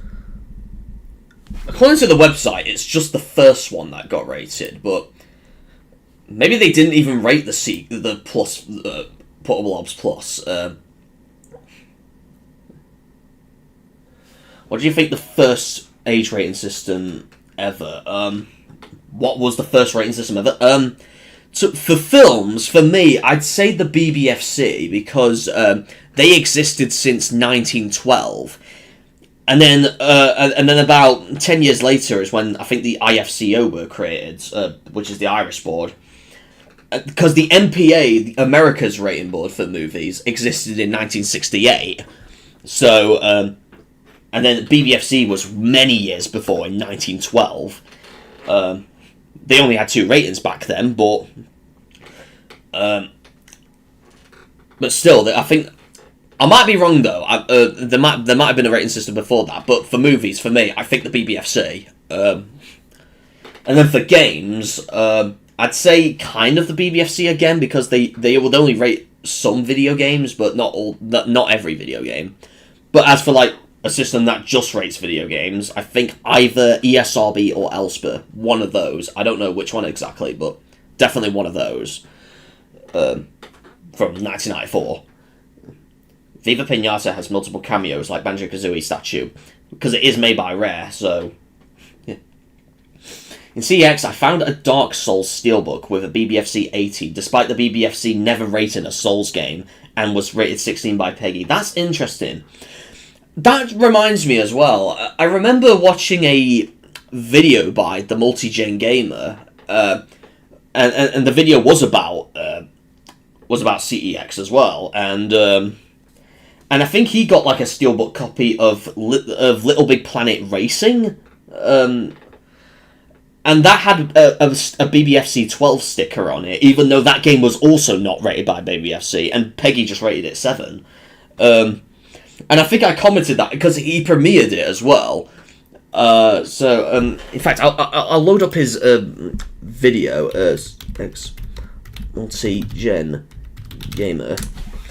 I'll load up the video. I don't know which one it is. I think it's the... Yeah, it's this one, because it starts with this. I'll just mute the audio. There was like 2 moments where I pointed out things related to ratings. I think I've pointed one out in the comments. Yeah, right here. You grabbed a copy of Bayonetta as well. But you notice it's the Wii U version. It's got the cover of... It's a cover reprinted. And it's based on the 360 and PS3 version cover, even though the Wii U had a different cover. But notably, it's got a PEGI 16 on it, even though the first Bayonetta is PEGI 18. But the BBFC gave it 15. Hold on, guys. I'm just gonna... I've just got someone ringing me. Hold on. Sorry, guys. My mother was just ringing me there. That ringtone, by the way, was the one from The Amazing Spider-Man. That's my ringtone. Don't ask. Okay.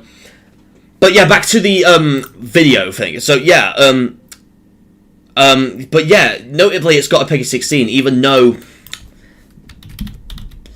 Bayonetta was rated 15 by BBFC. So I guess that's probably copying the BBFC, only it's PEGI. Even though PEGI actually rated the first Bayonetta 18. The sequel, Bayonetta 2, was 16, along with Bayonetta 3, which released many years later. That's also 16. But there's many other things wrong with this cover as well. The Wii U spine as well. Yeah. And I pointed the rating out. He responded with this in the comments. The dangers of bias from CX. Officially appointing ratings critic. That's where I got the ratings critic name from. I got it from him. You can see it in the chat reply as well, if it loads. Bayonetta box art has the wrong PEGI rating too. It's really 18, but the very well spotted, yeah, right there. And then there's like a moment later when he grabs a Little Big Planet racing steelbook. I don't know if I've tagged that part. I've not tagged that part in the comments, unfortunately, so you're going to have to bear with me, guys, as I find it. I think it was later in the... I don't know if it's... No, it's not that. It's not that. It's not that.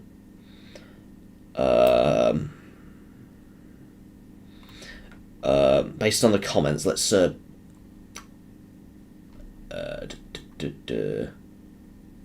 Okay, it says here, yeah, I'm now officially appointing you as our official rating critic. A good spot, might be due to many reasons. That's got to be like many later then.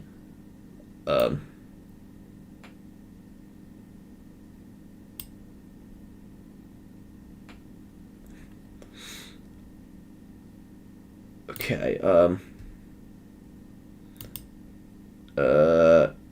it's got to be like... there we go, after this part, okay. After this SX Tricky thing, it should show up. should be this part. Yeah, there you go. This is a Little Big Planet Racing one. See there, it's got a 12 sticker on it. Oh no, it's Little Big Planet Karting, not Little Big Planet Racing. Little Big Planet Karting. That's it. I almost got the name wrong. You know what I meant, but yeah. But yes. But yeah, that's very interesting how they put that on the actual box, but even though the game wasn't rated by... I don't think it was. I don't think they've rated anything Little Big Planet. Because I search it up, nothing. Even if I type it as separate words, nothing. So, they've not even rated any Little Big Planet games. I don't know why this is on there then, that 12. And then this is the video where I got the ratings critic name from, if you notice on the logo, and that it came from the Multi-Gen Gamer. He's a great British YouTuber, by the way. You should check his channel out as well. But that's just interesting how certain games do that. I think I noticed that with certain games as well. Sometimes they'll have a PEGI version of the game sold in stores, but they'll put a BBFC sticker on it. I think that happened with the first Dead Space when I bought Dead Space, because I bought the version with PEGI 18 on it, but it had a BBFC 18 sticker on it. It was the exact same rating, it's just different brands on the cover. So that was very interesting. But yeah. It would make sense if they had a PEGI 16 sticker or a BBFC 15 sticker. Yeah. Is that for the that Dark Souls thing you were mentioning? Yeah, that I would get that, because although it was not rated by BBFC, I know, but the PEGI 16 sticker I would get because it was properly rated 16. I found many claims about Infamous being rated 15, which never happened. I don't think they've rated any of the Infamous games, have they? Well, no, they've got films with that title. No, they've not rated any games in the Infamous series, no. Bizarrely Strong 12A/PG-13 was Full Metal Alchemist's Conqueror of Shambhala. I've never even heard of that movie. I've heard of Full Metal Jacket, but I've never heard of Full Metal, however you pronounce that word. But Gran Turismo Sport also had a BBFC PG sticker. Was that rated by BBFC? That I bet it wasn't. I know the film was, and that's 12A, but that's just an advert. No Gran Turismo games were rated by BBFC either. So that proves my point that they're probably just sometimes they don't even check. I think they don't even check the website. They're just so lazy at checking the proper rating on the website. So yeah, that's really bizarre how they do that. Sport wasn't rated, but 5 for some reason has a U rating on the signature edition. What you mean, Gran Turismo 5? I've never seen a box of Gran Turismo 5 that has a BBFC U rating on it. Because the copy I have has a PEGI 3 on it, and I've got the I think it was one of the anniversary editions. I can't remember exactly, but it was like a special edition that I've got on PS3. And that's just got a PEGI 3 on it. I've also got Gran Turismo 5 Prologue as well, and that's also just got PEGI 3 on it. It's an anime movie. It has some brutal, gory scenes. I think the BBFC is interesting with anime sometimes. Sometimes they'll rate anime harshly, but yeah. Yeah, I'm gonna need the toilet, guys. I will come back for a bit, and I'll still chat for a bit. But in about an hour, I will cut the stream off because my parents will be back in 2 hours. So I'll be back in a few moments, guys. I'm just gonna refill my drink and nip to the toilet for a wee. Okay, I'm back, guys. Just had to refill my drink, and I also went for a wee as well. Okay. Anyways, anything I missed out? On IMDb, it says that GT4 has a U rating, even though it was never rated. What, Gran Turismo 4? Yep, that definitely doesn't have I've got a copy of Gran Turismo 4, and that doesn't have BBFC on it either. That's just got PEGI 3 on it. Just to make it not boring. There we go. It's even stronger than Beowulf Director's Cut version. That anime film you're talking about. What is Beowulf? No, it's Beowulf.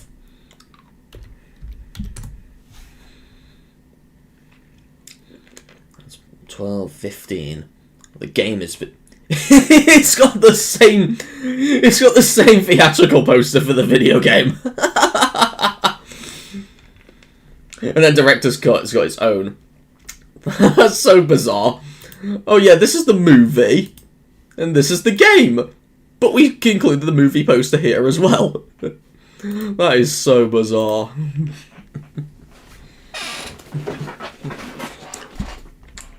Oh my god. What was that? Oh yeah, Full Metal. Yeah. Full Metal. Not Full Metal Jacket. Ouch. I just put ouch. then yeah, they're all 15. Yeah. But you said Conquer of Shambhala. I can't find that anywhere. It's not filtered either. Sometimes you can get filtered 15 rated stuff as well. I've made a short about that as well. Unless it's an episode in the TV show, I don't know. Wow, that's a long list. Oh.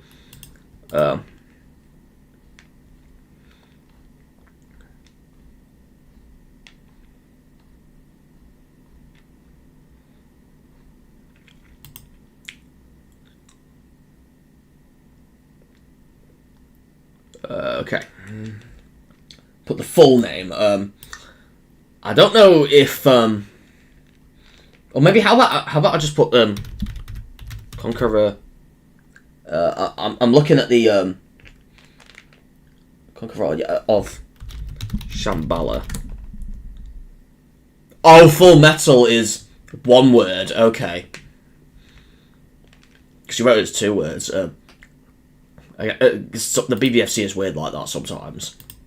I don't know what the proper rating's meant to be. I assume 2 words, but yeah, that's just 12, and then IMDb sometimes lies about ratings for some reasons. Like Mirror's Edge is rated 12 by BBFC, and Sonic 2 1992 was PG, and Portal 1 was 12 by BBFC, despite not being rated separately. Well, yeah, because Portal 1 was a part of the Orange Box, wasn't it? And the Orange Box in total was 15, because that also has Half-Life 2, Half-Life 2 Episode 1, Half-Life 2 Episode 2, and then Team Fortress 2. And I assume it's for Half-Life and maybe Team Fortress 2 as well. I don't know if Team Fortress was the reason, but yeah, the Orange Box. Yeah, you can see here. And in total, it will just be 15 anyway. Primarily because of Half-Life, and I don't know about Team Fortress though. I'm gonna guess the 15 is just for Half-Life 2, because the original Half-Life 2 was 15, but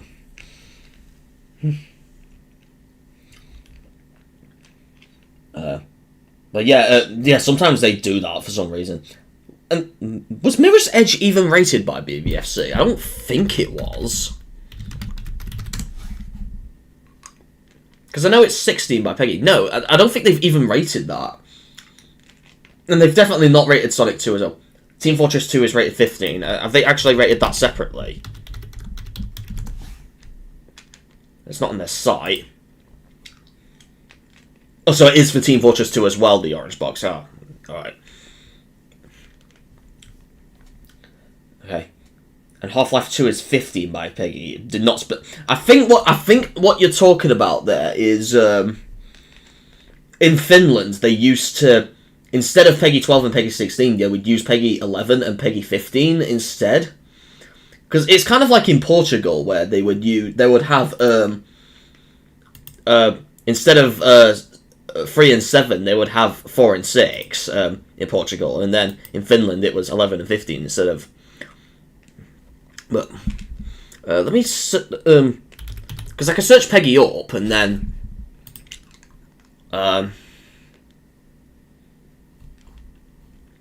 and somewhere it will. Yeah, there you go. So in Portugal they had PEGI 4 and PEGI 6 from 2003 to 2021.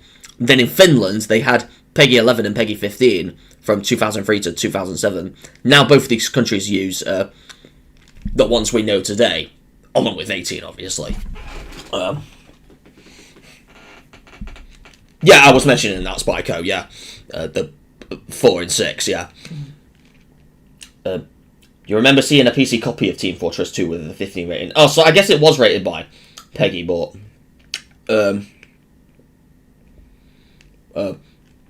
by BBFC, Team Fortress 2, I guess that was rated, but just not on their website. There's many more examples that are not on their website, but they have done that before. Or maybe they used to be on the website, but they just deleted the pages for it. I don't know. Or do I have to do this and type it as one word? Nope, that doesn't work either. So they probably just don't have a page for it, which is really bizarre. For some reason, it says PEGI rated it 15 in the UK section. What do you mean by UK section? Is this for TF2 or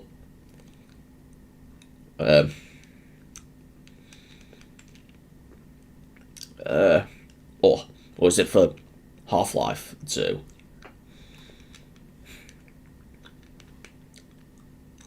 For Half-Life 2, oh right. But by UK section, because I know Half-Life 2, by PEGI, I think PC versions were PEGI 18, and then console versions were PEGI 16. I don't know if it was reclassification though, or if the 18 was a misprint. I don't know, because I think if I go on the PEGI website and search Half-Life there, everything is 16. So even on PC, so well, no, that's for Half-Life 1. Yeah, for Half-Life 2 there. Even though some boxes for Half-Life 2, so POW, I'll just put. That's for the orange box. See, the Xbox version's got 16 on it, but then I find that some PC versions, in fact, it's best if I put PC. I don't know if I'm able to find it, but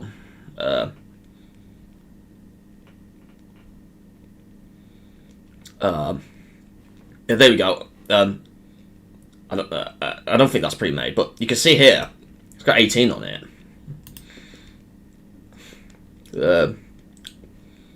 Especially if I find an image that's like taking a photo of.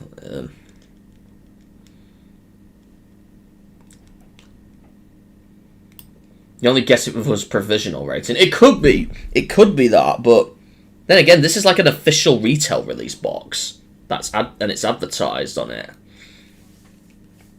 It might be that, and they might have forgot to get it off, but the PEGI website only says 16, but it could just be an error. I don't know. Maybe it was always a 16. That's why in some of my rating versus rating videos, I included both 18 and 16 versions of Half-Life 2. In case it was reclassification, but have I visited the age rating system wiki? No, I haven't. I think I'll check that out now. Age rating system wiki.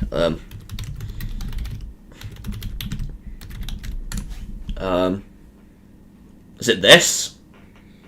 This fandom page by any chance? Antonio 1558.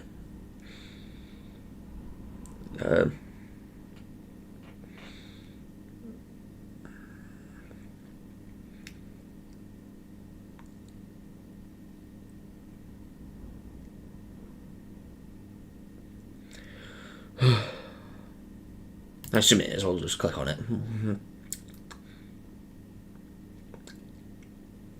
Okay, so I assume it is this, but how the BBFC? Oh, okay. Yes. Okay. Yeah, I was right. Yeah. Okay. Okay. So that's just about BBFC and PEGI.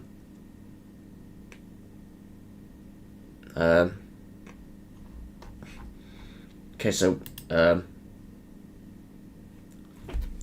do BBFC for example.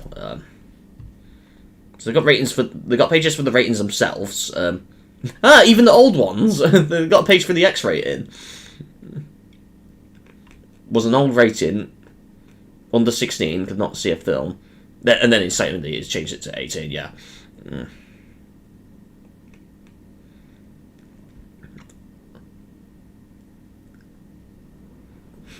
Yeah, that's interesting. Yeah.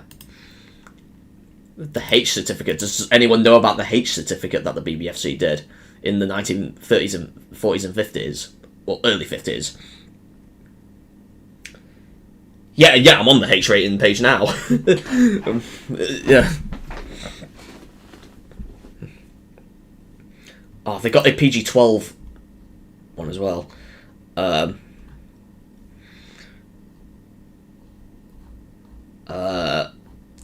It's probably cool animations. It's just a page about 12 and 12A though. I don't see PG-12 anyway. Let's use the find feature. Find and edit. PG-12. It's only mentioned there. Well, maybe the page will be working in progress, but that's interesting. Late comment. You might get a delay sometimes if you're commenting. Peggy says that Bully is rated 16 for swearing, despite featuring 12 rated language. That's interesting. They don't have the N/A or the rejected rating. I don't know if they've. I don't know if they have got a page for that. Let me search that up. No, it's coming up with this. Or what about rejected?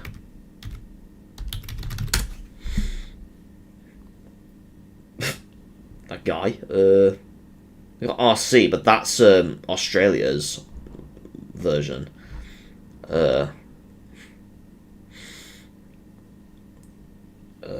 Unless I go to the actual BBFC page, and then they're like the actual ratings being used currently, and then yeah, it says rejected words and cut works, but they've not got pages for them yet. They might get work in progress. I don't get the H rating. It's basically for horror films. No, the H rating, I guess it could be for horror films, but I think it was used. It says past as horrific, it said. So I think the H did mean horror. But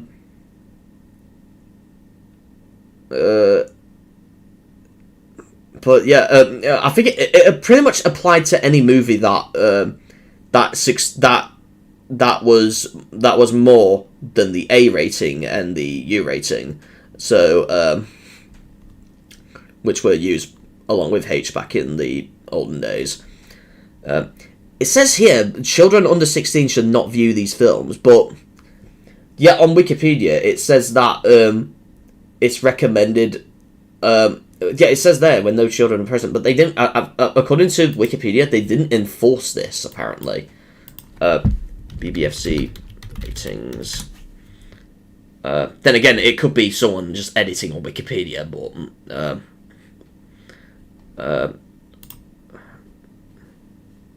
or how about BBFC history? That's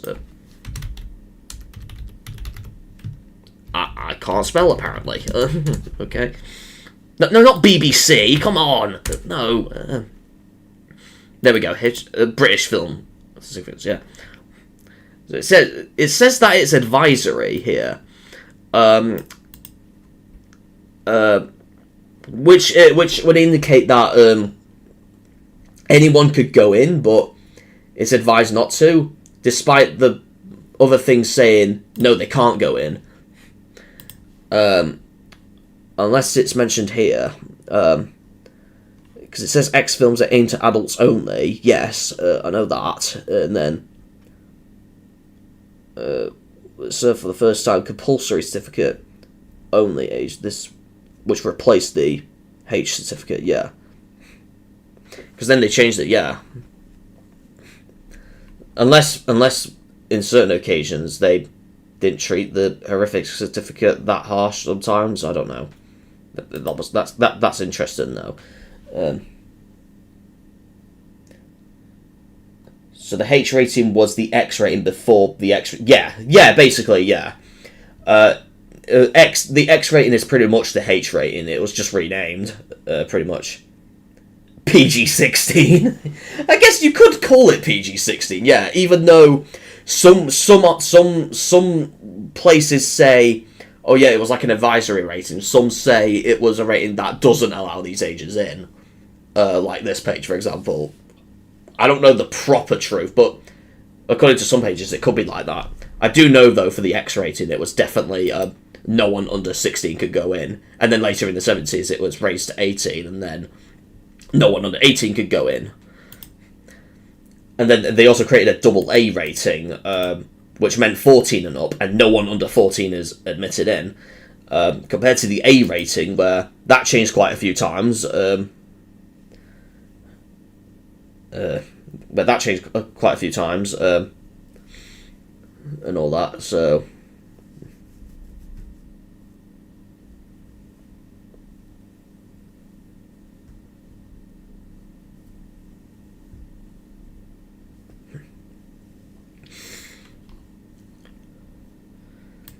Does anyone also remember the UC rating? Because that's the rating that ended entirely now.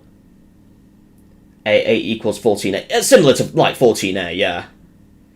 So A/H were just the M rating in Australia, where children could go in without any problems, or... I think adult accompany might have been required for them, but... Well, for A-rated movies, probably not. I don't think... I think... Because they just said more suitable for adults, so I think anyone could go in with no advisory, but... with no accompaniment, but it's recommended for older people. But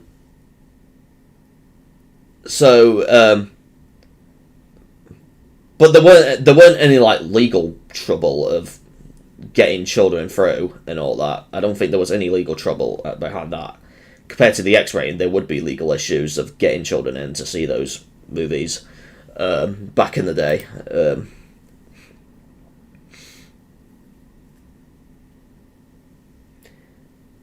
Then it's more like MPAR. Well, yeah, because the R rating allows anyone to go in, but under 17s have to be accompanied by an adult. Well, they say parent or adult guardian. Yeah.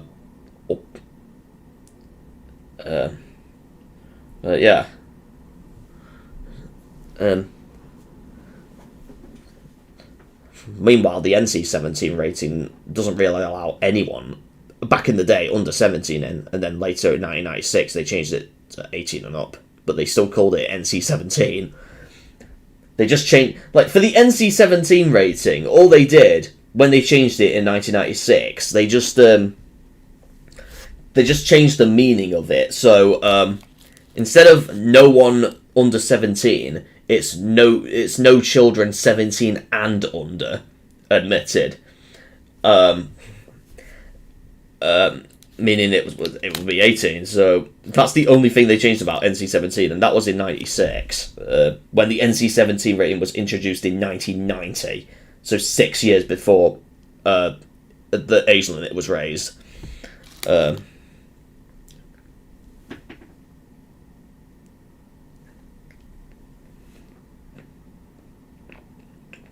also confusing to see stuff like Peppa Pig were rated U, and other shows were UC. Yeah, I find that bizarre as well. Sometimes I see DVDs of Thomas the Tank Engine as well. or I think I just have to type Thomas and Friends. That's the other title. But Thomas the Tank Engine. Almost everyone knows this. Why is it coming up with 15 rated stuff? Come on. UC. That's Thomas's Christmas Party. I don't know if that's related to Tank Engine though.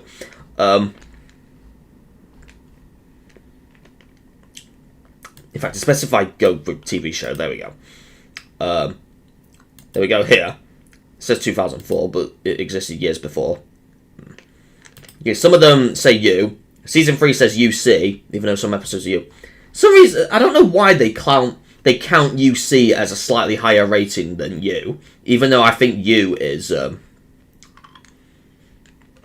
higher than UC, because UC is for preschool. It's pretty much for like young. It is intended for like preschool users and that. Meanwhile, the U rated is intended for a general audience, but they're slightly more mature than the UC content. Season 7 was the last one to get rated UC. That's really bizarre.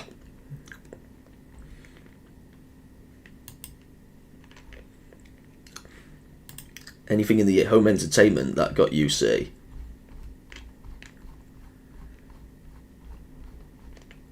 Just one at the bottom from 2000. Just sing along with Thomas.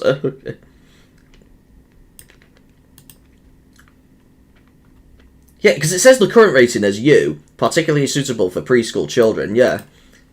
Even though that would typically appear on UC stuff, so...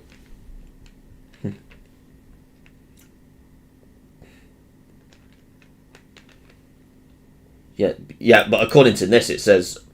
Oh, some episodes were...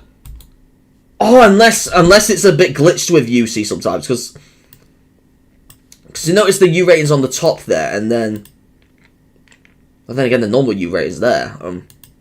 I don't know what's going on here. It might be just glitched, but the ones after 2009, they've seriously not rated season 10. Unless they have, but it's not on the website. What other... okay. They've not rated season 17 either. That's bizarre. Unless they're in the... this one, which is like when the series changed routes. No, they're not. Or they might have accidentally been included in the other seasons, but... Okay. Mortal Kombat PEGI 16 yet. I know some Mortal Kombat games are PEGI 16, but not all of them are. It's mainly the older ones that are. A Dragon Ball game advert got a BBFC 15. Did it? Dragon Ball. Says the TV show had a 15 rated. Season 1 is rated 15 for these episodes. Just season 1, wow. I don't know if it's just one episode, because sometimes the BBFC would just combine episodes into like one package and then rate it as if the whole thing was 15, even though I think... but at least one of these episodes has got to be a 15. I don't know, though, because I've never watched Dragon Ball. But it rated the game advert 15. I can't find it. Website. Unless I've got to go to the actual... I've got one for Connect. Raging Blast 2. No. For Connect... I can't find it anywhere. Unless I've got to do this again. No.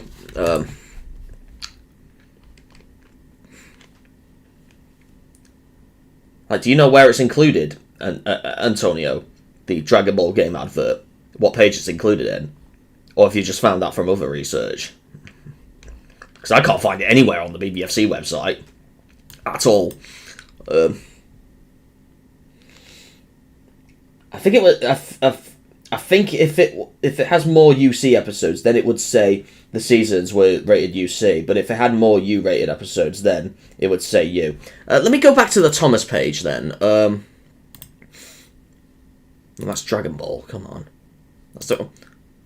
Okay. Yeah, we got Thomas again. Thomas and Friends. Okay. Okay, season 1 says you. 1, okay, 1, 2, 3, 4. 4 UCs, 3 U's, 7. Yeah, there's more UCs in this, and then... But then again, there's more UCs in... There's like more UCs in this, even though there's less U's, but it says the current one's U. And then... This, 1, 2, 3, 4... Maybe you're kind of right. Maybe it's the opposite, though. Let's check season 4. 1, 2, 3, 4, 5, 6. Everything's UC in season 4. Even though, I swear, I saw some DVDs of the whole of season 4 with just a U rating. No joke.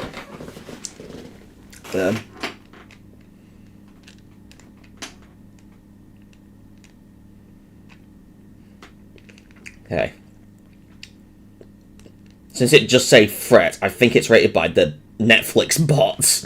What was rated by the Netflix bots? I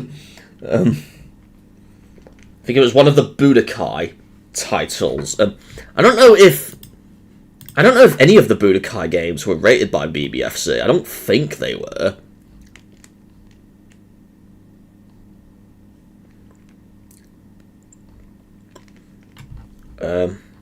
Just for the sake, I don't think this will... No, I thought so, but... Well, no. No. Unless sometimes they include them within the TV show section in the bonus material or trailers tab. Sometimes they do that. Maybe it's best if we check them. If it said Budokai titles, it's got to be like ones before the 2000s then.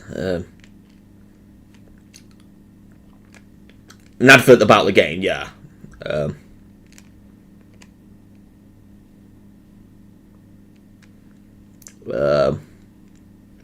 it in the GT? No, it's not in there.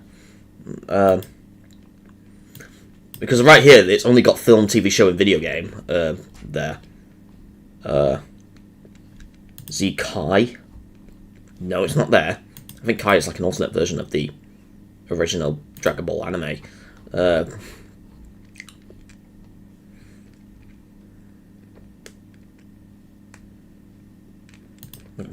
that's 2015.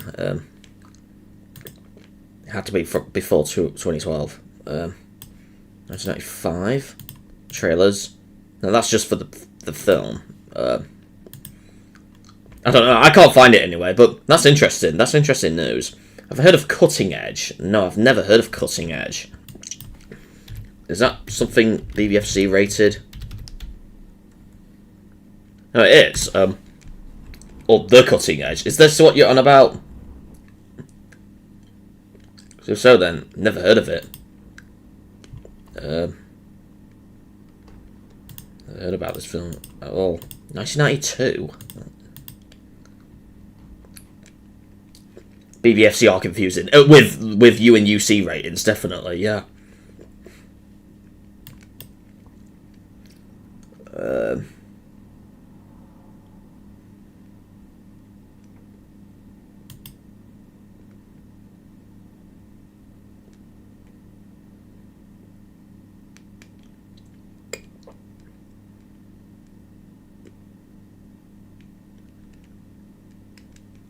Melon Farmers? Never heard of Melon Farmers either. Is that another...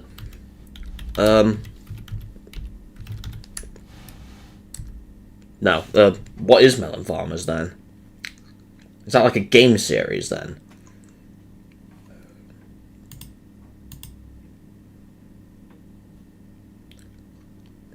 Because I can't find it there.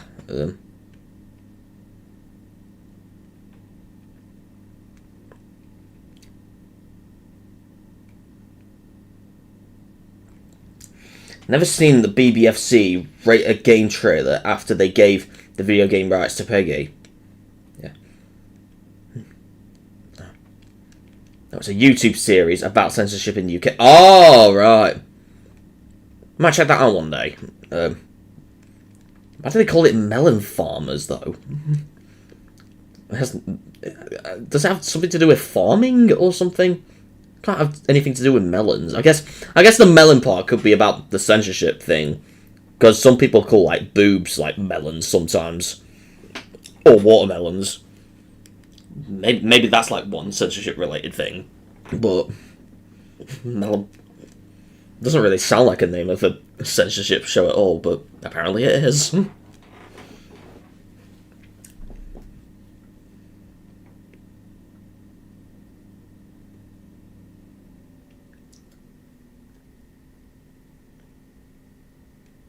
Yeah, because BBFC only rated games from 80s to 2012. 2012 July was when they stopped rating games.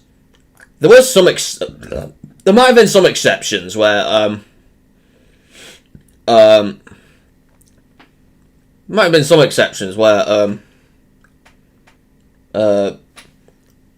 because they do mention that they would still continue to rate games that are pornographic somewhere. If I can find it.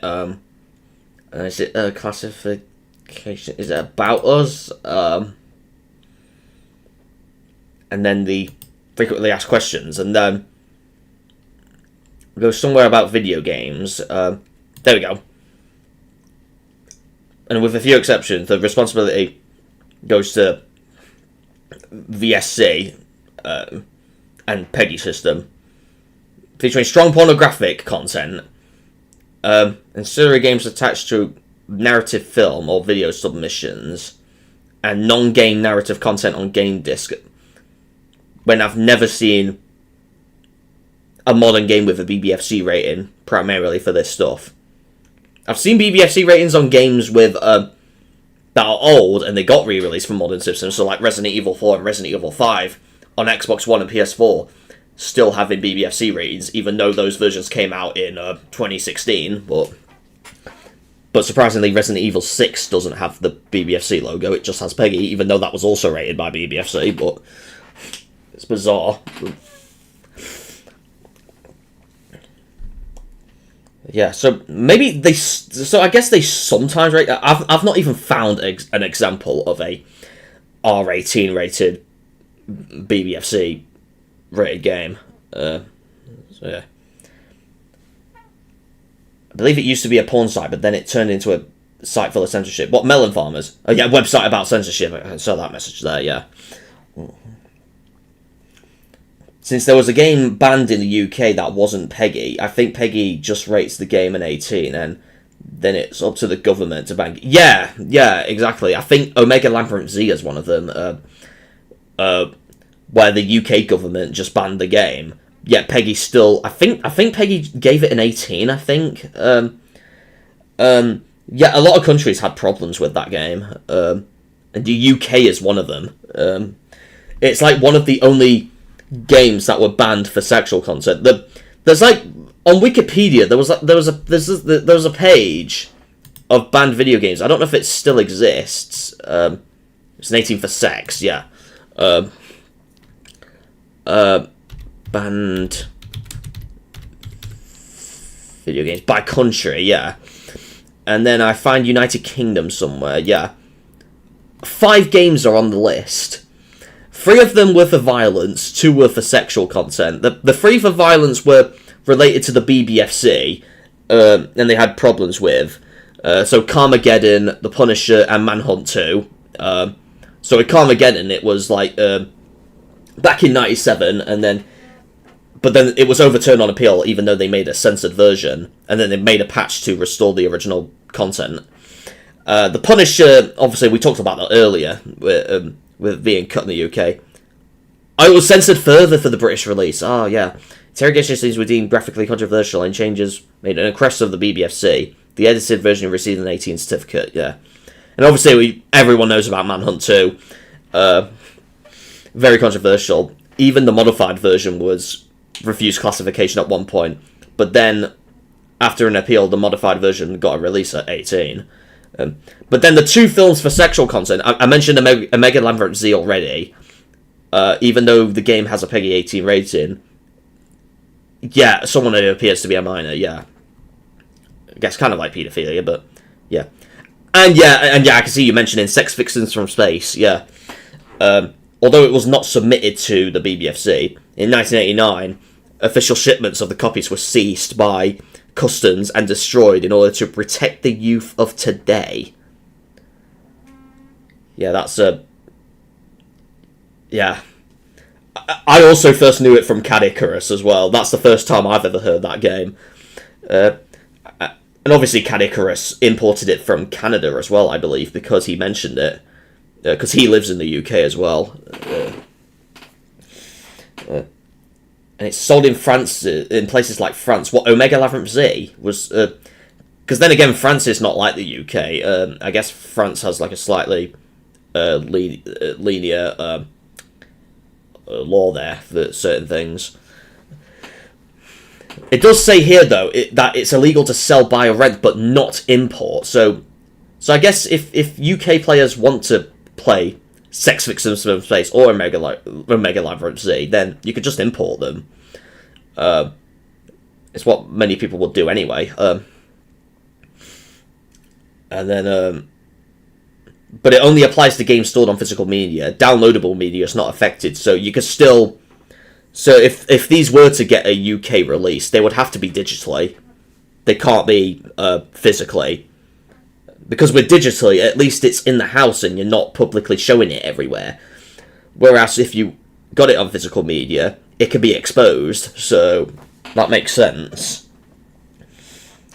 Yeah, it's a bit like in America with the Guy game. Has anyone heard of the Guy game? Where that was recalled from stores because it was like a trivia question game where if you get a question right, if you get like a question right or wrong, I can't remember exactly, and then a bunch of hot women would like expose their boobs, from what I heard, and then show it off to determine you've got a question right or I can't remember if it's right or wrong, but yeah, I think it's if you get a question right. So basically a reward, and there's also like a meter to how much censoring you want. Yeah. Because a 16-year-old... No, it was a 17-year-old, actually. Because there was like one girl in the game, at the time of the recording, was 17 years old at the time, and obviously, under US law, it's classed as child pornography. So rather... the game was not technically banned, but it was just recalled from stores, and it was never released in the UK, so that's why it's not on the list of the UK. But I doubt if it did get submitted to... the BBFC would probably reject it if they found out about it. They would probably... it'll probably have like the N/A on the website because of that. Yeah. PEGI has become too strict. Literally, over M get a PEGI 16 and Ratchet all for one PEGI... How is Ratchet... No, Ratchet and Clank all for one is not PEGI 12? Is it? That's not 12, that's a 7.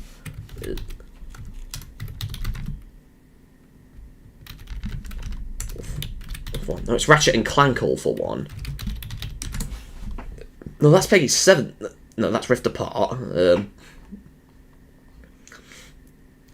Next is Q4, so that's Port for Wood Assault. No, all for one is PEGI 7. What are you talking about? Unless you saw a copy that's got PEGI 12 on it, or you found an image. If so, then that's probably fake, because according to this, it's PEGI 7.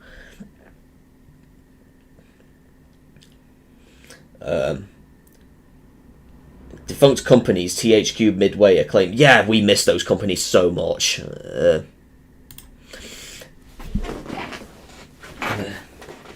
Yeah, I know he said that Carmageddon was 18 everywhere in European countries, but elsewhere rated at 15. That's for the... I think that's for the PS1 version, yeah. Because they were desperate... They were desperate to make that perfectly clear. Don't play this game if you're under 18, but if you're 15 years old, it's all good. I always remember that line. I always remember that video coming out back in 2021, and I always rewatched it constantly. It was like one of my favourite Cad Icarus videos that year.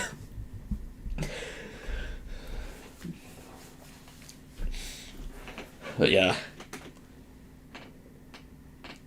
Even IMDb says it was re-rated to AO when it is technically still M. For what? For what game? Was that for the Guy game by any chance? Argonaut Games was also defunct, but it relaunched this year. I didn't know Argonaut Games was still going on, because I thought they ceased to existence years ago. But are they back now? To be fair, many US states 16 years old is the I know I understand that because in the UK the age of consent is also 16. Well, that's for age of consent. Obviously, like pornographic images of like 16 and 17 is still illegal, but like consent is 16. I think in some US states, I think in places like Georgia, it's 16 from what I've heard. I don't know, most states, I think some states say 17, because I remember a South Park episode saying that they mentioned that 17 is the age, but then some people kept telling me it was 18, but I guess it depends on the state. Okay, it is for the Guy game, yeah, I thought so. On PS Plus Premium, it says it's rated 12 for horror, PEGI Online, violence and language. For what? For Carmageddon, I'd imagine. I have a copy of the game with a PEGI 12. Are there seriously some copies with PEGI 12? That's bizarre. Ratchet and Clank all what? I've never seen a copy with a PEGI 12 on it. You can see that's got PEGI 7 there. That's oh! That's interesting. This is a big discovery. I can see it here as well. That's interesting. Thank you for informing me on that. Maybe I don't know if that's a mistake or because does the back of the box have anything interesting? Does the back of the box have anything interesting? Because I don't know. I could click on the eBay links, but it might give like personal details of the user selling it, and I don't want to do that. So I guess I'll look at that on my own time. Because it reminds me of how I'm guessing it's a re-rate, and it could be. It reminds me of how Sonic Rush Adventure was originally PEGI 12, and then that got re-rated PEGI 3 after they removed mild language from the game, which is considered a slur in the UK. They removed the word bugger from the game. It's similar to Super Mario RPG with its European Virtual Console release. Maybe there was something similar with Ratchet and Clank All for One. I actually never knew this game had a... because every copy I've seen has a PEGI 7 on it. I don't know if I've got this game. I can't remember if I do have this game. That's interesting.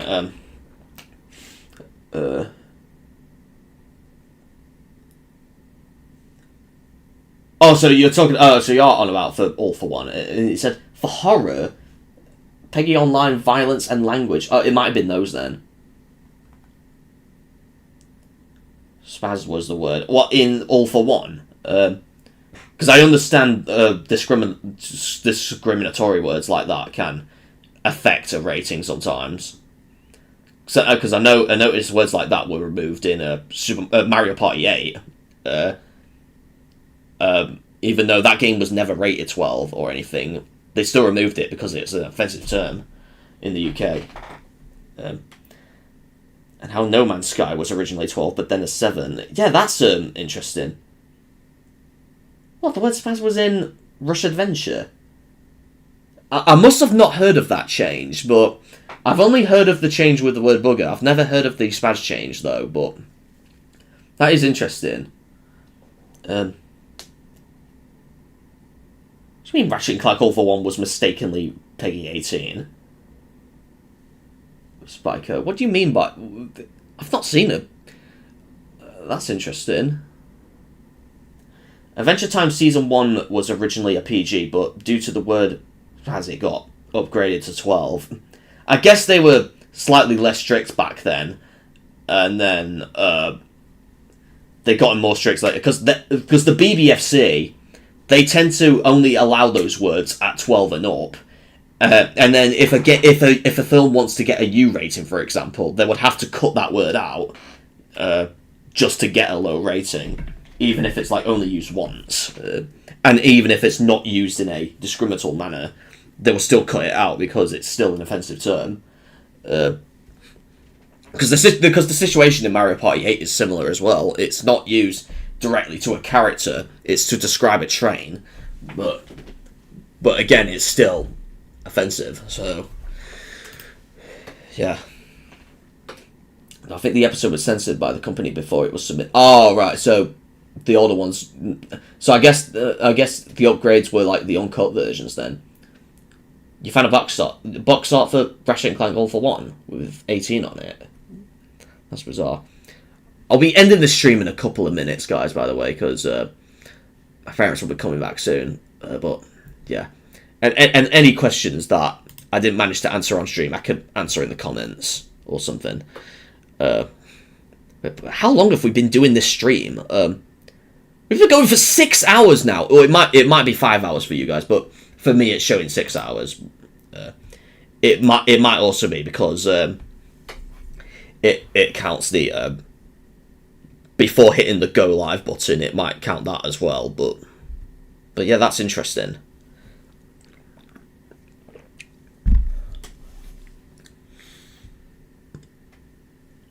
I remember seeing a Nickelodeon show with a 15 rating due to showing a character in a washing machine.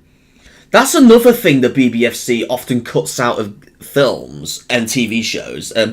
Is like scenes where characters are going inside things like washing machines. They often require them to be cut out to get a low rating. Cause I think they did that to a scene in Lilo and Stitch. I think some people will know this already, but apparently I spelt it wrong.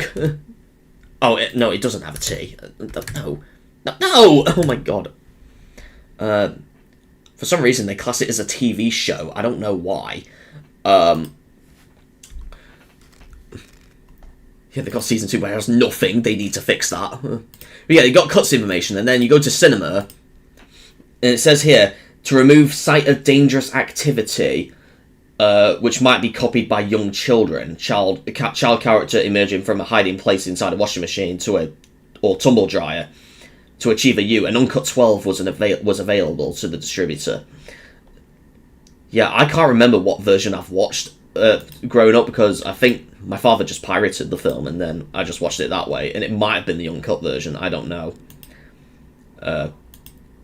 But I've heard on Disney Plus it's uncut and it still has a U rating on it, so that's one way to watch it uncut in the UK, legitimately.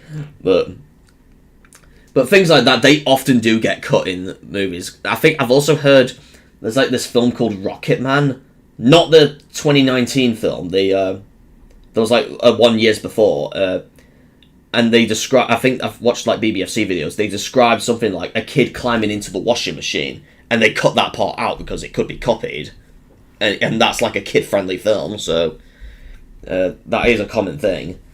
Hey, Spaz Bugger. How is cracker a weird term? Because first of all, you have food called crackers, and then that's weird. Oh, yeah, and retard, etc. Yeah, they're likely to get 12. Yeah, absolutely. Like how the BBFC forced to remove a scene of Ren and Stimpy, which was a full song about hanging being fun and risk-free, in order to get a PEGI. I think it was supposed to be given under 12-15 rating. They had a song about how hanging is fun. Then I have heard Ren and Stimpy is weird. I've never watched Ren and Stimpy, but is it that weird? I've heard it's controversial at times, and I know it's for children because, well, yeah, uncut, yeah.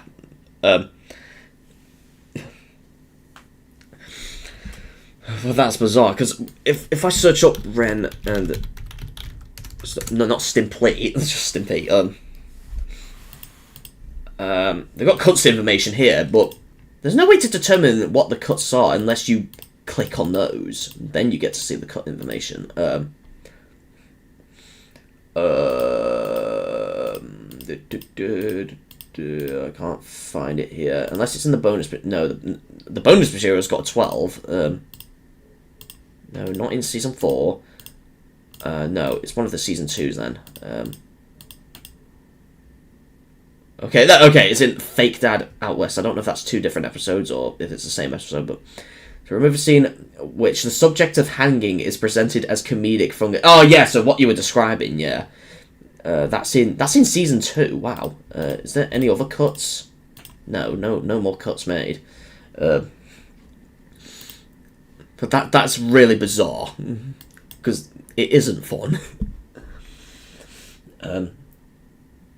Very weird cuts because of imitability. 1K is the Count of Monte Cristo. I've never heard of that. Which it was uncut if it would get a 15. I've never heard of that. Let me I'll just type in Monte Cristo. It's not coming up. Have I typed it wrong? Monte Cristo. Or the Count of. Oh, it's one of those. It's one of those situations again. Okay. All right, where is it? Just Monte. Okay. Is it this? That's a very recent one. It doesn't look like it. No. In 2002. Okay, 2002. Oh, it's this one then. Okay. Oh, right, okay. It says an uncut 15 was available to the distributor. Okay. What for, though? Of a man hanging to avoid giving children the impression that a person can be hanged at some time with no ill effect. When you can literally die for doing that. So, yeah.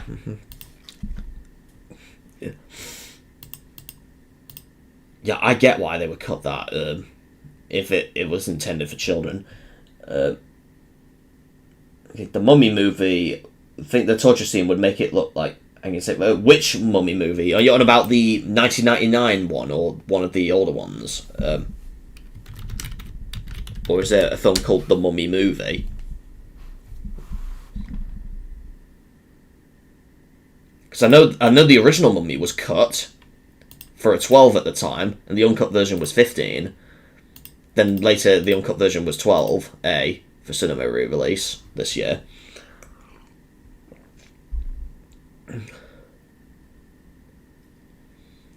But I don't think they mentioned about hanging them, because over here it just says altered, because they're so lazy at adding stuff from the olden days.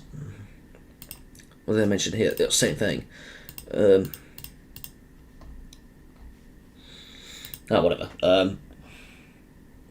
The Jackass movies were also 18, even though most rating systems give it older teenage ratings. I think that's because the Jackass films have dangerous stunts in them, and then you could easily copy them, and you could easily injure yourself. So I think the BBFC was so harsh on that because of that. Because obviously, if you were watching these at home, then they could be exposed to the younger audience. So, thus, kids could try and copy it, what they see on the screen. Sometimes they say violent stunts there, but then later they just put, like, dangerous stunts there. Even though it's meant to mean the same thing, but yeah, that's interesting. Okay.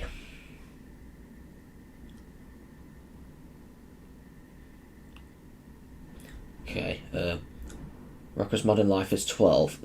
Okay. References. One volume was cut due to it needing to add an extra warning. What in this?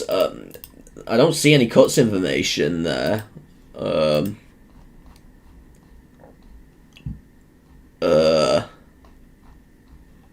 What, so they just forgot to add a warning on, and then that's all they needed?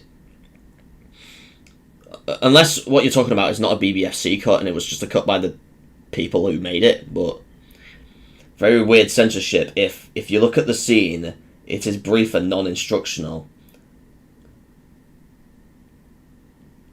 There is a video about the... Oh, I think I have heard about Cutting Edge, actually. I think I have. Because you were mentioning that before. I think I do, actually. Yeah, I got confused for some reason. Yeah, I think I've seen some, like, short videos. I've not seen, like, the proper episodes. But, yeah, they're, like, great videos on, like, BBFC cuts. Yeah, I'm so sorry. I got mixed up there, but... Yeah. Jackass Volume 3, but for some reason they removed it. But on the BBFC website? Because I don't see Volume 3, I only see Volume 1. And also Jackass Movie, but they didn't mention it for some reason. Oh yeah, it's just that there's no cuts information there either. Trailers with PEGI. That's sick. Like, did they not even mention, like, UKV cut or something? No, not on the paper remarks either. Cutting Edge episode 23, so that's for the Mummy.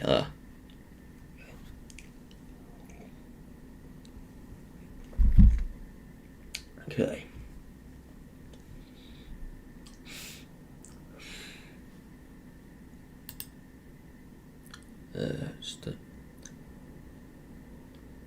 Yeah, I think I might have to... If that Ratchet and Clank thing is a reclassification, I'm going to have to include that in my later videos of rating versus rating. That's really interesting.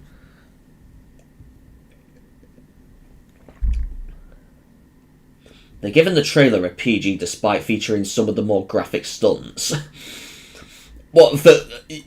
You mean for the Jackass the movie, the original? Two of them were... Oh, unless they're the same ones, but one's for cinema and one's for theatrical. That's interesting. Unless they were, like, not as graphic when you see it in the trailer than they were in the actual films themselves, but...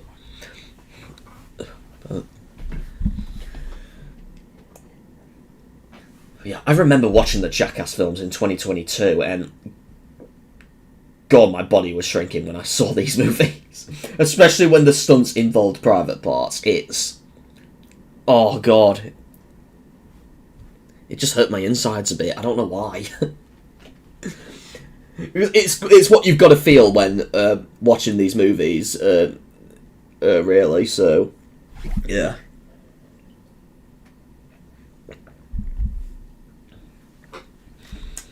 I think they were split second, although it should be 12A/15 rated. Oh, yeah, the trailers. Yeah. Then again, sometimes the BBFC's guidelines for trailers are different to the film itself. Like, sometimes they are harsher with trailers, sometimes they are lenient with trailers, but most of the time nowadays they're harsher. I can give one example with Kraven the Hunter. So, Kraven the Hunter, the film is 15, as you can see here. But one of the trailers is 18. Oh, they've got a new PG trailer. I didn't know that. When was that rated? 16th. Never knew that. But one of the trailers was 18. So that made my assumption that I thought that this film was going to be 18. But then it turns out it isn't.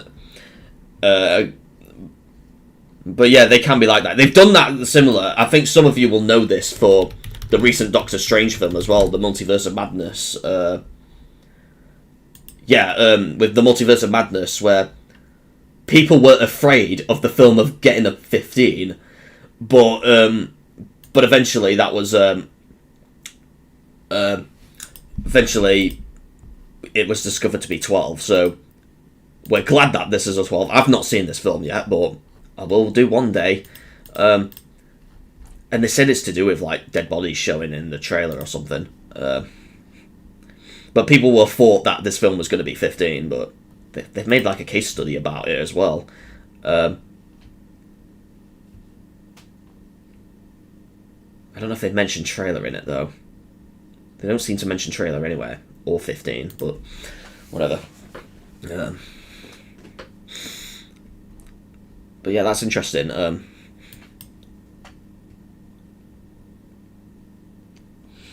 Yeah, for cinema trailer or adverts, they given films with strong language at 18. What, for trailers or for the films themselves? Because most of the time it would be trailers getting a low rating and then films getting a higher rating in most cases.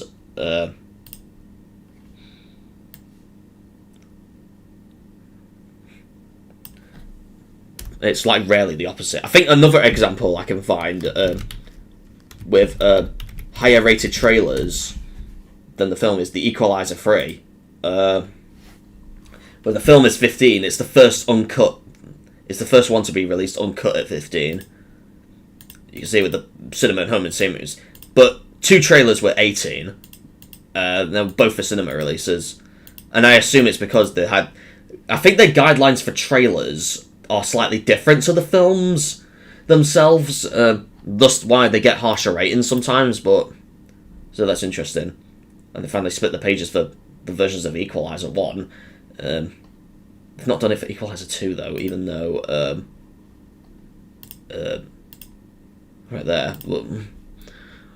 But whatever. I've still not seen these films yet. I still need to one day. Trailers or PSA, yeah. Like, they're given a RSPCA advert 18 due to the RSPCA being a charity-based... Have they?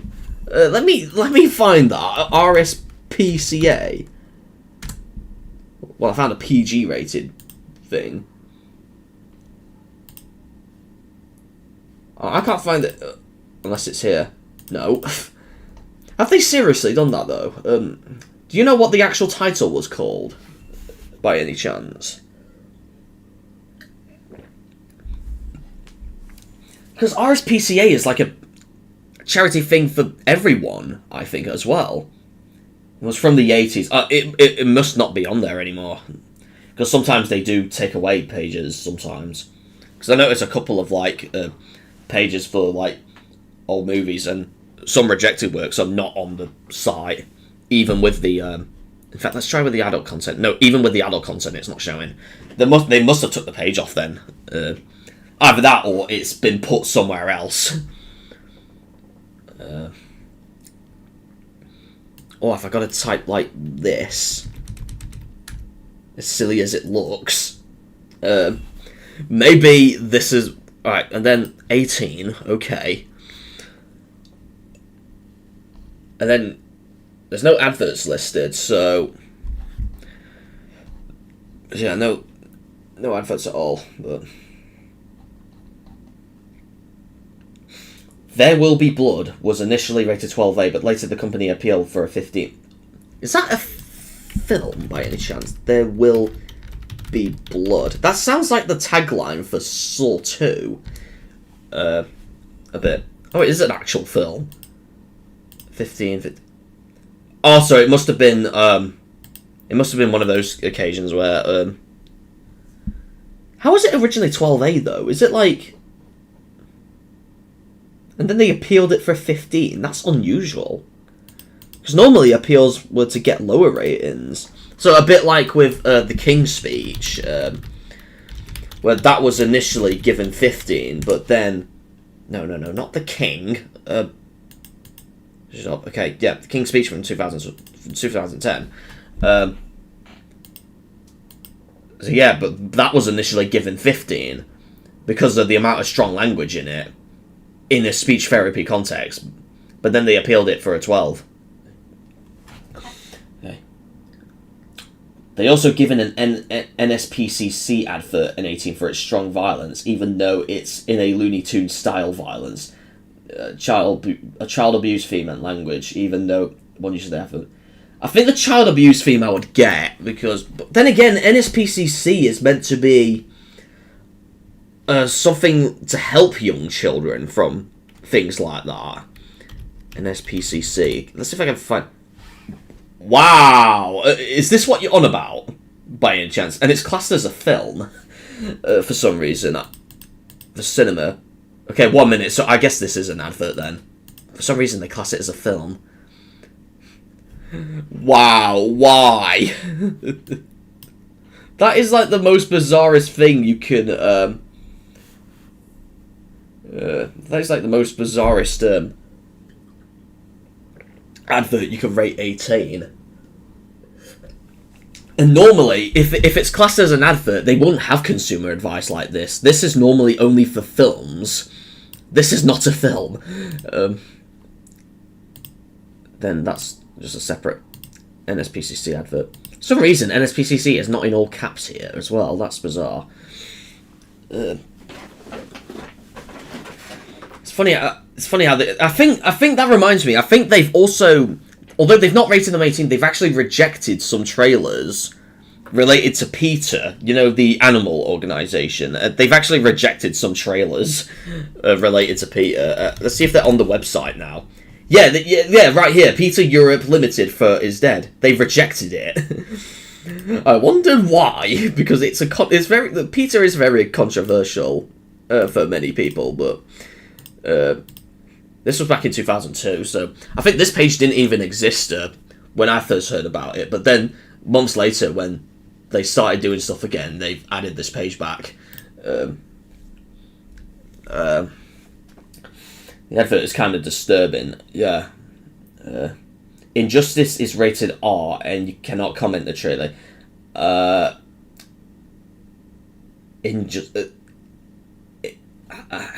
you mean the film Injustice? I've never heard of a film called Injustice. Like, which one are you on about? There's like multiple, although I know this is BBFC and not MPA, but which one are you on about? Because sometimes when I think of Injustice, I think of the game Injustice Gods Among Us, which is a DC game. It's an advert about a man beating up a woman, and they said that beating the woman up was fine, but beating the fur coat is bad. What, the PETA trailer? Oh, that's probably why then. Because beating up women is not fine at all. The Superman one. Oh, right. Yeah, but which year exactly? Is it? No, they're all 15 here, but oh well, whatever. Okay. Did I know that Terminator 3 is 12/12 uncut? I actually do. Yeah. It's interesting because Terminator 3 is the first one given a 12/12A rating. Yet it has strong language in it. It says moderate violence here, but that's just for like a documentary thing. It has strong language and fantasy violence, and strong language, you normally see that for 15 rated content, and that's strong language refers to the F word if you don't know. Although it's in frequent use, yeah, but which is allowed at 12. But it's funny how they just put strong language. Okay.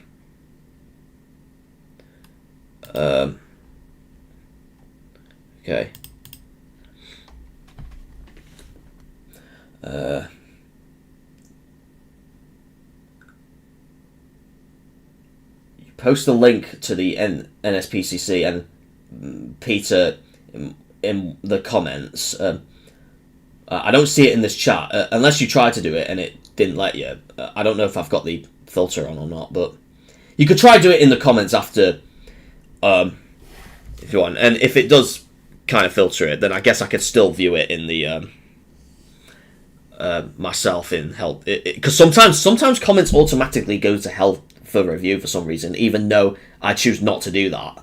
The held for review thing. Sometimes it just does that for some reason. It's very bizarre. Right. How long have we been? We've been like over 6 hours. I think I'm going to end the stream off here, guys. We've been so long. It's been impressive. If you've got any more questions, you can answer them in the comments. Try not to do too much comments, though. This has been a great stream. This has been really great to chat with you all. And it's been a pleasure. So, I'll see you guys next time. I'll try to answer other comments. I'll try to answer the other questions in, like, the comments and that. Because I see more comments right now. But I'll see if I can answer them later. So, alright. I'm ending the stream. See you guys next time. This is JNPoop out. See you guys next time. Bye!